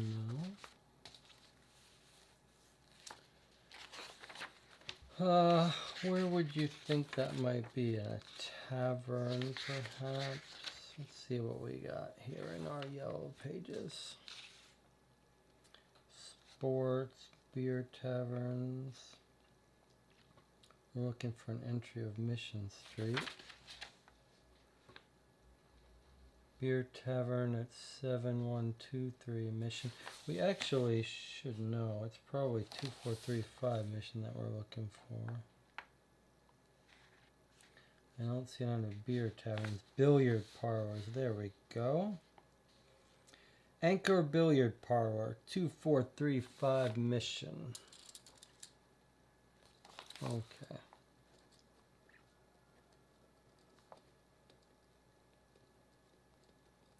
All right, let's mark it as the pool hall. And let's go there, 281. 281. First of all, how long did that clue take us? 15 minutes. So it's actually 9:15. Yeah, 9:15. Okay. 285 at 9:15. Sorry, 281.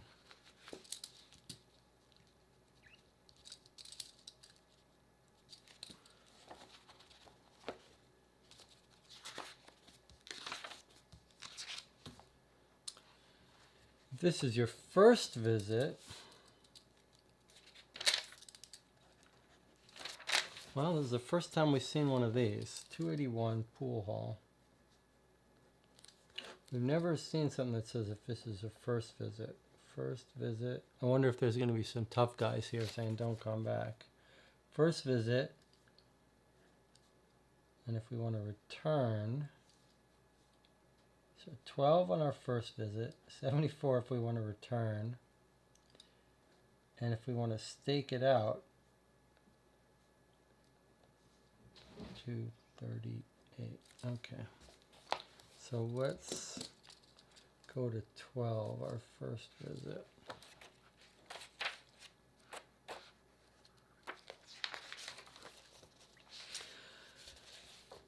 I stand in the doorway of the candy store next to the pool hall on Mission. I watch for a few minutes as people come and go. Longshoremen, Mexicans, working stiffs, and all kinds of shady characters whose professions or heritages can't be so easily identified. I light a cigarette just so I can throw it in the gutter as I take the few steps to the pool hall's door. When I first walk in, no one pays me much mind. Much of the 15 or 20 tables are occupied. Several men are drinking at the bar, either waiting for tables or just passing time. The air is filled with the sound of clicking balls and 30 conversations in various languages. I lean against the bar and scan the crowds for Billy Kern or someone who might be Bradford Pirelli. I don't see them, but I do see a few faces whose owners I've sent to prison over the years. No one who looks at me recognizes me, or at least they pretend not to. I notice that many of the people coming and leaving have a brief conversation with a short man sitting on a stool near the back of the hall. Most who talk to him go out a back door for a few minutes, after which they usually emerge with smiles on their faces. I turn my attention to the man on the stool. It soon becomes obvious that he's in charge. He gives orders, short and quick, and people obey. At least 2 or 3 of the men standing around him appear to be bodyguards.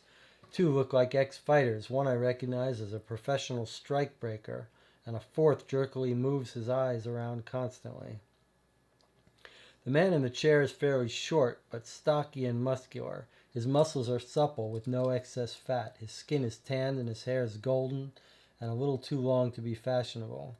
He has thick lips and a flat nose. He doesn't wear glasses, but when someone hands him something to read, he takes out a pair from his shirt pocket and puts them on. He puts them away when he's done. I let a few more people file in and out of the back room before I approach the golden boy on the stool. I walk up to him. It's 15 seconds before he finishes a conversation with one of his bodyguards and turns to face me. He regards me warily with shifty eyes. I see no point in wasting either of our times. Do you know someone by the name of Billy Kern? In less than a second, all the conversation in the room goes silent. The only sound left is the clicking of whatever pool balls were sent into motion before I open my mouth. That's interesting. All eyes turn toward me. The man on the stool stares at me. He doesn't even blink as he asks a lackey behind him, "Joe, do I know someone named Billy Kern?" The lackey grins and grunts. "Gee, I don't know, boss. I'm not so good with names." I put myself out on a limb, but I might as well keep climbing. "How about Bradford Pirelli?" This time the silence is complete. He finally speaks to me. "I don't know the names of a lot of people who come in here." I notice that the skinny man leaning against the pool table directly to my right is becoming agitated. I sense danger in him. I reach into my coat pocket. His muscles tense and his body bends forward. As slowly as I can, I draw out a photograph of Billy and hand it to the man on the stool. He puts on his glasses and looks at it. He shrugs his shoulder. "Maybe, maybe not." He hands the picture to the man on my right. It gives me an excuse to turn and face him. His most obvious feature is a serious case of acne. He has red splotches and pimples covering his skin from his forehead down to the top of his chest. Anyone would say he was ugly. He's tall and wiry, and he has the kind of ratty brown hair that stands up straight. His face shows the creases of a perpetual sneer. When he first sees the photograph, he catches his breath and looks surprised, but the surprise is almost unnoticeable as he wipes it off immediately. The sneer is back on his face again. "Nah, never seen him in my life." As he hands the photograph back to me, a young kid around 19 comes out of the back door. I can see him putting small folded paper packets into his pocket. He's grinning stupidly. "Thanks, Bobcat. I needed the lift." The man on the stool does not answer, but glares at him wordlessly. He stops and notices the silence in the room. He looks around him and blushes deeply. He murmurs, "Sorry, Bobcat." The man on the stool snarls at him. He scurries out the front door. I use the distraction to make my exit. No one tries to stop me. I want to catch up with the kid who just left and ask him some questions. He looks like the type who'd talk. But once outside, I can't find him, and I think it's wise to continue my vigil of the pool hall. I take up my old place in the candy store and watch. After 10 minutes, the nervous guy with the acne strides out onto the sidewalk. He heads right toward me. I quickly turn my back and pick up a magazine. I hide my face with it as I pretend to read. He comes in the candy store and buys a packet of gum. The man behind the counter asks, "How things going, Pimples?" All right. Could be worse." He leaves without noticing me. Time 1 hour. If you want to continue surveillance, go to 174. Okay, 12, pool hall. So we've got a guy named Bobcat, the boss, doing some illegal stuff. What are they doing in the back with the papers? Are they bookies taking bets or drugs in folded paper?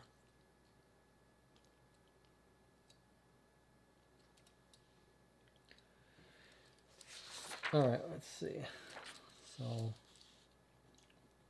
I wonder if we should be making like little notes when we get a clue that's rich with information. Okay, so it seems like they know Pirelli, Bradford Pirelli. They're getting all nervous. They're denying everything. We learn his name is Bobcat through the kid who doesn't realize what's going on. They go out the back door for a few minutes. They emerge with smiles on their face.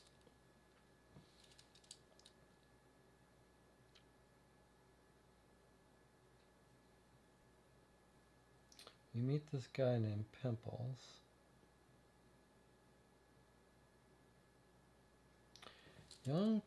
He's putting a small folded paper packets into his pocket, grinning. Is it drugs? Okay. And then there's a guy named Pimples. And then there's the kid. And then we've got paper packets out back. And we've also got a candy store nearby. Is it just the candy store that this kid's going to? He comes in the candy store and buys a packet of gum. Okay, so it's not related to our thing. Okay, and then it asks us, do we want to stake it out? Go to 174, which is different than the 238 if we want to stake it out if we come back. That's weird. So if you go to 281, if we want to stake it out, we go to 238. But if we want to stake it out now, continue surveillance, go to 134.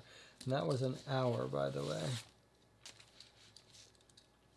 So it's now 10:15. Well, I think we should stake this place out, although, yeah, I mean, surely we're going to stake it out as much as possible. So this is not stake out, this is continue surveillance. So we're going to go to, I guess we got to take this note carefully here. So the pool hall, just 281, I'm going to bring this around here. So 281, we got 1274 and 238 possibilities. We went to 12. 12 takes us to 174, which we're going to now.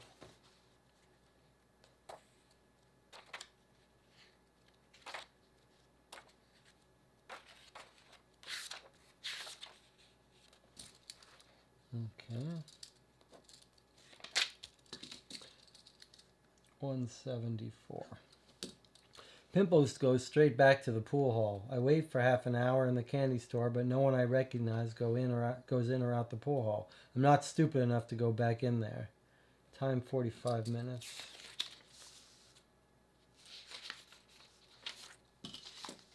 Okay. So now it's 11.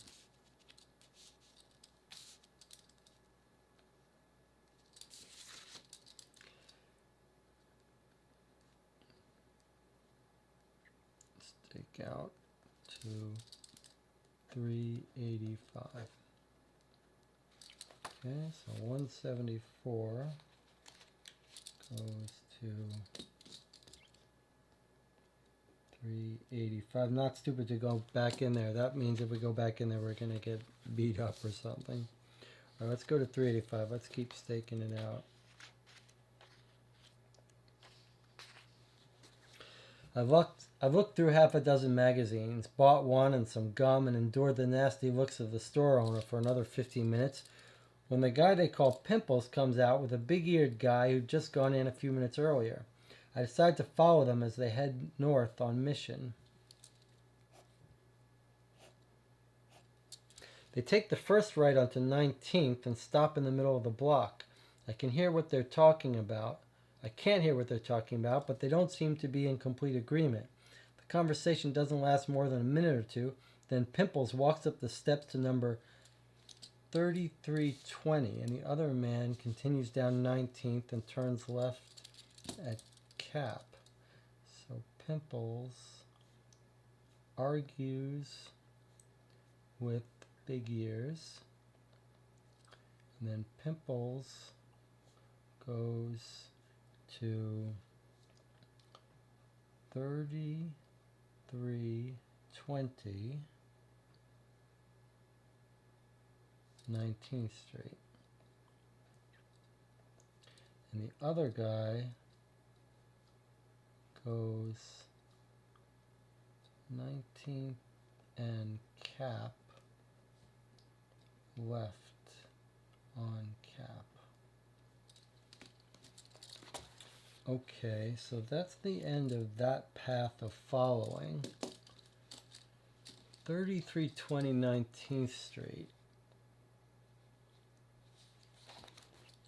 And then 30 minutes goes by.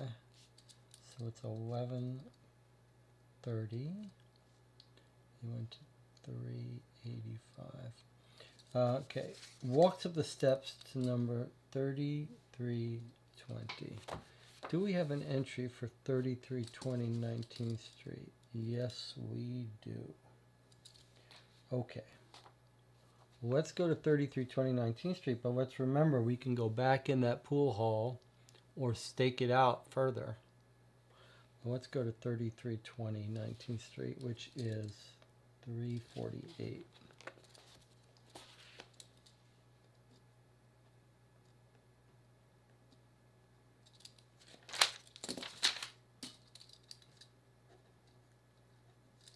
Which is 3320 19th.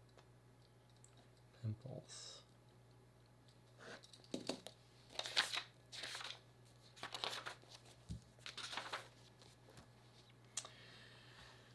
Okay, it's another question.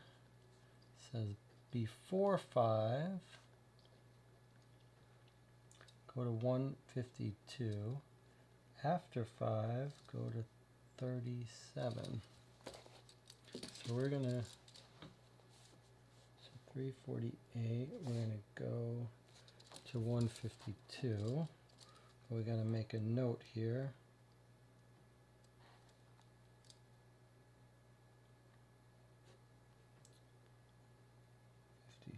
52 and 37. Alright, let's go to 152 for now. Don't know what happens if we come back there later. We got a bunch of places like that. The door is firmly locked and no one answers my insistent pounding. Really?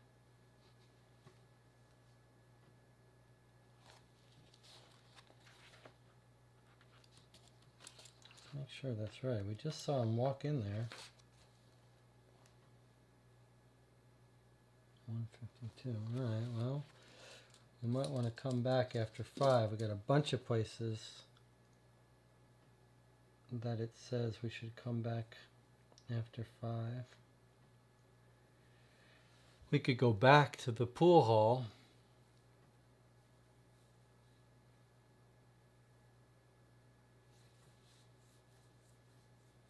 Or we could stake it out more. Let's come back to it later. Let's come back to it later.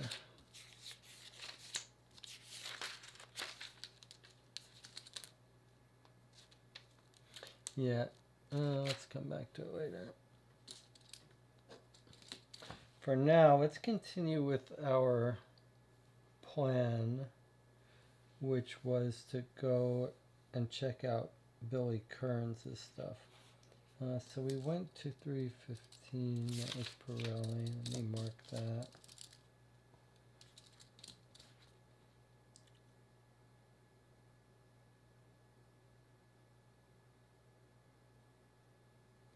I see a note here that I made a note of Ernest Lozer's house, 701 Pine.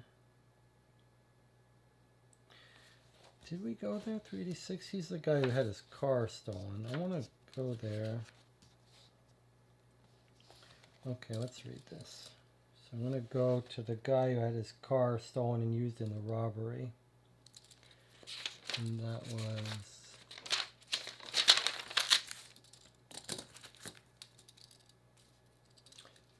386, which was Ernest Lozer.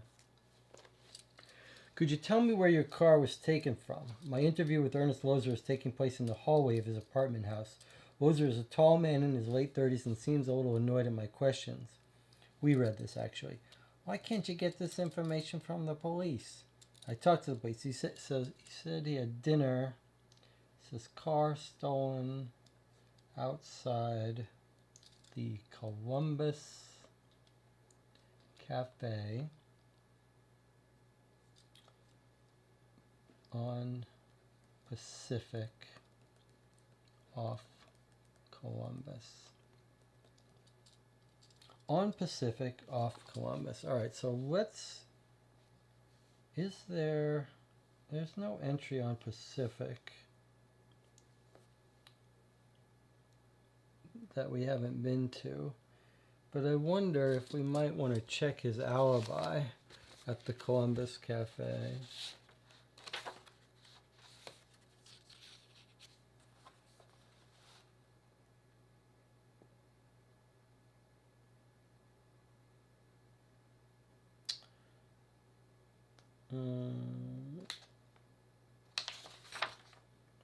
Columbus Cafe is at 458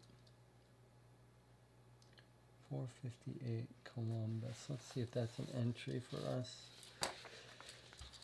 No, there's no entry. We're just going to assume that he's telling the truth. I mean, everything about that car being stolen sounds right to me.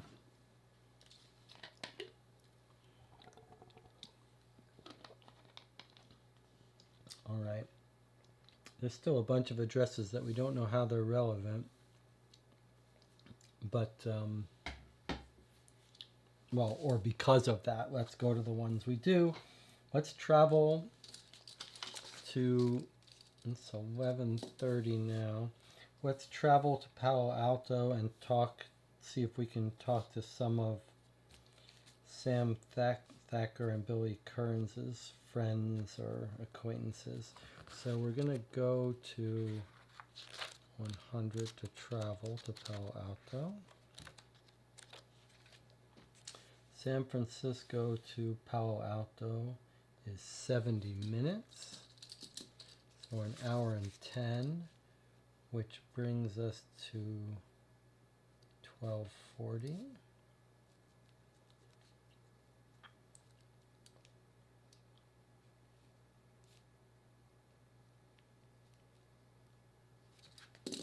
Okay, and now we're going to go, let's see, we've got his friends. We've got a friend named Skip Sterling. This is actually someone I forgot to write down in my list of friends. I forget what we're told about Skip Sterling. I know I have a list of friends and I didn't write it down. Other friends, Skip Sterling. They would have told us about that in the beginning, I think. Most of his friends are there in Stanford. Skip Sterling, he lives in the same dorm. Okay. I gotta add that to my database. All right, let's go knock on Skip Sterling's door and see what he has to tell us. 30.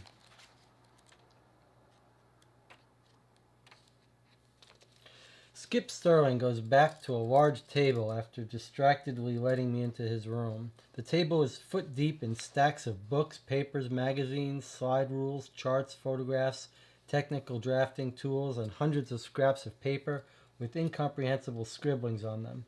The rest of the room is not as bad, but not much better. He sits at the desk and nervously resumes transcribing some equations from one sheet of paper to another. He has yet to say a word to me, even to ask who I am or why I'm here. Suddenly he gets a fearful look in his eyes. Is it overcast today? No, the sun's out and it's hotter than a prize fighter's armpit. His relief is visible. I've got to make some important observations tonight. It's got to be clear or else. He digs through a stack of papers, finds the one he's looking for, then studies it intently. He then gets up, goes over to his bed, digs underneath it, and pulls out a science periodical. He flips through it feverishly. If I don't start the ball rolling, we'll never get anywhere. I can't wait for him to say anything sensible. Oh, sorry. I say, if I don't start the ball rolling, we'll never get anywhere. I can't wait for him to say anything sensible. About your friend, Billy Kern. Oh, is he stoned again? Now, where's my ephemeris tables? So, we know Billy Kerns is a marijuana smoker. He comes back to the table and finds what he's looking for immediately. He starts making notations on a piece of graph paper. Mr. Sterling, I have some important questions to ask you. Could you spare me a few minutes of your time? He stops and looks at me. Oh, questions. He looks longingly back at what he's writing. All right, what do you need? I'm looking for a friend of yours, Billy Kern. No one seems to know where he is. I thought maybe you might have an idea. Billy? Kern? He scratches his forehead. Oh, yeah, Billy. Isn't he at home? That's where he usually is. No, he isn't at home, and he isn't anywhere else. People say you're a good friend of his, so I thought he might have called you up if he was in trouble. No, I don't even have a phone. Too distracting. He'd have stopped by, but he hasn't for a while. Don't know where he could be. I guess I'll see him in class on Monday. Should I tell him to get in touch with you when I see him? Yeah, sure, on Monday. Call me up at the office if he shows up. I give him one of my cards. 45 minutes. Okay, so it's about 1:30 now.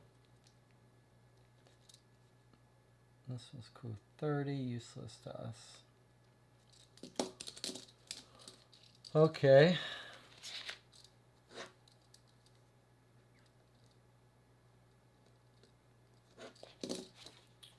All right, next up, that was Sam Sterling. Next, let's talk to Zena Jones. She was the rich girl, I believe. 96, the rich friend. Can't remember if she was supposed to have gone camping with them. The old matron who guards the front door of the girls' dormitory eyes me coolly. You say you're a detective? Oh no, I've heard that line before. You've got to think of something better than that to get past me. This is the building where Zeta Jones lived, right? Yes, it is, but no men are allowed, especially during the summer session. School policy. I'm here to protect the honor of these young ladies. I whip out my fake undercover police badge. This is an important case, ma'am. I've got to question Miss Jones. You wouldn't want a lot of policemen poking around here now, would you? Policeman's pledge. I won't impinge on anyone's honor. The badge convinces her. She lets me pass. But I expect you back down here before half an hour is through, she warns. I go upstairs and find Zena Jones' room. The mousy-looking girl answers the door, tells me her name is Judith Van Allen, and that Zena is not in. She agrees to talk about her missing roommate. Well, Brad, that's Zena's boyfriend, came to pick her up Tuesday afternoon. What does Brad look like? Oh, he's tall, handsome. She stops and blushes. Very handsome, but too wild for me. Oh, don't get me wrong. I would never try to steal away Zena's boyfriend. The blush is even deeper this time. I tell her to continue. Zena told me she would be back Wednesday night, but not to expect her home in time for dinner. That was the last I saw of her or Brad. She starts to fidget with her long brunette hair. You know, They haven't been together very long. Actually, I saw him first, but couldn't get up the nerve to, well, you know, but Zena could. She's not shy in the slightest. Always just takes what she wants, even if she falls silent. My questions about Zena's personality and favorite hideaways meet with mute shrugs. She silently nods when I ask if I may look around the apartment. It's an unremarkable college dormitory room. Zena Jones left no clues as to where either she, Bradford Pirelli, or Billy Kern may have disappeared to. Judith Van Allen does not respond when I thank her and leave. Time 1 hour. So, I like how the woman told us to be back in a half hour and we just took an hour anyway. So it's 2:30 p.m. And that was clue 96. Well, I mean, not very useful, although she does tell us that this rich girl just takes what she wants and has no shame. Okay, let's go to the Dean of Students and find out what they know. 45.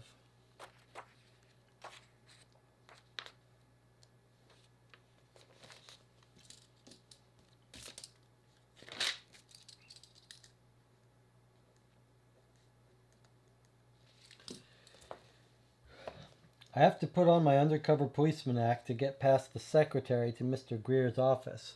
When I first walked in, she wouldn't even answer my questions. After 3 minutes, she was calling me sir and telling me that an appointment wasn't necessary. Little white lies aren't half so bad if they help you save time. Everything in the office is a subdued brown. Everywhere is mahogany and leather.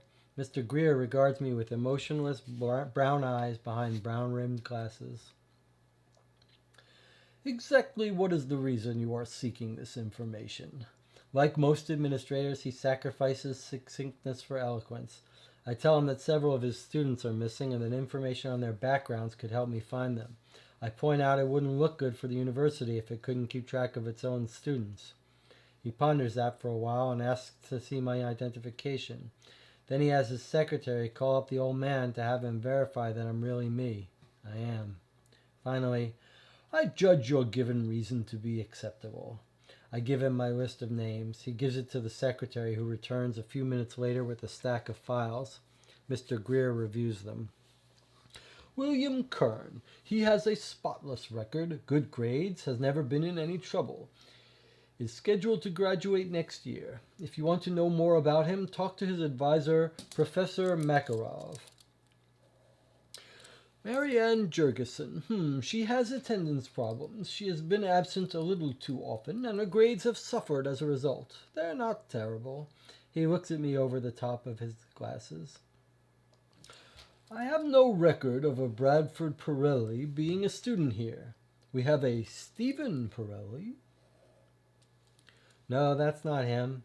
I didn't think he was a student. Continue. He reaches for the next file. Zena Jones. He looks at her file as if he were looking at a car wreck. He shakes his head and makes clicking sounds with his tongue. Zena is not, it seems, very studious. She has been on academic probation since her first semester. We have allowed her to continue in the hopes that she improve, but at this rate... He actually flashes the page my way, and I get a glimpse of a long procession of C's, D's, and F's with an occasional B here and there.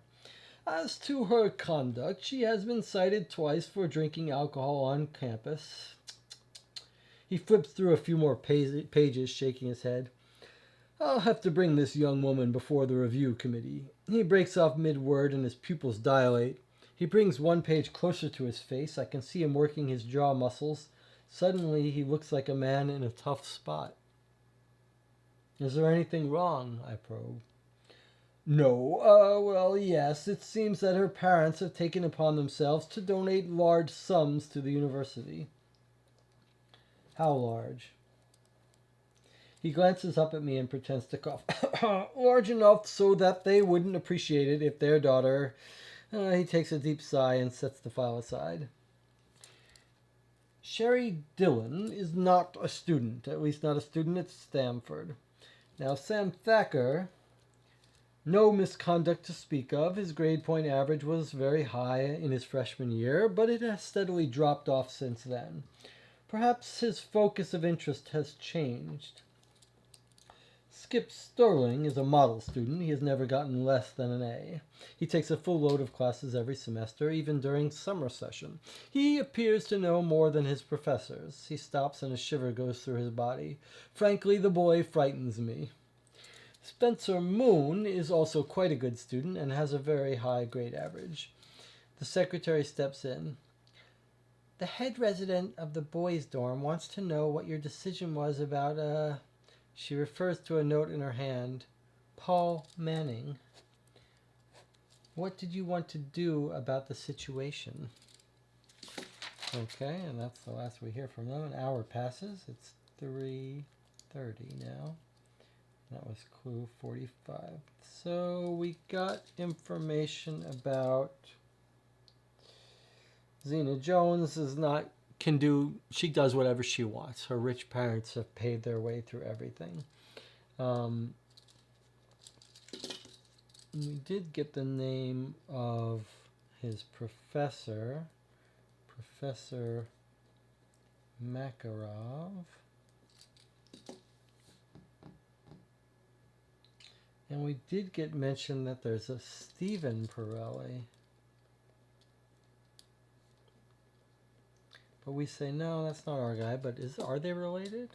Oh, maybe, maybe not. And then they mention this guy, Paul Manning. The secretary mentions it to the dean. Probably not relevant for us. The other kids are good students. All right, let's go to this Professor Makarov now. 55.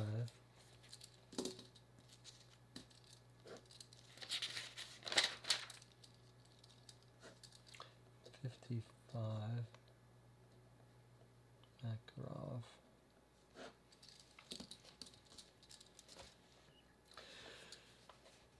Billy is one of my best students, says Professor Makarov, leaning back in his padded leather chair. His accent is thick, but he has no problem with the language. Perhaps he's a little too enthusiastic at times. He does not have great patience for studying.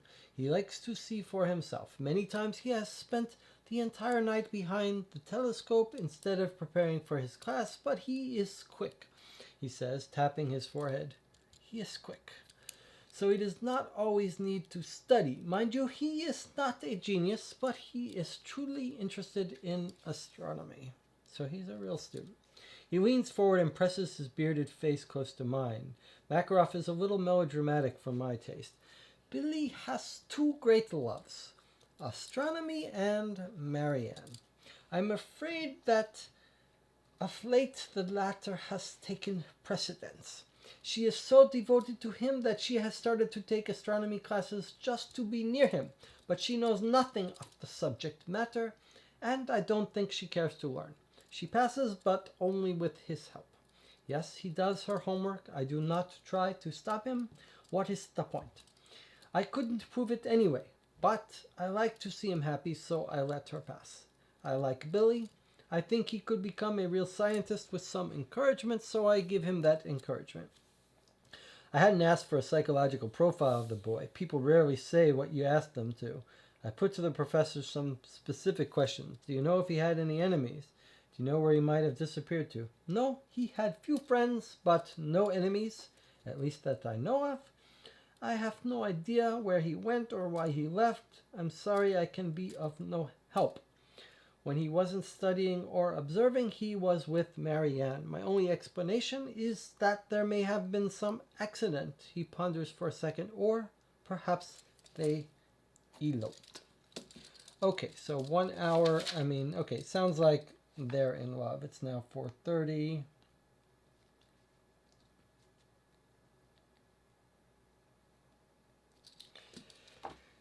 It's getting late in the day. Here's the trouble. There's another address here in Palo Alto that we don't know how to get to or why we would get to it.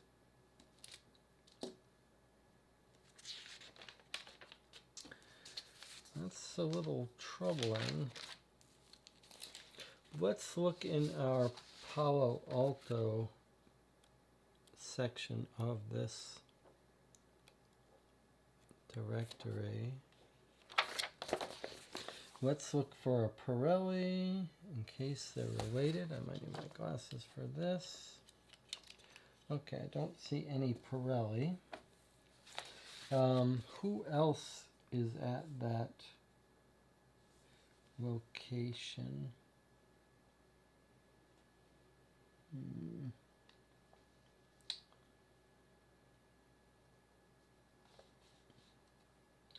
I'm sort of fudging a little bit. I'm looking for Channing Way.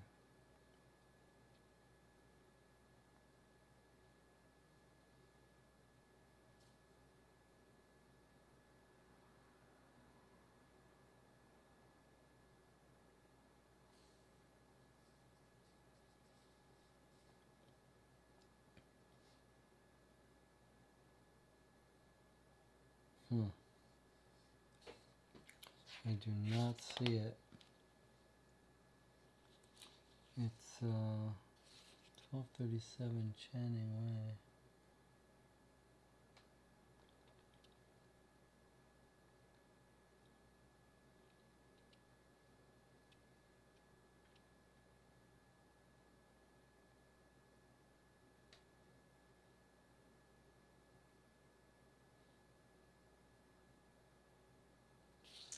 Well, I see it, but I don't know. Oh, you know what it is. Okay. It's this person we wrote down when we talked to the dean. Paul Manning. What do you want to do about Paul Manning? The secretary asked him. All right, so he's in here. Let's go visit Paul Manning and see what they are even talking about. I wonder if he's going to be a kid like selling drugs to the students. So 33 we're going to. We might have looked him up.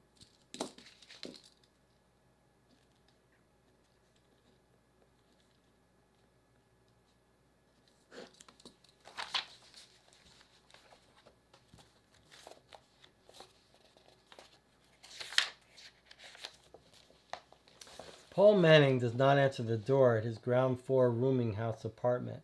I go around the side of the building and try tapping on his window. Still no answer. Perhaps he's not home. Perhaps he doesn't bother to lock his windows. I give a quick glance around and give it the old heave-ho. It's my lucky day.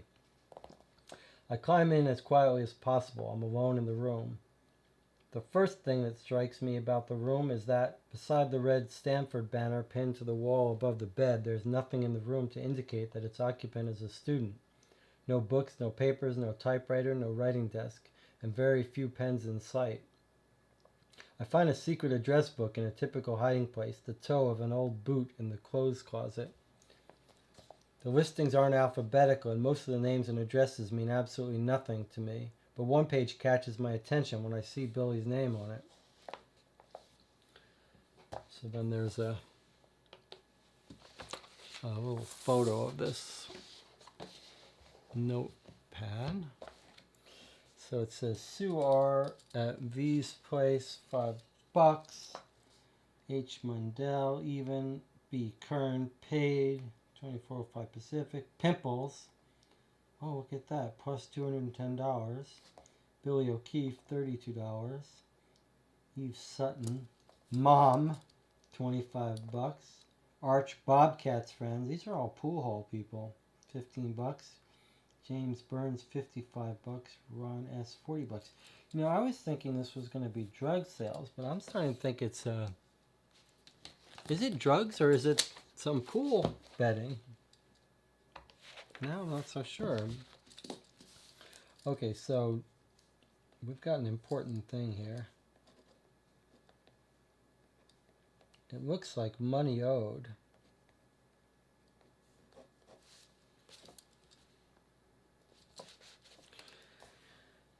Okay, so there's Kern, but then there's also Pimples, plus 210.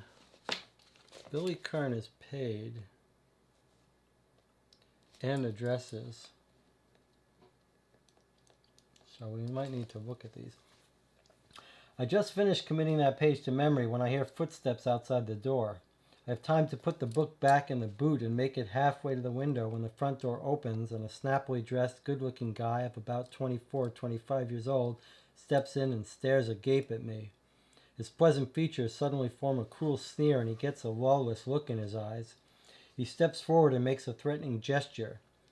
"You two-bit yegg, what are you looking for here? I'm calling the cops. Don't move or I'll put a pill in you." He reaches one hand in his coat pocket and points his finger at me like it was a gun barrel. He's not too good at making it realistic. With the other hand, he takes the phone off the hook. From his build and stance, he looks like duck soup if it comes to a scuffle, and I bet my bottom dollar he doesn't have a heater on him. I try to talk my way out, fast and tough. "Put that phone down or you're the one heading for the jailhouse." His eyes flare in anger, but he hesitates and starts to put the phone back. "And if you drop me here, there'll be 2 truckloads of federal agents knocking down your door in 5 minutes. I pull out my wallet and flash him the phony but official-looking badge I carry for just such occasions as this. This time his eyes widen in fear. He drops the phone and takes his hand out of his pocket. He puts a great deal of effort into regaining his composure. He straightens his back and tries to flash me a gee-whiz smile. "Excuse me, Mr. Officer, but you surprise me. Do you have a warrant? What are you looking for?" "Did I say I was looking for anything? There's some kidnappers holed up in that building," I say, pointing my thumb out the window at the first building I see, "and we're staking it out. But we're using your apartment as an observation post. But now that you're back, well, all the time I'm talking, I'm slowly making my way past him to the door. I can see in his face that my story is beginning to wear thin. I gingerly step outside and warn him, 'Don't make a sound.' 15 seconds later, I'm running down the street and hailing a cab. As I climb in, I notice my underarms are dripping with sweat. Time for a drink. Time 1 hour and fingerprint 396.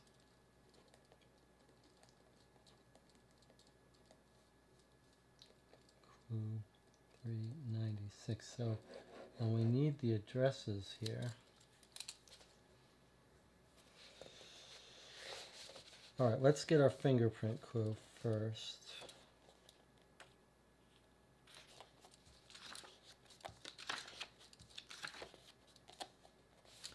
.396 is 2 fingerprints in 1 hour. So it's 1 hour for the fingerprints, and how long for the house? 1 hour. So now it's actually 6:30.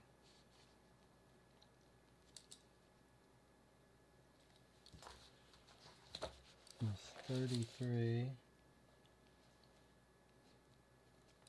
And then 396 brought us to 6:30. Okay, let's identify these fingerprints. They're right here.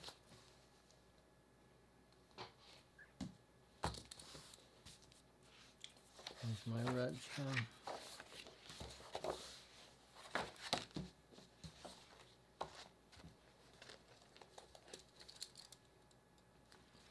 And we don't want to lose this place, clue 33, because that's relevant for us. Okay, clue 396. Let's see what we got here. We got a whirl. We got a whirl. Looks like... Oh, no. We look for the... Okay, let's remind you how to do the whirls.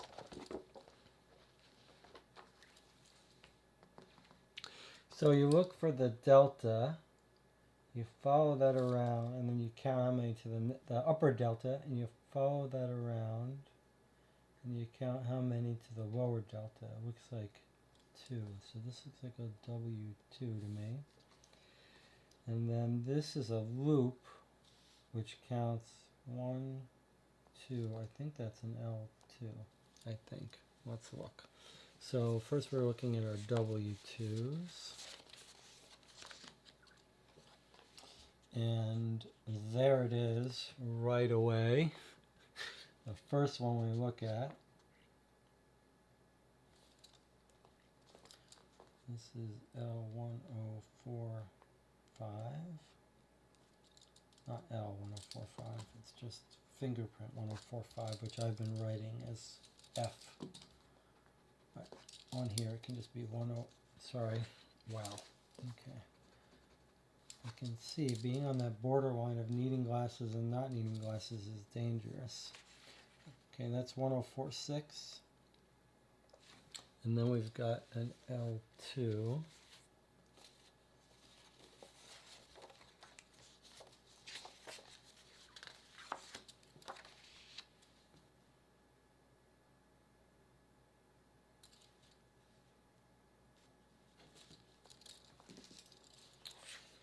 You really do start to notice little ways that the fingerprints are easy to look for. They really, you gotta admire them for these fingerprints. Like, where did they went through a lot of work to make these fingerprints. I wonder if they got them from some training source, if they licensed them. All right, so I don't see it. 1, 2, 3. It's actually an L3.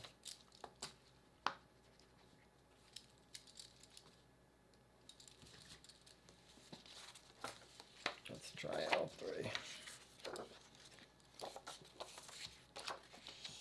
It's got a very distinctive T down there.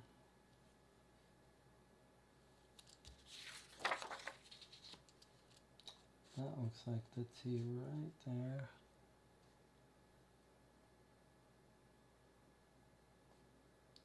Yep, that's it. So 1, 2, 3, 2. All right.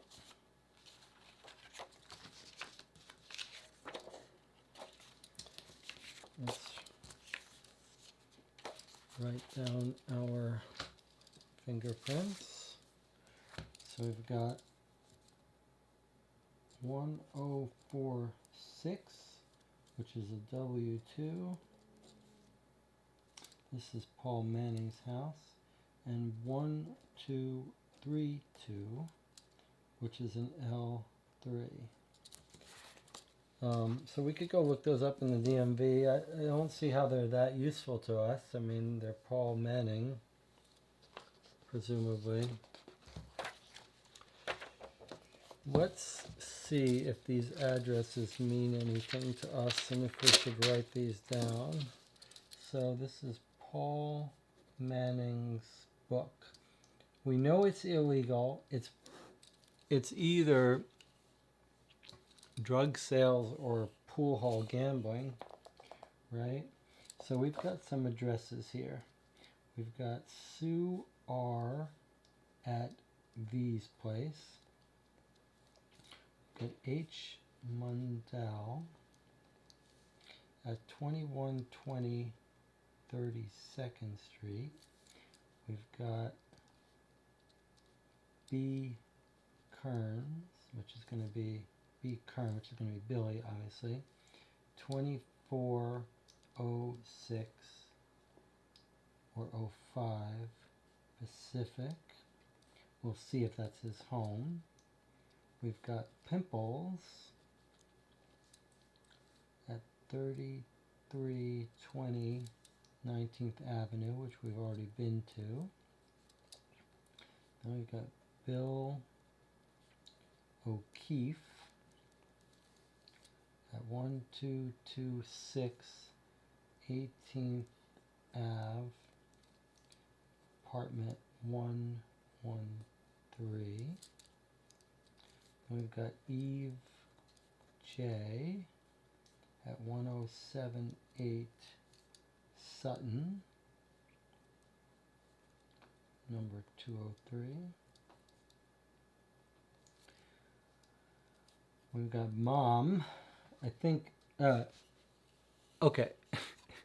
We were saying, is he a drug dealer? Is he pool sharp bookie? I think he's lending money. That's what it is. It's money lending. It's money lending. Okay. So he lent his mom $25. He lent Pimples $210. All right. I think that's going to be it. Okay. And then he's got Arch, which is Bobcat's friend. No address, but it's going to be at the pool hall again. Then we've got James Burns. This is clue 33. James Burns, 2455 Union. And we've got Ron S. Now, it looks like the paid off for Kerns was $165. So not a trivial amount.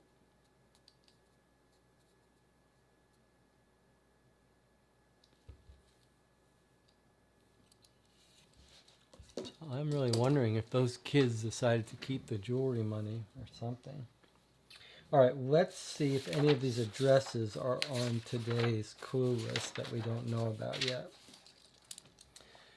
2120 32nd Street, yes. Okay. So how shall we write this down? I'm going to put a P here for Paul Manning's book, if it's a 2120. Okay, 2405 Pacific. Yes. We've got it written down here, though, for that. Oh, that's Kerns' home. Right, okay. 3320 is Pimples. That's going to be the pool hall that we already went to. Let's see, where is that? 3320. No, 2435 is that. Pimples at 3320. Ah, there we go. Oh, that's Pimples' house. 3320. That's the one we tracked him down to. That's going to be his house. Okay, Bill O'Keefe is 1226 18th Avenue. That is here. So that's another P for Paul Manning. So we've identified another place of interest. Okay, 1078 Sutton. Yes, Sutter. That is that's a place that's on our list that we don't know what it is. 2455 Union. Good, that's another place. All right, so this opened up a bunch of unknown addresses for us. Not all of them, but a bunch of them.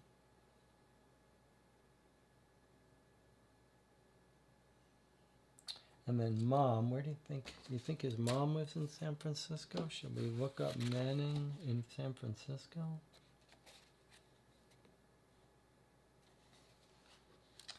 Manning, Vera. We've got a 2120 Clement. No. Where are my glasses? Spending a lot of time on this guy, Paul Manning. 925 Avero, no. And lastly, Vera, 40 Eastwood Drive. No. Okay, so she's not relevant for that. But we're going to find he's a loan shark. I think that's what we're going to find.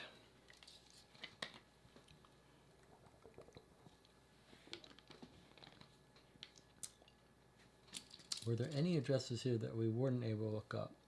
We looked up that one, that one, that one, that one, that one. So I think we looked them all up except for his mother. And we are done with Palo Alto. So we're going to go back. That takes us 70 minutes, so it's 7:45.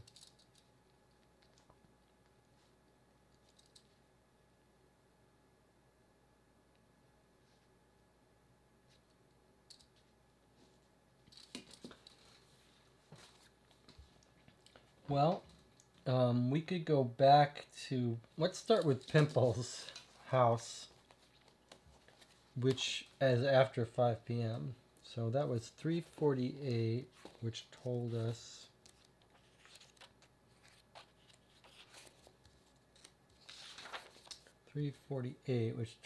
after 5 o'clock go to 37. So let's go to 37 now. So we're coming back to his house.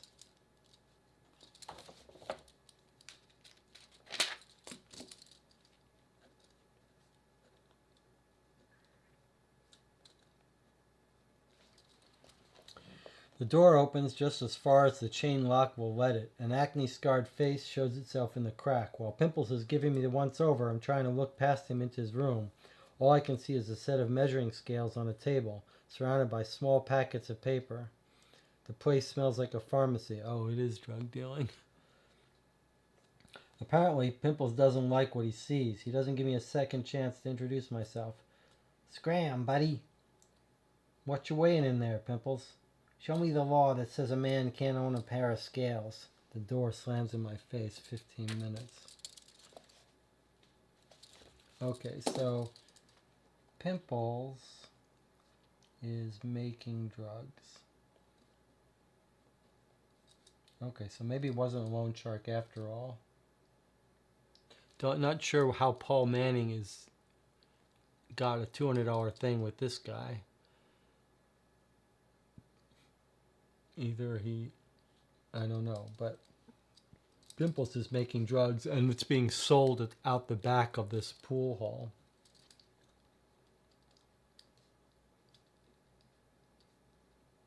Although he's not the boss. Alright, and then it said 15 minutes. So it's 8 p.m. now.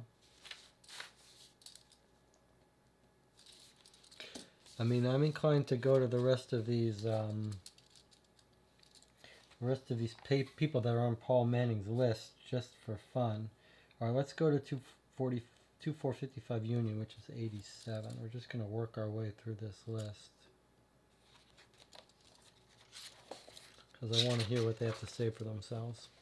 The address is a gas station. I don't like the looks of the place or the grease monkeys lolling about. I asked the pug-nosed punk manning the pumps where I can... That's not right. 87, 245 Union, 2455 Union, 87. Oh, James Burns, that's the name on the list. I asked the punks where I can find James Burns because he's on our list. He tells me to wait and goes into the office. He stays there for at least 5 minutes. I cool my heels. When he reemerges, he looks much friendlier than before. That's suspicious. He's in back, bub. Follow me. I follow him into the garage. As soon as I step out of the back door, my head goes numb and all I can see are swirling white spots. I find myself falling, but I don't remember hitting the ground. I awake with a tremendous headache. I'm lying across a railroad track in the Southern Pacific switching yard. Holding my head in one hand, I drag myself up and stagger to the nearest street. A glance at my watch tells me I've been lying there for 3 hours. I thank my lucky stars it was not a busy day for the railroads. Yikes! They didn't like us. They didn't like us nosing around. Alright. Well, that's 11 p.m. That's supposed to be the end of the day.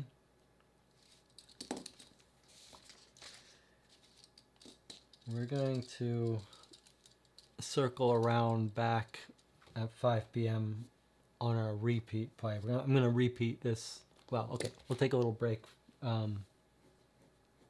Maybe not. Let's push through it. Let's push through it. But we're going to cycle back as if it was 5 p.m. again, rather than start in the morning. And we're going to follow some more of these people. Let's see if they're all as upset as that guy was. Bill O'Keefe was on 18th Avenue. Let's visit him. 181. I'm still not sure if these are all drug users or money borrowers. Coup 181, which is 1226 18th Avenue. Sometimes it gets hard to keep all the insignificant mysteries associated with a case out of your mind while you're trying to solve the big question. Like, what in hell is an address of in the unassuming middle-class neighborhood south of Golden Gate Park doing in the contact page of a drug dealer? Okay, so it is drugs. I stride up to the door of 113 and decide to try it. The man who answers my knock looks like he's a user of some sort. He's in his mid-30s, hasn't shaved in 18 hours, and his eyes have more red in them than the business ledger from the first quarter of 30. Beyond him is a thick swirl of acrid smoke and the pungent odor of marijuana. He nods hello to me. Mr. O'Keefe? Uh-huh, what can I do for you? He seems friendly enough. Perhaps he thinks I'm a salesman. I decide to play it straight. I'm looking for a guy named Billy Kern. Do you know him? Kern, let's see. You mean Billy, who's a regular at Forbidden City? He wasn't there last night. I gigged there with Steve Hero. Said he really liked us. His speech is coherent, but it slows in odd ways. I decide to go fishing for information. So you're a musician? Yeah, I play guitar, up-tempo jazz most of the time. Look, want to talk to Billy? Come to the club. He's there most every night. I play with Steve Thursday to Sunday. Keeps me in food and rent, anyway. I look around the hall. Pretty swank place for a musician. Well, my folks own the building. Helps on the rent. It also keeps you in reefer, right? Anyway, I don't think that's the Billy I'm looking for. Billy Kern goes to Stamford. Billy. He hesitates some more. I got your address from Paul Manning. He and Billy are friends. Oh, him. Haven't seen him around. Last I saw, he was hanging out with Labood and Pimples at the Anchor. But that was a few weeks ago. What's the Anchor? Pool hall over on Mission. He realizes he's talking too much. Billy and those guys go there to shoot pool. Billy doesn't show that much. I don't know him too well, but you might try there. Who's Labood? Look, I got a woodshed. Got this great new arrangement. Gotta try it out tonight. See you around. Mr. O'Keefe. It's too late. He shut the door and locked it. Softly strummed progressions are the only answer to my pounding on the door. I give up after a couple minutes. 30 minutes. Alright, so we're gonna... I guess we're gonna keep track of time, although it doesn't seem that relevant anymore. When we get to like the third or fourth playthrough, we just start filling up clues. But,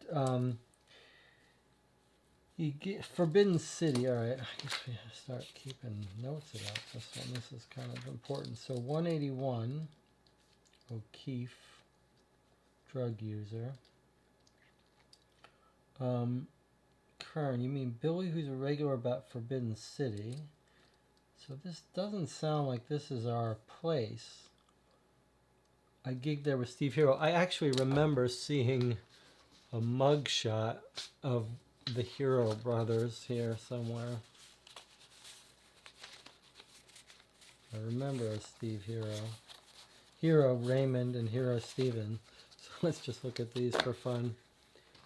These are the people that this drug user gigs with. Sometimes works with Brayman, works occasionally with brother. Illegal gambling and prostitution. Engages in various illegal gambling activities. Okay. But that's not related to us. That's just our guy is a drug user and is a musician. Now, our guy, he says, this is music. That's not related to us. But our Billy, Kerns, hangs out with some guy named Labood and Pimples. Pimples we know. Who do you think Labood is?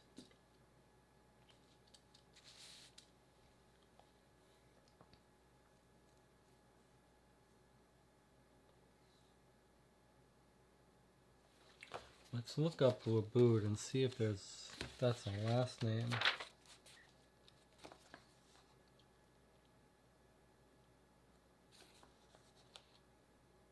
Guy Labood, 330 cap. Guy Labood, 330 cap. If you'll remember when we saw Pimples heading home, one of the guys went down Cap Street. Cap is not in our availability to go to, though. But we might want to look for it on a future day.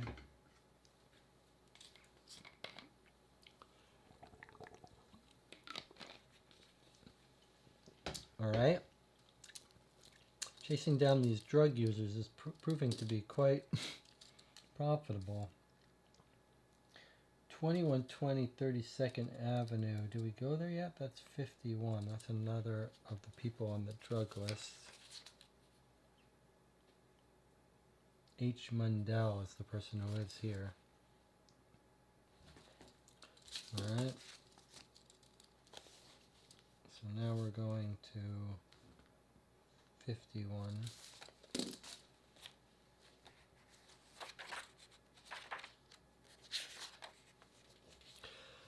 A buxom young Negro girl answers the door. She puts her hand on her hip and cocks her head to the side.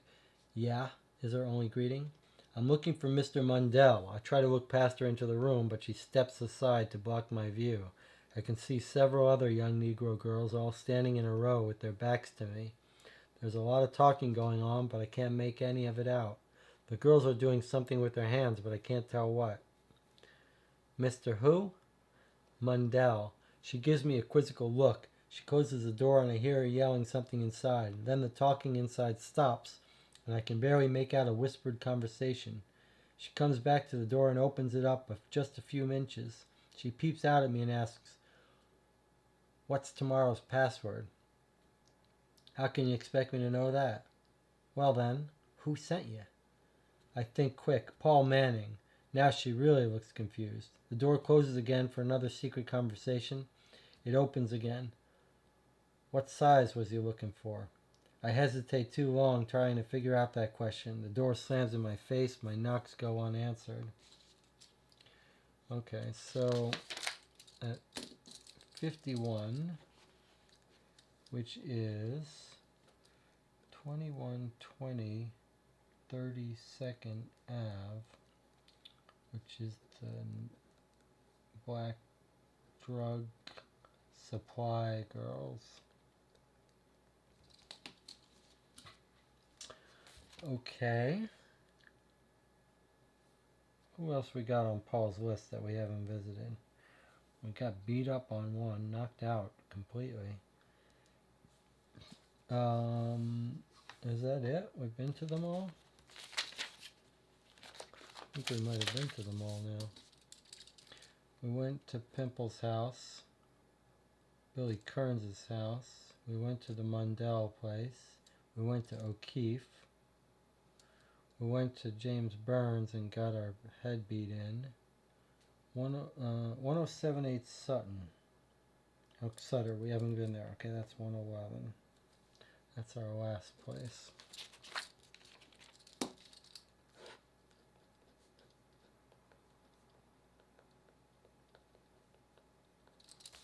Alright, let's go to 111.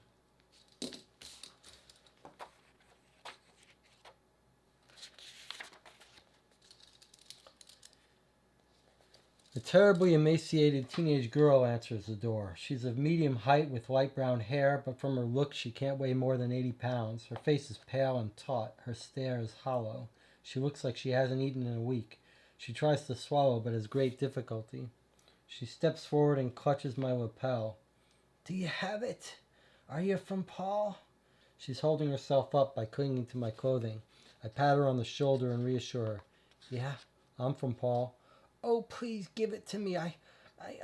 She starts to retch. I carry her inside. As I set her down on the couch, I notice the track marks on her arms. "Is Paul your connection?" Her eyes are closed and she's breathing quickly.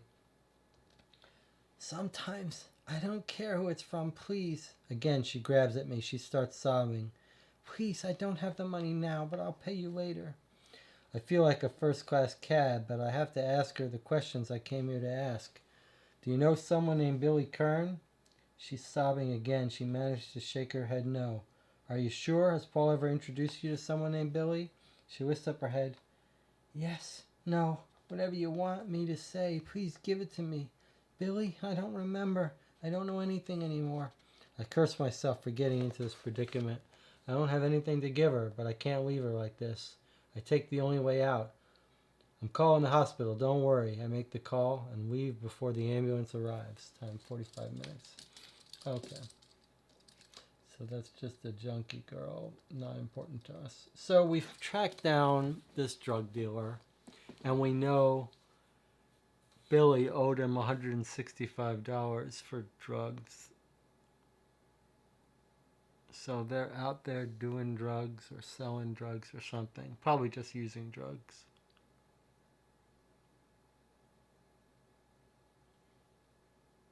And they're all high up in the campground. Is that why they couldn't go to the police? They're scared because they're too high? Possibly.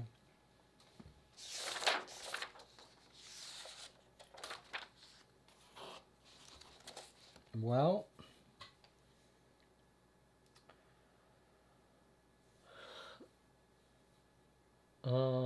there's still a bunch of places that we haven't gone that I don't know how they're related to our case.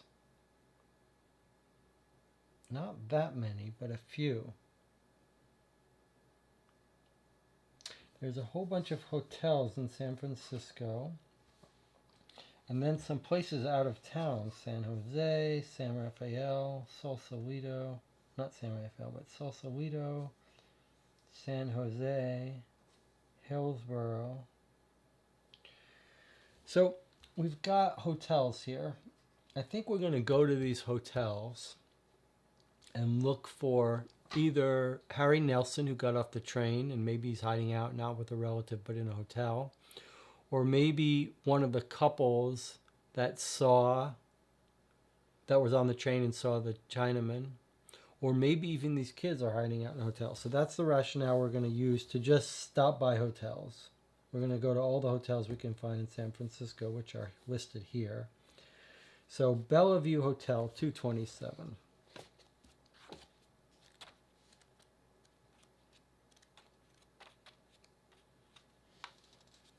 I'm sorry, there's no one registered here under that name. Okay.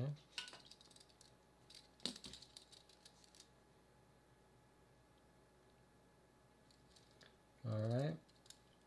So next hotel, Clift Hotel, 227.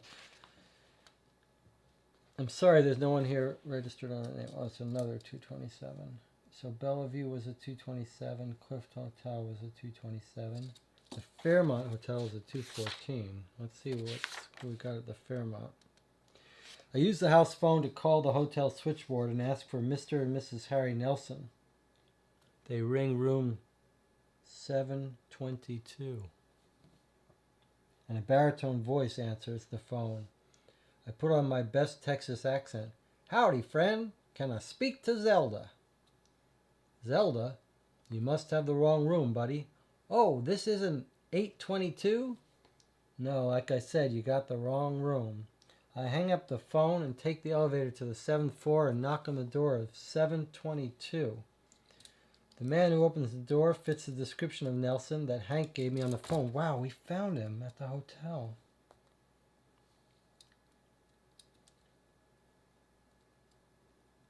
So all those people on doors we knocked on, totally irrelevant. That's very interesting. So 214 at the Fairmont.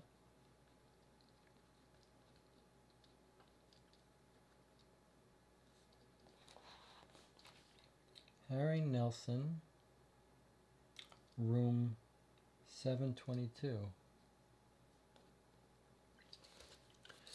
I hang up the phone and take the elevator to the 7th floor and knock on the door of 722. The man who opens the door fits the description of Nelson that Hank gave me on the phone. How you doing, Harry? I say as I push my way into the ritzy suite. Hey, who are you? What are you busting in here for? I ignore Harry and turn my attention instead to the blonde beauty by the window. Miss Miller? She looks to Harry for help, but seems to draw on some inner strength as she draws herself up to her full 5'7" and acknowledges her identity. I understand your mother's worried about you. Worried about her precious jewels, you mean? I don't know who you are, but I'll tell you right now that I don't intend to let my mother run my life anymore. She spent the last 15 years controlling my trust account and every other aspect of my life. She's chased off every man who showed the least interest in me. Her expression and voice both soften as she looks towards Nelson and continues.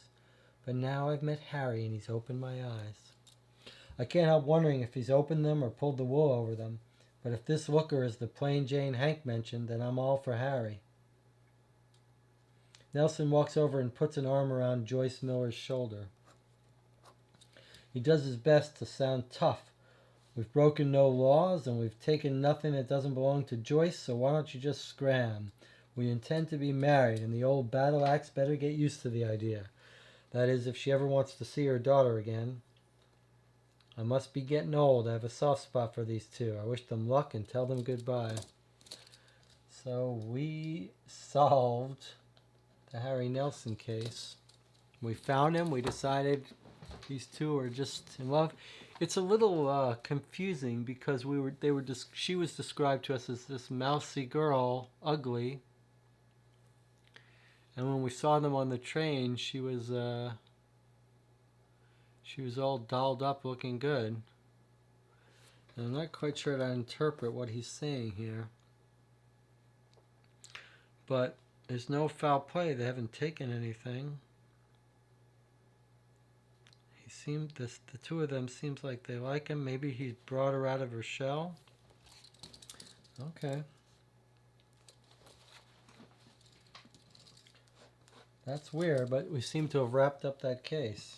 Unless there's something coming back later to us. Okay, so we have another hotel here that's a 227. We know that's no one's there of that name. And now there's the St. Francis. Now, I know we've seen the St. Francis mentioned. I believe it's where Billy Kerns was family wanted him to go to meet his great aunt, I believe. So let's go to the St. Francis and see what there is there and see if I'm right about the aunt or if it's something else. Oh, it's pretty long. So I won't mark down. I'll just write aunt with a question mark here. We'll have to come back and fix it if it's not. Wow, the hotels are proving to be quite useful to us today. 257 St. Francis Hotel.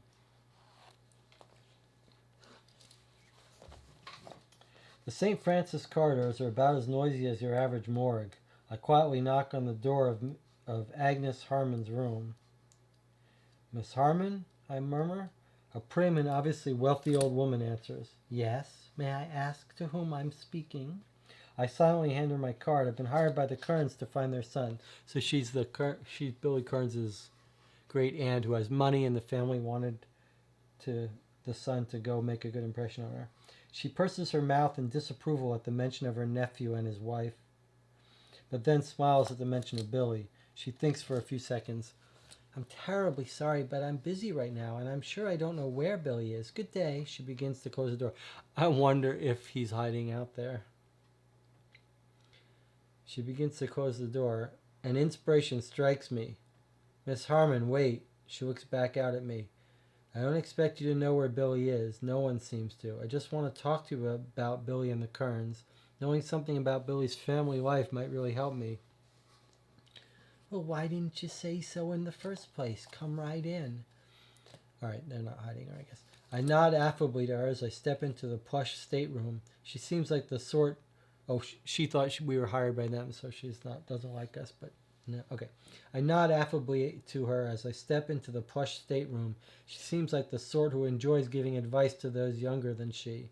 And yet she also seems very friendly and honest. Reminds me of my favorite grandmother. I wish I could tell you where Billy is. He's the only one in that entire family who is a decent person, I fear. I haven't seen him since Tuesday when the dear boy drove all the way up from Stamford to see me. I take it you don't enjoy the company of Mr. and Mrs. Kern. Her dark brown eyes look piercingly at me. Do I have your word that you'll keep our conversation confidential? Certainly, I reply as gallantly as I can. Well then, I've always had a great deal of respect for Howard, but he was distressingly like my dear husband. As you may know, my husband founded Harmon Chemicals and made it the extremely successful business it is today. But he spent all of his time working on the company and had not time at all for me. She pauses for breath and seems surprised that I didn't try to interrupt her. I'm more than willing to let her speak her piece. She takes this as an encouraging sign and plunges on. I have always enjoyed meeting and talking with other people. Aside from maids and servants, the only people John ever had visiting our home were his business associates. I would have gone crazy if I hadn't the money to travel a bit and enjoy the company of other people outside of the circle of John's business friends. I'm just going to write down Harmon Chemical in case we need to follow through with this money. I never had children, though Lord knows I tried. It was probably for the best. John could never have given youngsters his time, just as he had no time for his wife. I see the beginnings of tears forming in her eyes. I nod for her to continue. She smiles and composes herself. I'm sorry to unburden myself on you, but I'm very worried about Billy. Please don't think of me as hysterical. Anyway, Howard is much the same. He and John got along quite well, and when my nephew started in business out there, John spent a great deal of time talking with him about marketing strategies and manipulation of money. I was sorry for Anne, although she had a family at least. But as she got older, she just resigned herself to her lot as hostess and never enjoyed life. Like John, Howard never had any time for me until John died and it came time for me to make up a will. I guess he always assumed that I'd leave my money to him. I have no other close relatives living, but I've always been frank, and one day I sat down with Anne and had what I thought was a heart-to-heart talk about the differences between being a wife and being alive. It was a mistake. She told her husband, and there was no end to his tirade about how I had no business going behind my back and talking to his wife that way. He spent the last 7 years trying to patch things up, but he's a proud man who has never realized that a simple "I'm sorry" means a whole lot more to me than a string of extravagant dinners. I'm about ready to interrupt, but she senses my impatience. I'm sorry, you asked about Billy, not his parents. The main thing about Billy is he knows about people, and he really loves Mary Ann. And that's something his father can never understand. How I wish I had married a man like Billy. I want to give them enough money to be together and free from the Kerns, and I want to do it while I'm still alive so I can see someone in my family living a proper life. Oh, here I go again. I'm sorry to talk your ear off like this. I hope what I'm telling you will help you find Billy. Yes, it certainly will, Mrs. Harmon, but I should get going. I've enjoyed talking to you. Keep that card and don't hesitate to call me if anything else comes up. Thanks again. The street is strangely quiet as I drive away from the St. Francis. I go grab a cup of coffee and try to sort out all that I've just heard. So she wants to give money directly to Billy, who's in love with Mary Ann. So Billy has no reason for money. I mean, he's not desperate for money, assuming he knows that he's going to get this inheritance right now. But it does seem like he's sort of protecting Mary Ann. But there's nothing...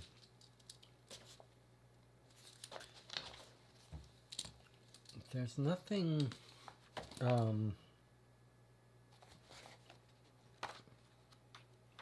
There's nothing bad. I'm just going to look up this Jorgensen family again, where Mary Ann lives. Search Mary Ann's room. No, I couldn't. Oh, that's when we looked through her notes and she found she might be pregnant or something.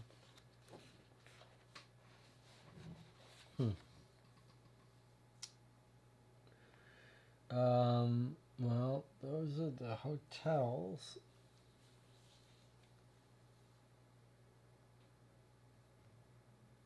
So I'm afraid we have no idea why we would go to Hillsborough or San Jose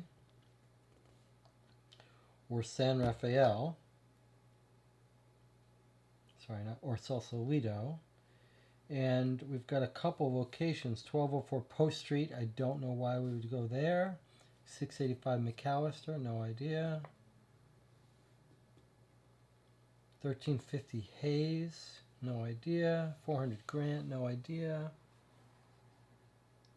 951 Eddy. No idea. 39 Waverly, no idea.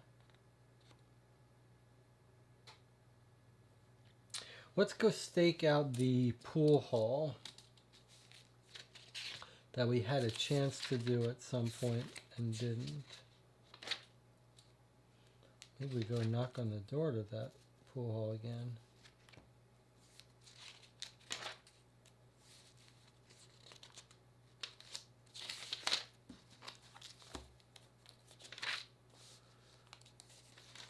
Okay, so the pool hall, we knocked on both the Pimple's door. The guy next to Pimple's, we don't have his home address.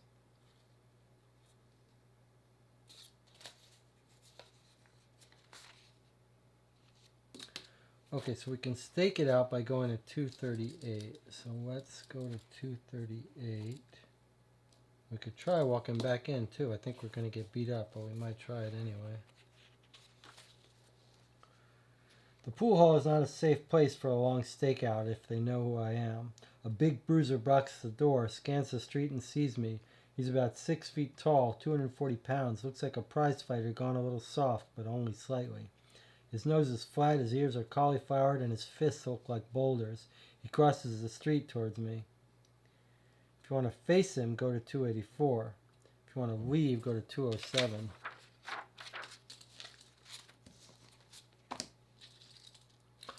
Our guy, the person we're doing, is not exactly a tough guy. He's gotten beat up a lot. So this is 238 stakeout. So we can face bouncer to go to 284, or leave,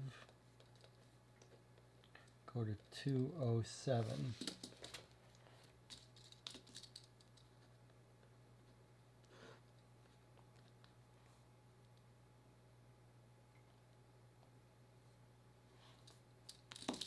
So 238, 284, or 207. Places I don't know what they are. So let's try let's try facing him and see what happens. 284.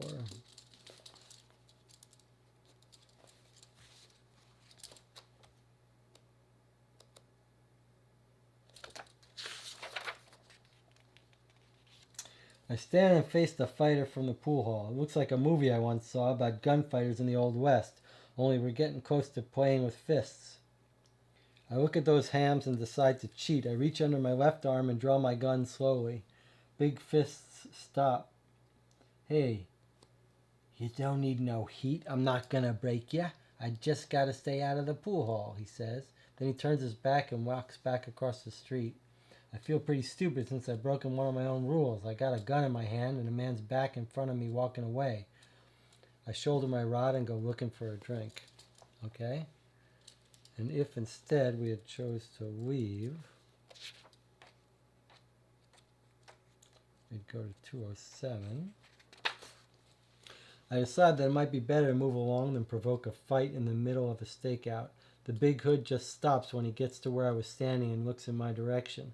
I catch a glimpse of him over my shoulder and see him go back toward the pool hall. I've been around this neighborhood too long to blend in with all the eyes looking my way. Some surveillance. So, okay. Shall we try for fun to go back into the pool hall? Let's try it. Let's see what happens if we try to go back in the pool hall.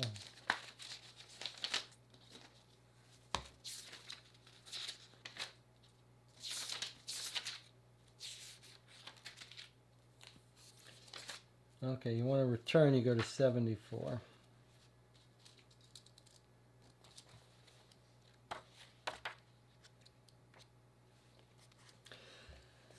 This time, many of the pool players don't bother to hide their glances of recognition. No one seems too pleased to see me again. I walk smoothly past the bar and head over to where I saw Bobcat sitting the last time.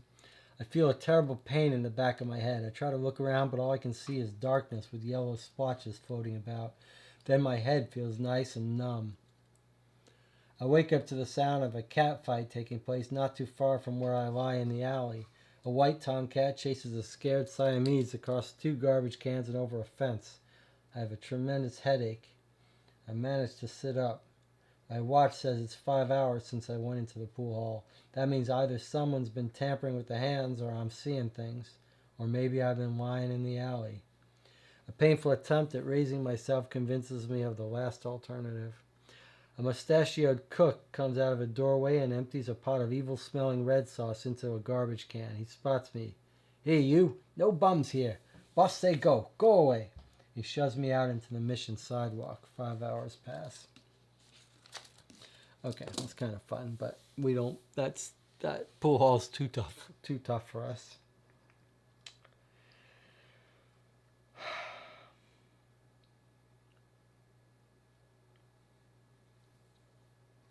I am not sure where else we can go. How else? I mean, I feel like I'm going to look up Harmon Chemical.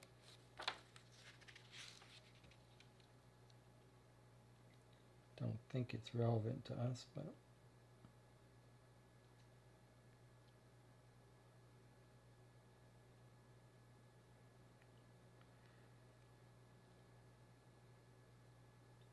yeah, there's no Harmon Chemical. That's fine. So we've run out of leads that we know how to find that are relevant. We've got a couple here jumping out at us as being evidence that we've missed something.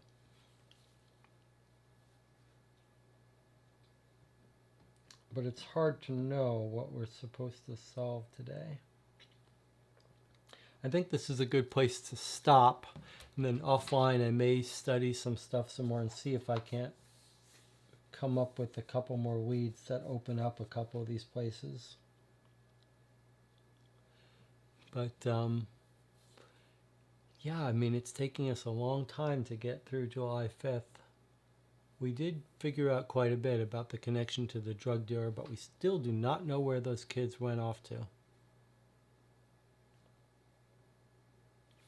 All right, I'll see you next time.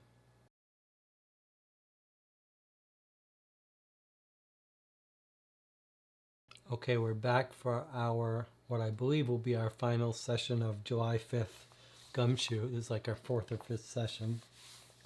I spent a little time going back over our notes, looking for clues to places that we might unlock. I found 1 or 2. And then for some that I could not figure out, I just took a little peek. And then I realized, oh, that did set off a little alarm bell. I remembered something we could have done that we forgot to do. And so I believe I've got them mostly unlocked. So let's walk through them. There were 2 that I'm not going to bother to walk you through. One was the Dean of Students mentioned the rich parents of Zena Jones. Turns out they have an address in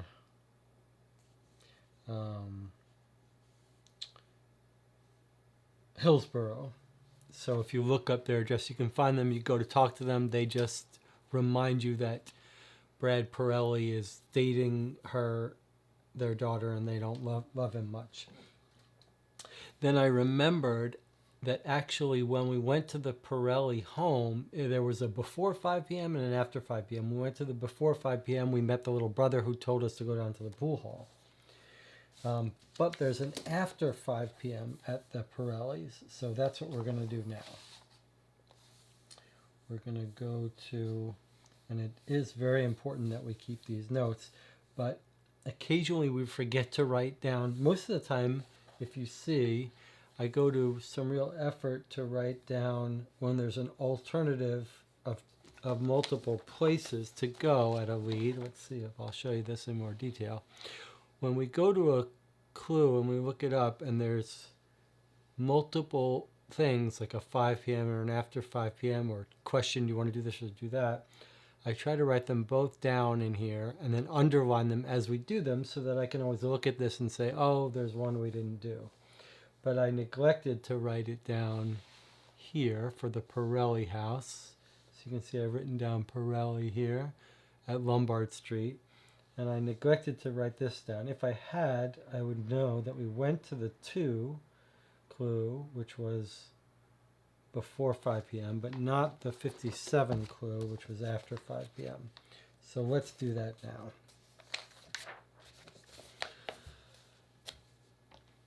I find the name Pirelli on the mailbox for apartment number 3. I climb the dusty stairs of the old wooden building, turning left at the second floor landing, and knock on the door marked 3 at the end of the narrow hall.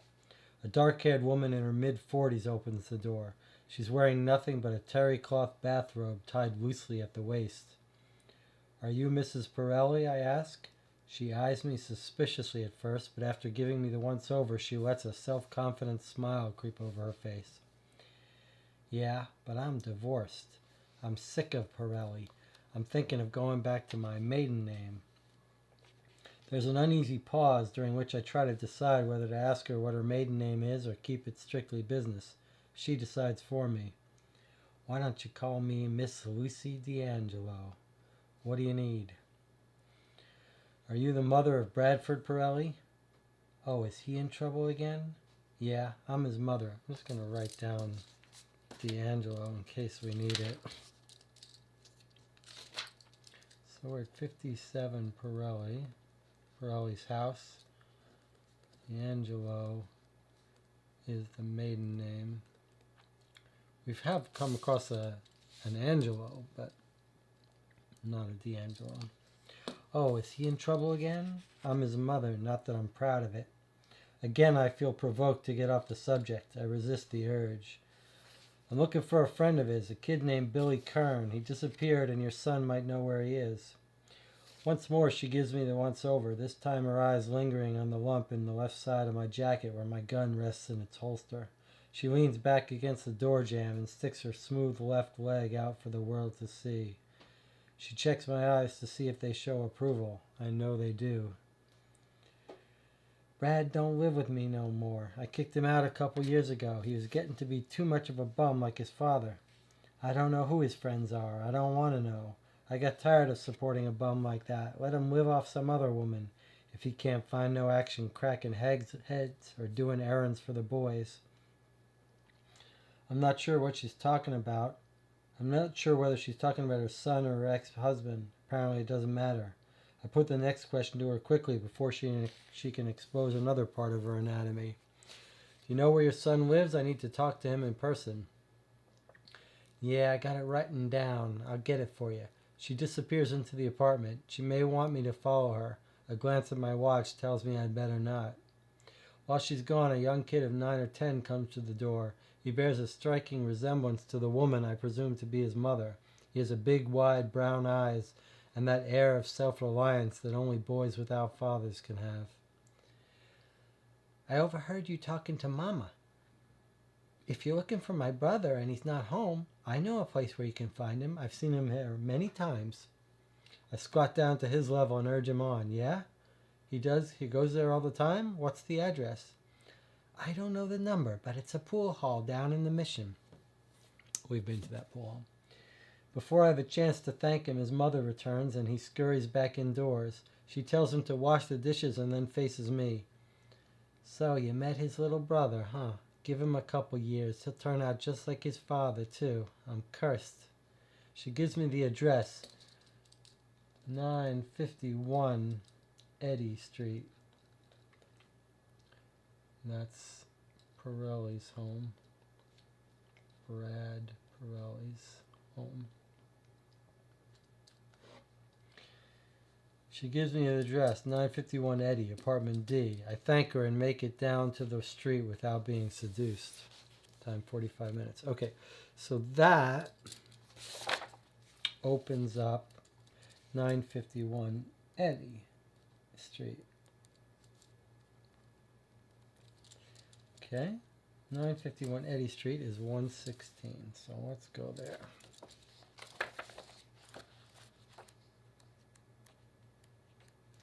Sooner or later, we're going to run into these kids, I'm thinking. No one answers my knocks on the door of apartment D. It's from 116 now.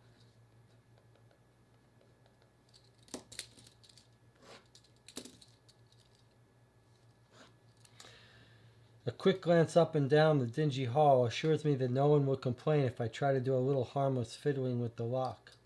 I'm on my knees trying to force some oddly bent wires into the keyhole of apartment D when I hear a bellow from the end of the hall. A large, red-faced woman, whom I could tell is Irish even before hearing her accent, shakes a broom at me as she waddles forward. "Just what do you think you're doing there?" I manage to stand up before she reaches me. I dust off my knees as I talk. "Oh, I'm a friend of Mr. Pirelli's. I was supposed to meet him here today, but he seems to be out. He said to wait in his apartment for him, but since it was locked..." She obviously doesn't believe me. Her eyes are filled with a weary skepticism. "Oh, ye are ye? A friend of Mr. Pirelli's? Well, I've seen lots of his friends, and none has been as well dressed as you. I'm the manager of the building, and I don't want no one hanging out around that ain't got good enough reason." It takes me a few seconds to get the implied message, which she has communicated more with her posture than her words. I pull a 5-spot from my billfold and dangle it in front of her. Is this reason good enough? The bill is tucked safely away in the folds of her house dress before I've even finished the sentence. She produces a key which she fits into the lock. Before she opens the door for me, she asks a question. "You're not going to be taking anything, are ye now?" I shake my head. She pushes the door open and leaves me to my business, whatever it may be. The apartment is even dingier than the hallway. What little light there is filters in through a grimy window which faces a brick wall. A preliminary glance reveals nothing of interest lying in plain view. I dig a little deeper. Between the mattresses I find some naughty pictures, but not nearly as naughty as other pictures I've run across in my day. Under the lampstand on the night table, I discover a small loaded .22 caliber gun. It shows no evidence of having been fired recently, if ever. In the drawer of the nightstand is a scrap of paper with initials and addresses.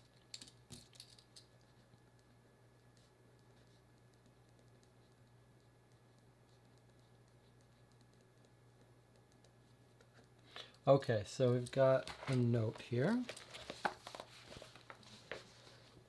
Let's take a look together. It says,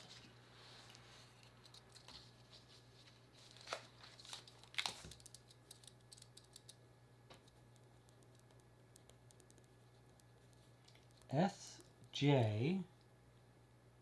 Place on Bush. I'm thinking S.J. is San Jose or one of those.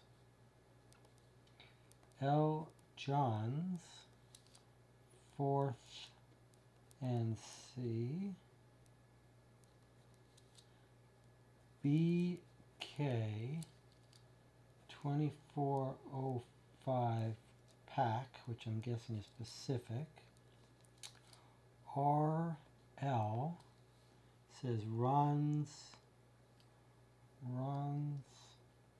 mom's place. George L. minus 50X.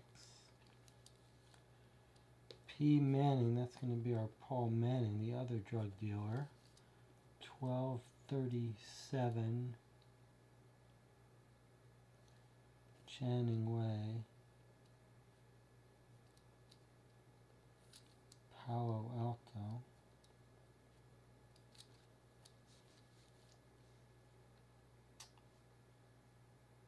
This looks like Mo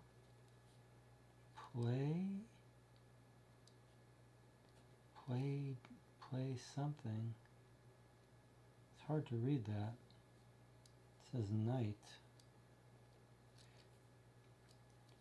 P, pool hall.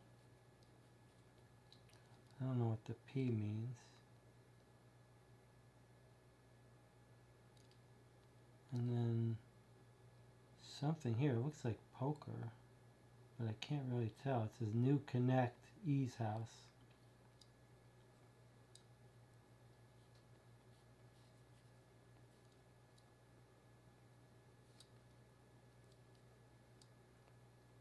So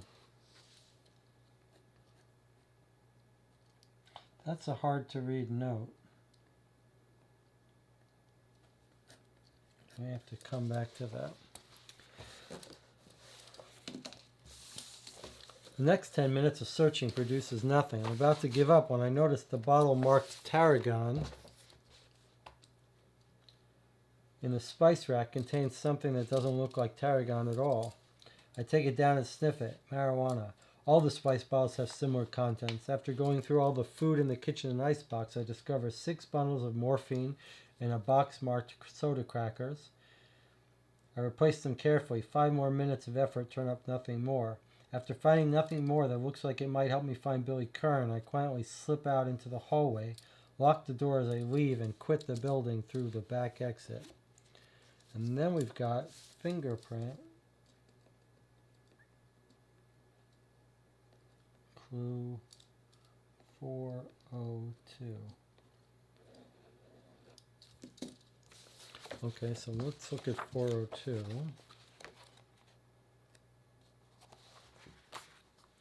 All right, so we've run out of this notebook. So 116 to 402 fingerprint. We've got 4 fingerprints here.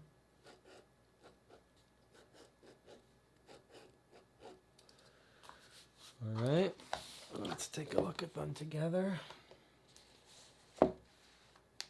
Here they are. Let's see if we can classify these with our glasses on. Okay, so we've got a loop, which is a 1, 2, 3 loop.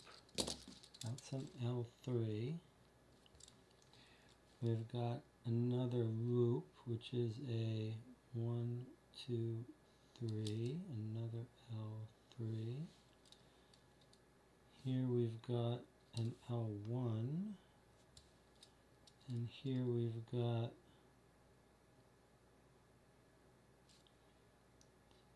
one, two, three, an L3, I believe.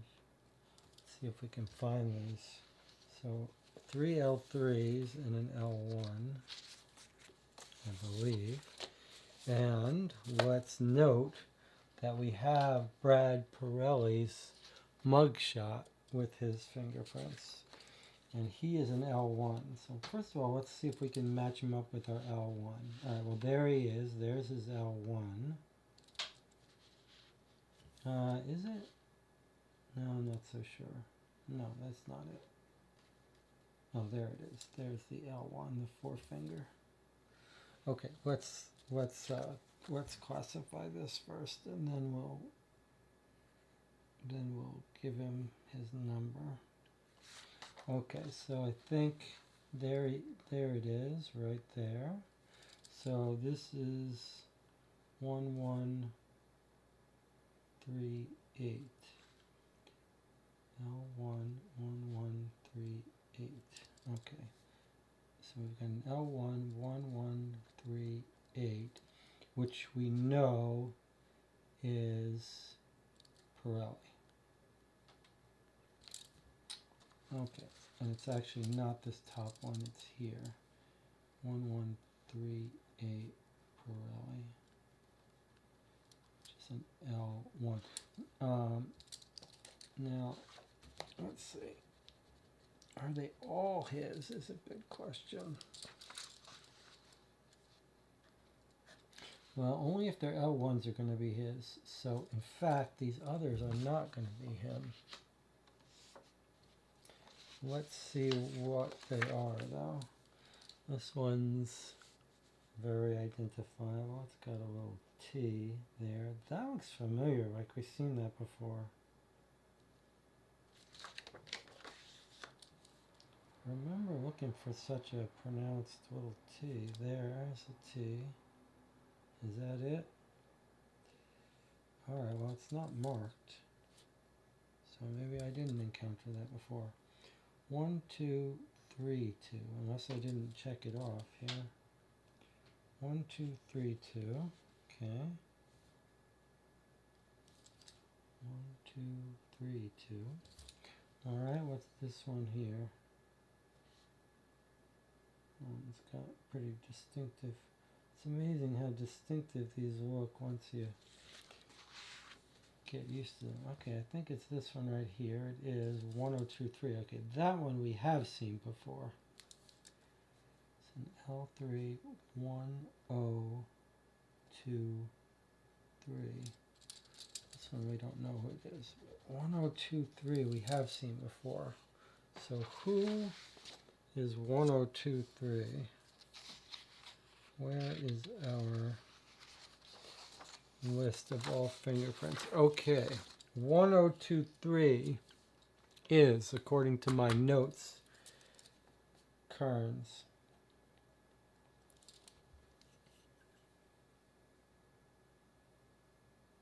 And I don't have any entry for 1232. Okay, but we found Billy Kern's fingerprint in Brad Pirelli's place. So he's up to some no good there, involved with the drugs. All right, let's look at this L3. See if we can figure out which one this is. I don't see it. Is it really an L3? 1, 2, 3, 4. It's actually, I think, an L4.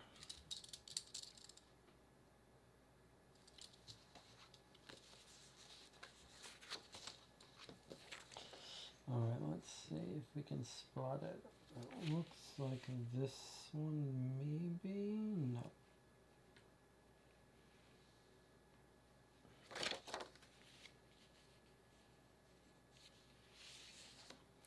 There's another T. That looks like it.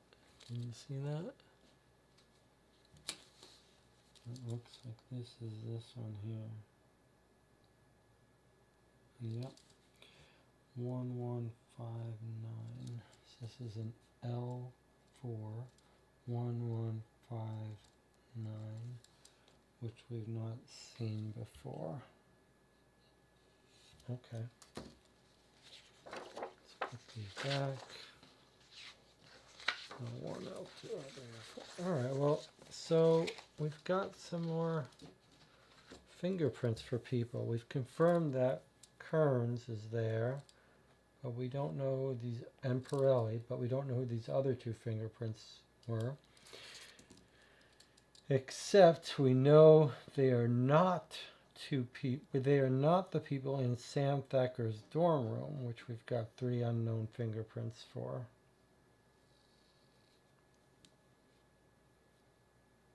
And they don't belong to our jewelry heist stuff, which shouldn't be a surprise to us. Okay. And it looks like I might have to start backing up over some of the back pages for notes, but that's all right. All right, so we've gone to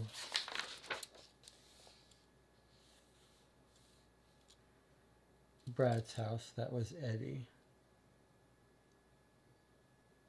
All right. Okay, so the other thing that I remember that we didn't do is when we tracked down Pimples to his house, if you'll remember, later we got a clue about Laboud at Cap Street, which is another guy that one of the drug users said hangs out with Kerns. He said Guy Laboud, who lives at Cap Street. Well, Cap Street isn't in our directory, but we did remember that when we tracked down Pimples, which, let's see where his address was. We tracked him down from the pool hall.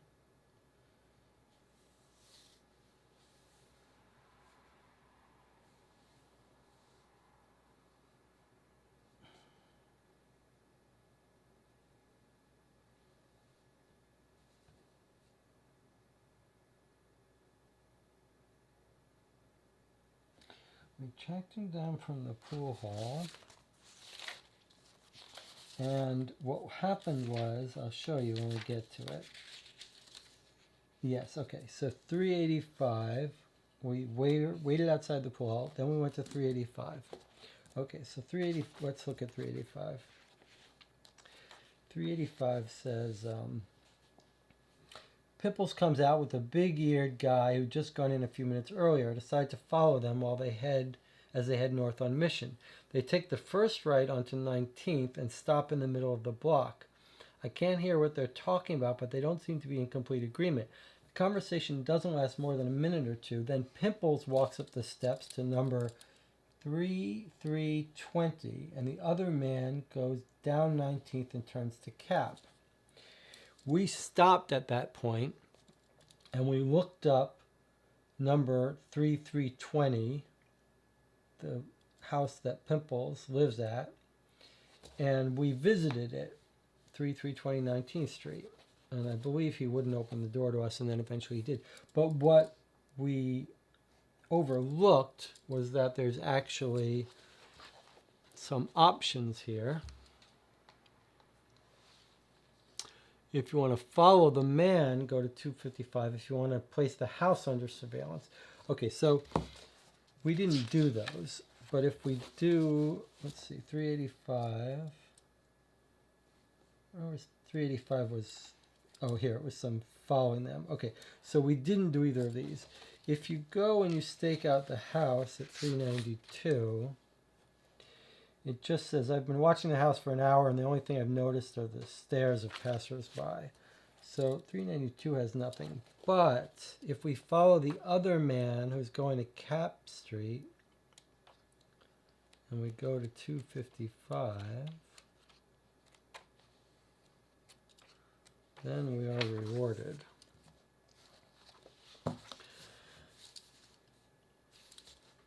I don't wear out much shoe leather on tales like this. The guy with the big ears turns left down Cap. In the middle of the block, he goes up the steps,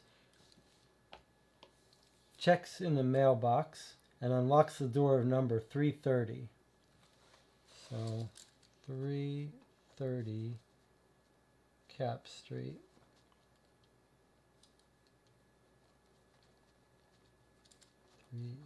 $385 goes to 255, 330 Cap Street.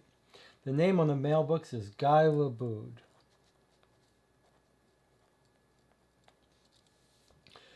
There's no answer to my knocks, but I hear sounds inside. I knock harder and yell, Mr. Laboud, I have an important message for you.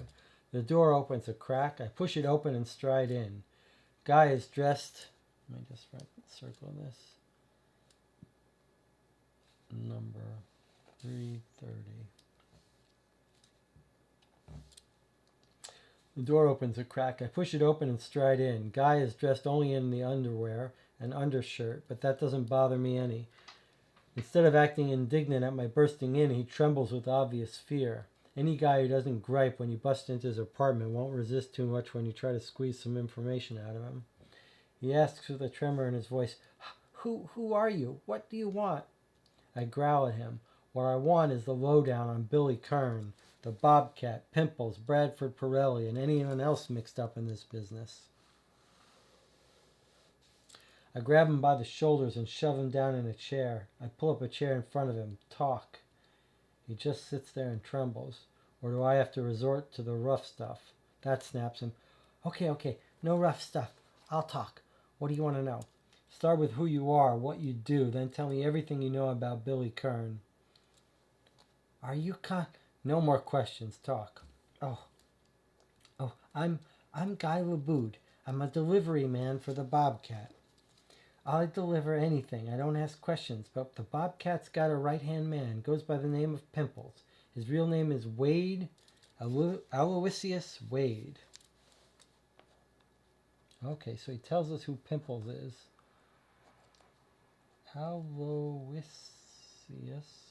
Aloysius Wade.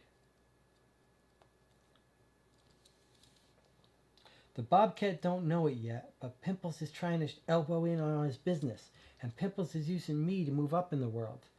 I can't help it. I know I shouldn't be doing this to the bobcat, but I can't say no to Pimples.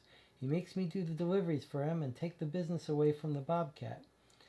I make a new connection, I give it to Pimples, and he gives me a percentage. Please don't tell the bobcat. He'd kill both of us. Enough of that. Do you know Billy Kerns? I've met him. I've made deliveries to him. I know he deals to his friends. Hey, didn't I already tell your friend all this? Who? What do you mean?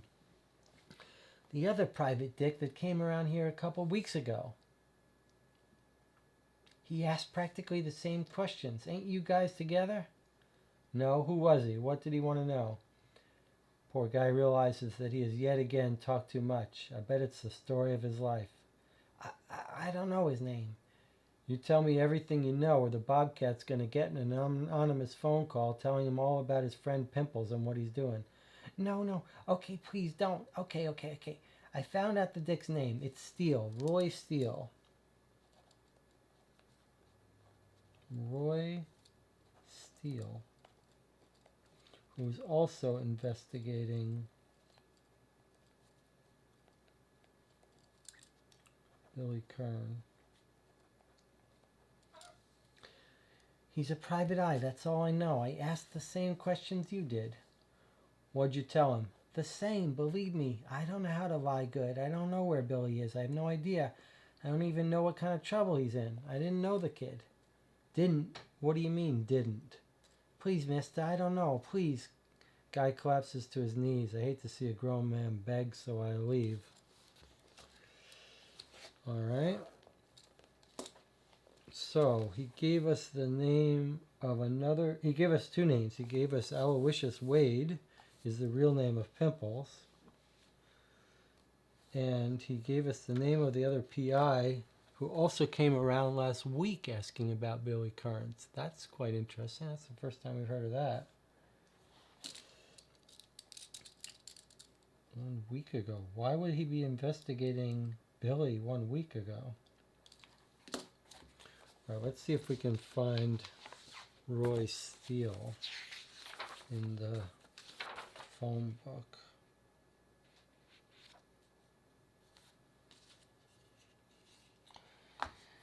All right, I don't see any Steele. Oh, that's in Sausalito. That's not where I want to be. Okay, San Francisco. Steele. Roy Steele, 1204 post. 1204 post. Okay. So let's see. Well, there's a 1204 post. So let's go visit Steele at 1204 post. Now we know now that Pimples is trying to make a move on the bobcat. I wonder if let's look at Aloysius Wade, now that we know his real name, is in our mugshots. That would be interesting, wouldn't it? Augustine, Taylor, Cohen.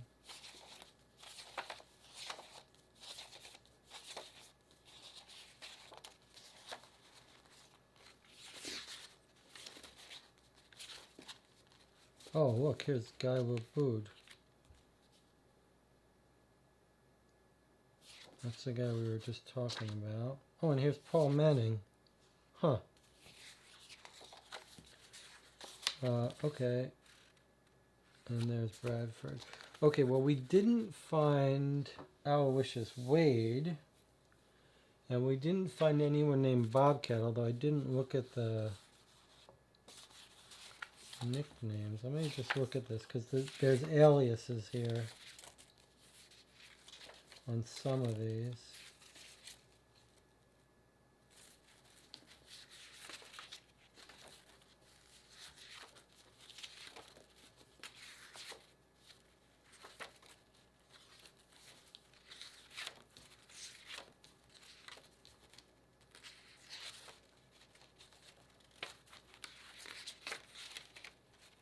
Oh, okay.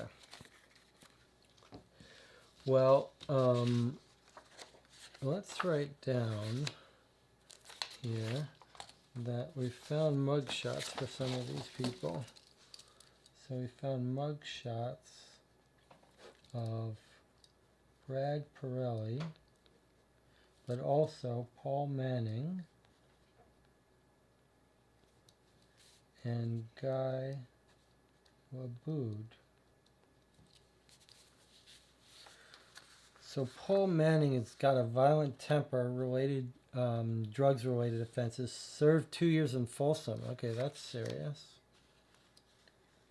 Guy Laboud is a police informant. Record deleted. He's from Marseille, France.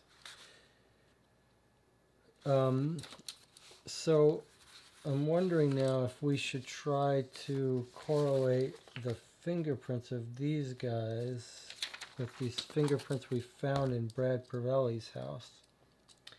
We've got an L3 that we don't know and an L4. Let's see if either of these guys are L3 and L4.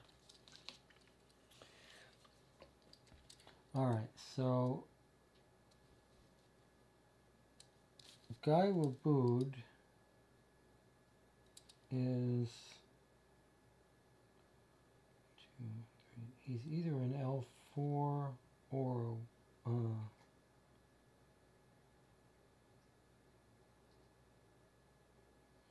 an L3. I can't quite tell, but let's see if we can match him up with 1023 or 1024.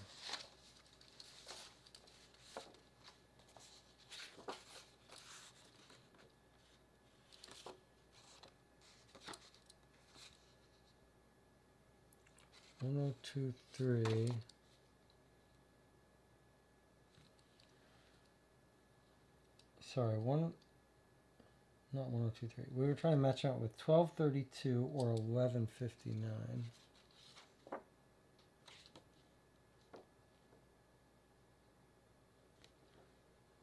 1159 is there, and 1232 is there. Okay, let's see. One is a very prominent T. That's not there, but oh, is that it right there? Is that the T?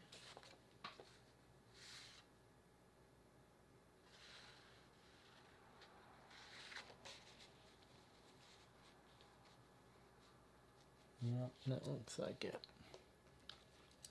So this one and this one. So this is 1232 and L3. 1232.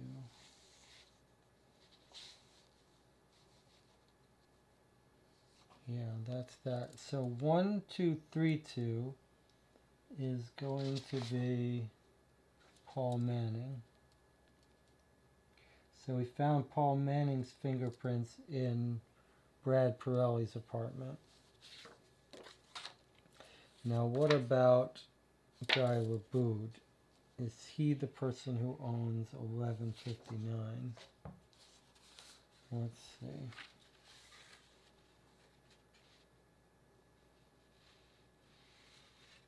No. No. Okay. Let's put these back.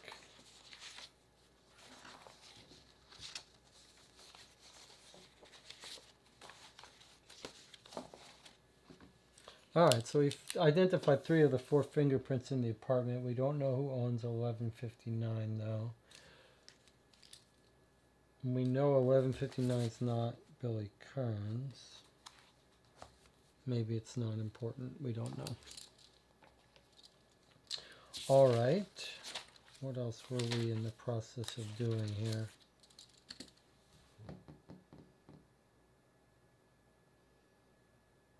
So he told us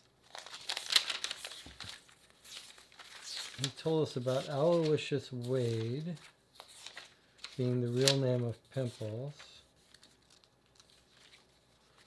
Where's my... Right, okay. And then Roy Steele. Oh, that was it. That was the other private detective at 1204 Post, which is clue 60. Clue 60 is the P.I. Roy Steele.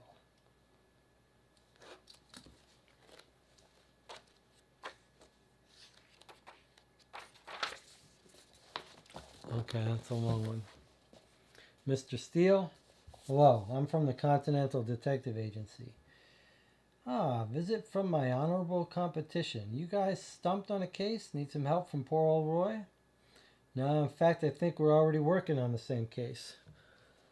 That can hardly be possible, considering that I've been sitting in the office with nothing to do for the last 10 days waiting for customers. Well, from what I understand, not too long ago you were investigating a kid named Billy Kern. That gets a rise out of him. He gets out of his old wooden desk chair and goes to the window of his tiny 10-foot square office. He lights a cigarette as he looks into the street below. His coat and shirt hang from a hat rack in the corner. He's still wearing his hat, and an undershirt is all that covers him from the belt up. Where'd you get my name? He asks. From the phone book. He lets out a laugh. Yeah, I guess that's right, but how'd you know I was looking for Billy Kern? From a four-flusher named Guy Laboud. Ring a bell? Oh yeah, Laboud. He doesn't know how to keep his mouth shut. Doesn't know how to shake a tail either. A two-bit delivery man that cheats on his boss. A four-flusher, you said it. Now why were you talking to him? Same reason as you, looking for information on Billy Kern. He's pulled the disappearing act. His parents hired me to find him. Why were you looking for him? He sits back down and puts his feet up on the desk. I lean back and listen. You know his girlfriend, Mary Ann? Well, her parents came to me a couple weeks ago. It seems they weren't so sure this Billy kid was acceptable for their daughter. We want the best for her and all that crap. You know what I mean. Wanted me to check up on Billy, see what he's up to, see if he's the type to lead their precious daughter down the path of debauchery. So what'd you find? Not much, and I did a lot of digging. He was completely clean except for one thing. He was a small-time dealer. Real lightweight stuff, just sold to his friends at school, just to keep himself in spending cash. I don't even think he used the stuff himself, just made money off the ones who were stupid enough to use it. And from what I could tell, he really did make money at it. Instead of getting into debt like some of these kids do. His connection is a guy called Pimples Wade. Ugly character who hangs out at the pool hall on Mission. You know him? Then you know what I'm talking about. Nasty guy. He's the sidekick to the man they call Bobcat. Couldn't find out what his real name is. This Bobcat is the main supplier, but Pimples is starting his own business on the side. But Billy never hung around much. Had Laboud deliver the shipments to him. Billy was on the straight and narrow. This drug business was only to make money, and boy does he love that girl. So he loves her. Spends all his spare time with her. If he was a hophead, he wouldn't be so devoted. He grinds out his cigarette in a flimsy tin ashtray. You know, normally I don't discuss my customers' business, but since I'm no longer employed, it couldn't hurt now.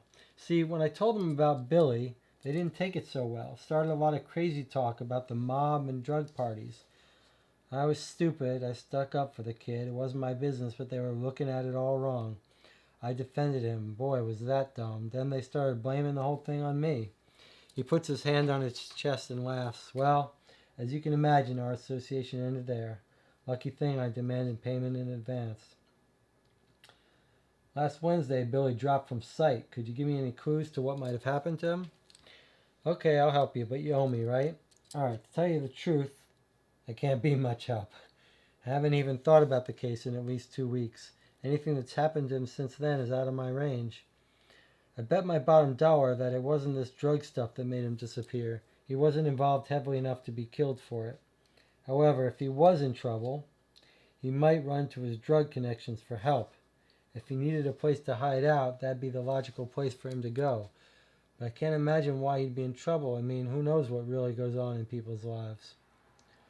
True, but I've got to do my best to find out what's going on in Billy's life at this moment. Thanks for the tips. If I can help you on a case in the future, I say, dropping one of my cards on his desk. You can contact me at the agency. All right, so we really just learned confirmation of everything we all know, except he gives us one clue. He says, if he's in trouble, if Billy's in trouble, he might go to drug connections. But we heard from that guy that he brought a couple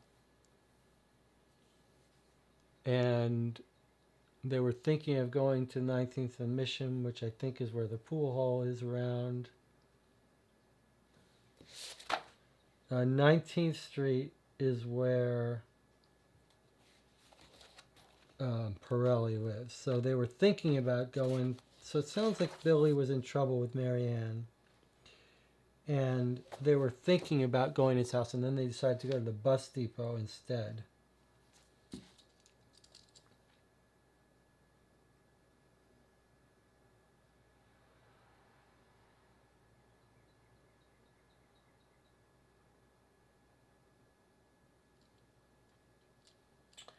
All right, now let's see. I think let's look at the bus lines. Let's see if we've got any addresses here.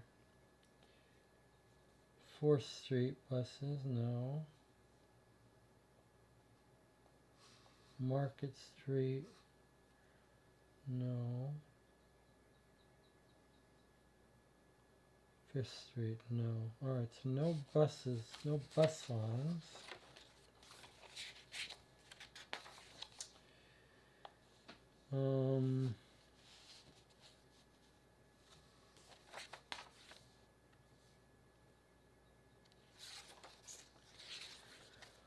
So I think another one of the leads was tattoos. So 400 Grant Street was a tattoo. That is one of our places. 3360 Army and 684 Guerrero, tattoo for dogs. Don't know what that's all about. 68 Guerrero. So there's only one that's in here. It's at 289. Two-headed snake on a Chinaman like this. He picks up a pencil and draws a two-headed snake. Is that it? Yes. I put that design on a few Chinamen. They're members of a tong. What tong? Let's see. I made a note of it at one time. Here it is. Wang Wan San. The Wang Wan San. So it's not Wan Wan San. It's Wang. 289. Wang Wan San Tong. That's why that guy told us it was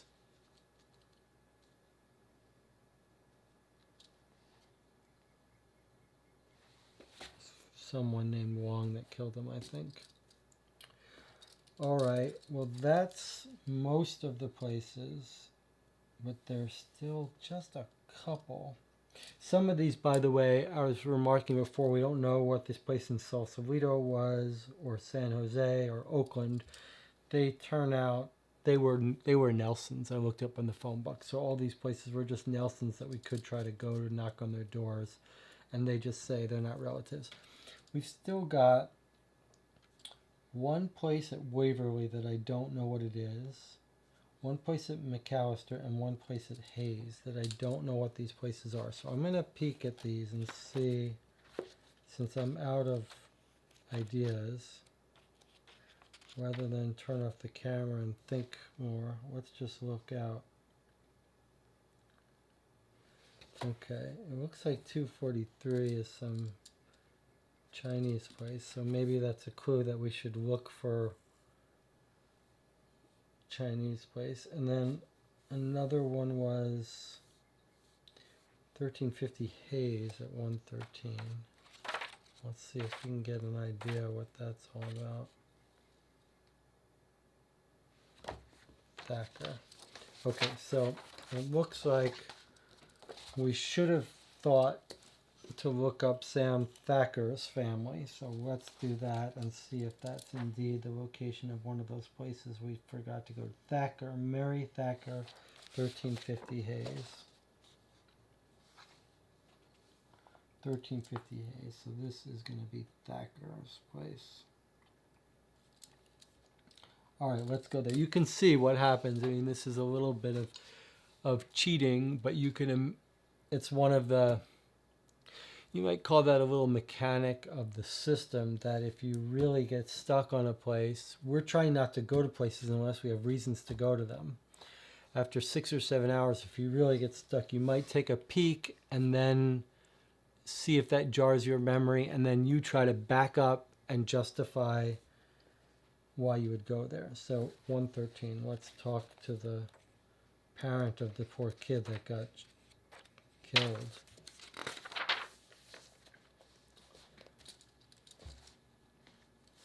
Murray Thacker's sad old eyes regard me from his doorway. It's about Sam? Come in, come in. He leads me into an apartment whose walls are completely covered with bookshelves. I catch a few titles as I sit down. Folkways of Eastern Europe, a critical examination of logical positivism, essential meaning and verifiability, myth and ancient man. Beside the books, there is very little in the room, save for his desk, 2 chairs, and a lot of dust. The only light comes from a small lamp over the typewriter on his desk. There are stacks of typing paper on the desk, some written on, some blank. Several books are lying open on the floor next to his chair. Stuck in the typewriter is a page half filled with words. My suggestion that we open a window is nixed.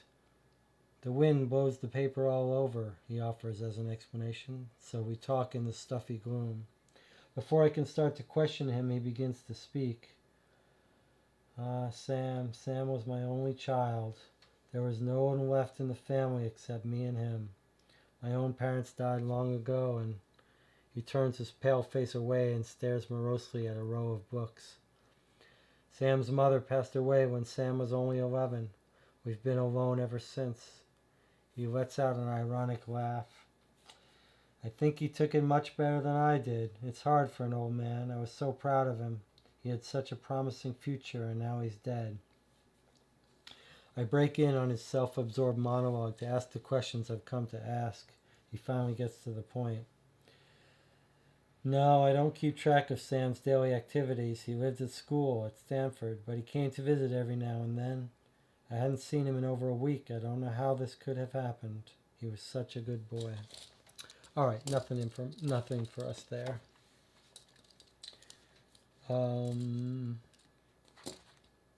So I think just the one more place,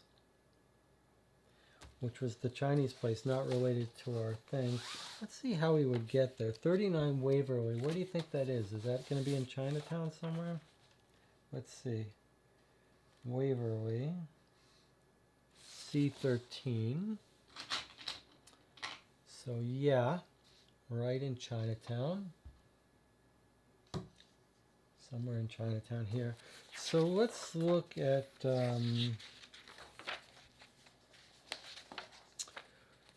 let's look up Wong and see if there's anyone. I mean, that sounds like a common name. Got a bunch, well, it's 10 of them here. Wong Dunham Herbs, Wong Get Hang, 59 Waverly. Wong One San Company. That's it. Wong One San Tong.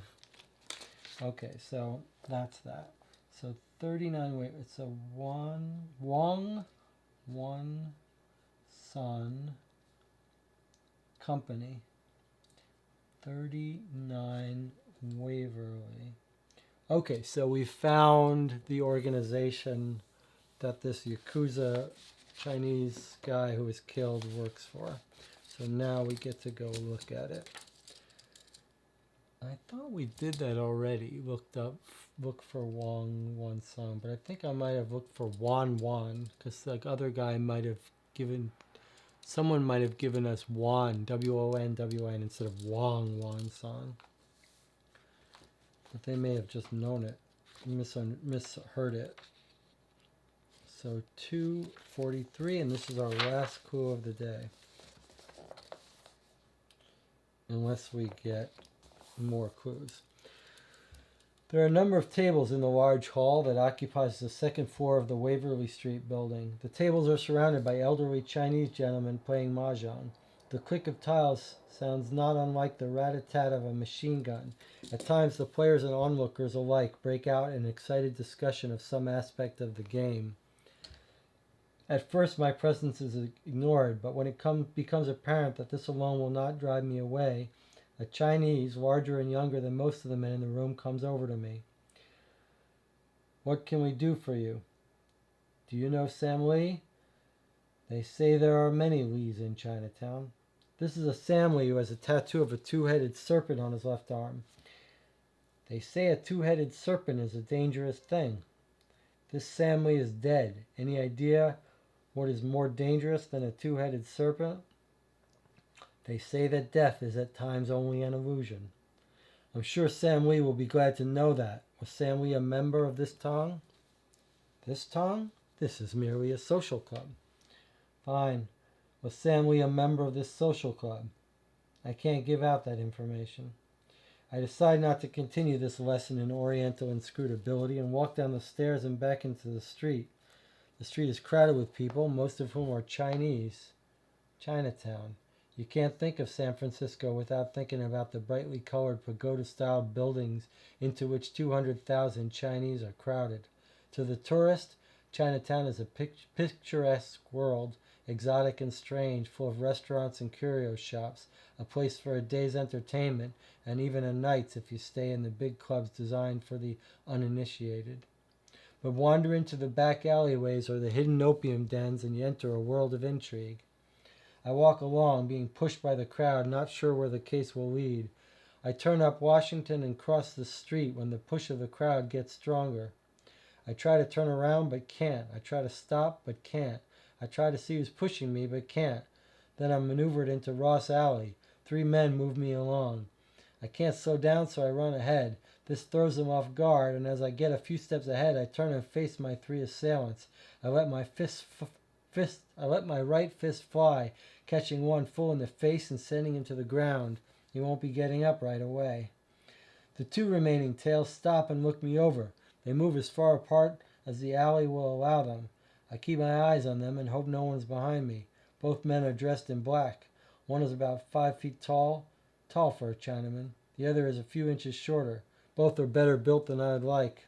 The tall one says something in Chinese to the other. Then he swings his right leg high into the air, aiming for my head. He misses my nose by only an inch. The smaller man dives at my legs, feet first, like a baseball player sliding for home. I can't get out of his way and am knocked to the ground. The smaller man is back on his feet, and both men are looking down at me. I begin to roll and roll like a kid on a hillside. Again, I've surprised them, and I'm able to get out my gat. When I stop rolling, I lie there facing my 2 assailants. I see the tall man has pulled a knife. I look at his knife. He looks at my gun. I pull back the hammer. Its click causes them to move back a little. I let a shot fly. The sound reverberates in the narrow alley. The 2 men turn and run.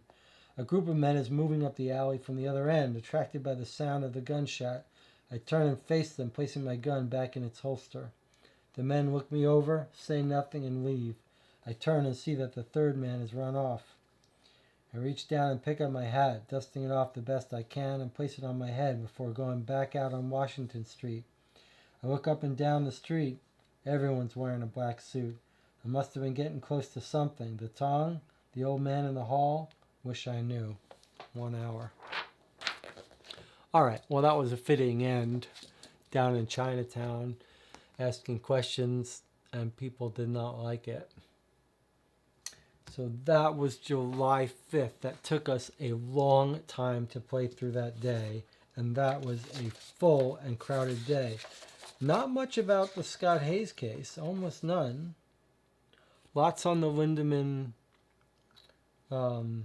jewelry heist, but mainly focused on Bill Kerns and his disappearance, which is a little bit tied to the Lindemann jewelry heist, it seems, and then a little bit on the Chinese case.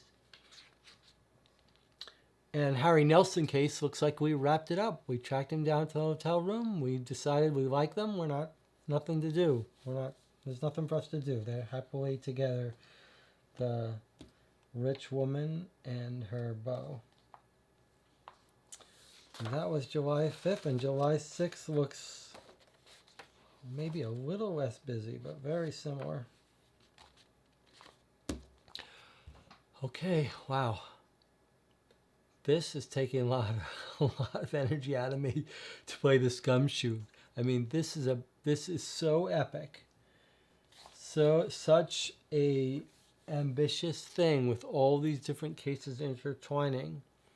And all of the fingerprints and the storytelling and writing is amazing. I mean, that's the key to all of this being so compelling. But whew, it's a lot of work, this game.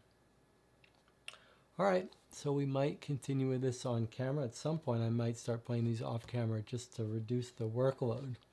But regardless, we'll see you on the channel next time.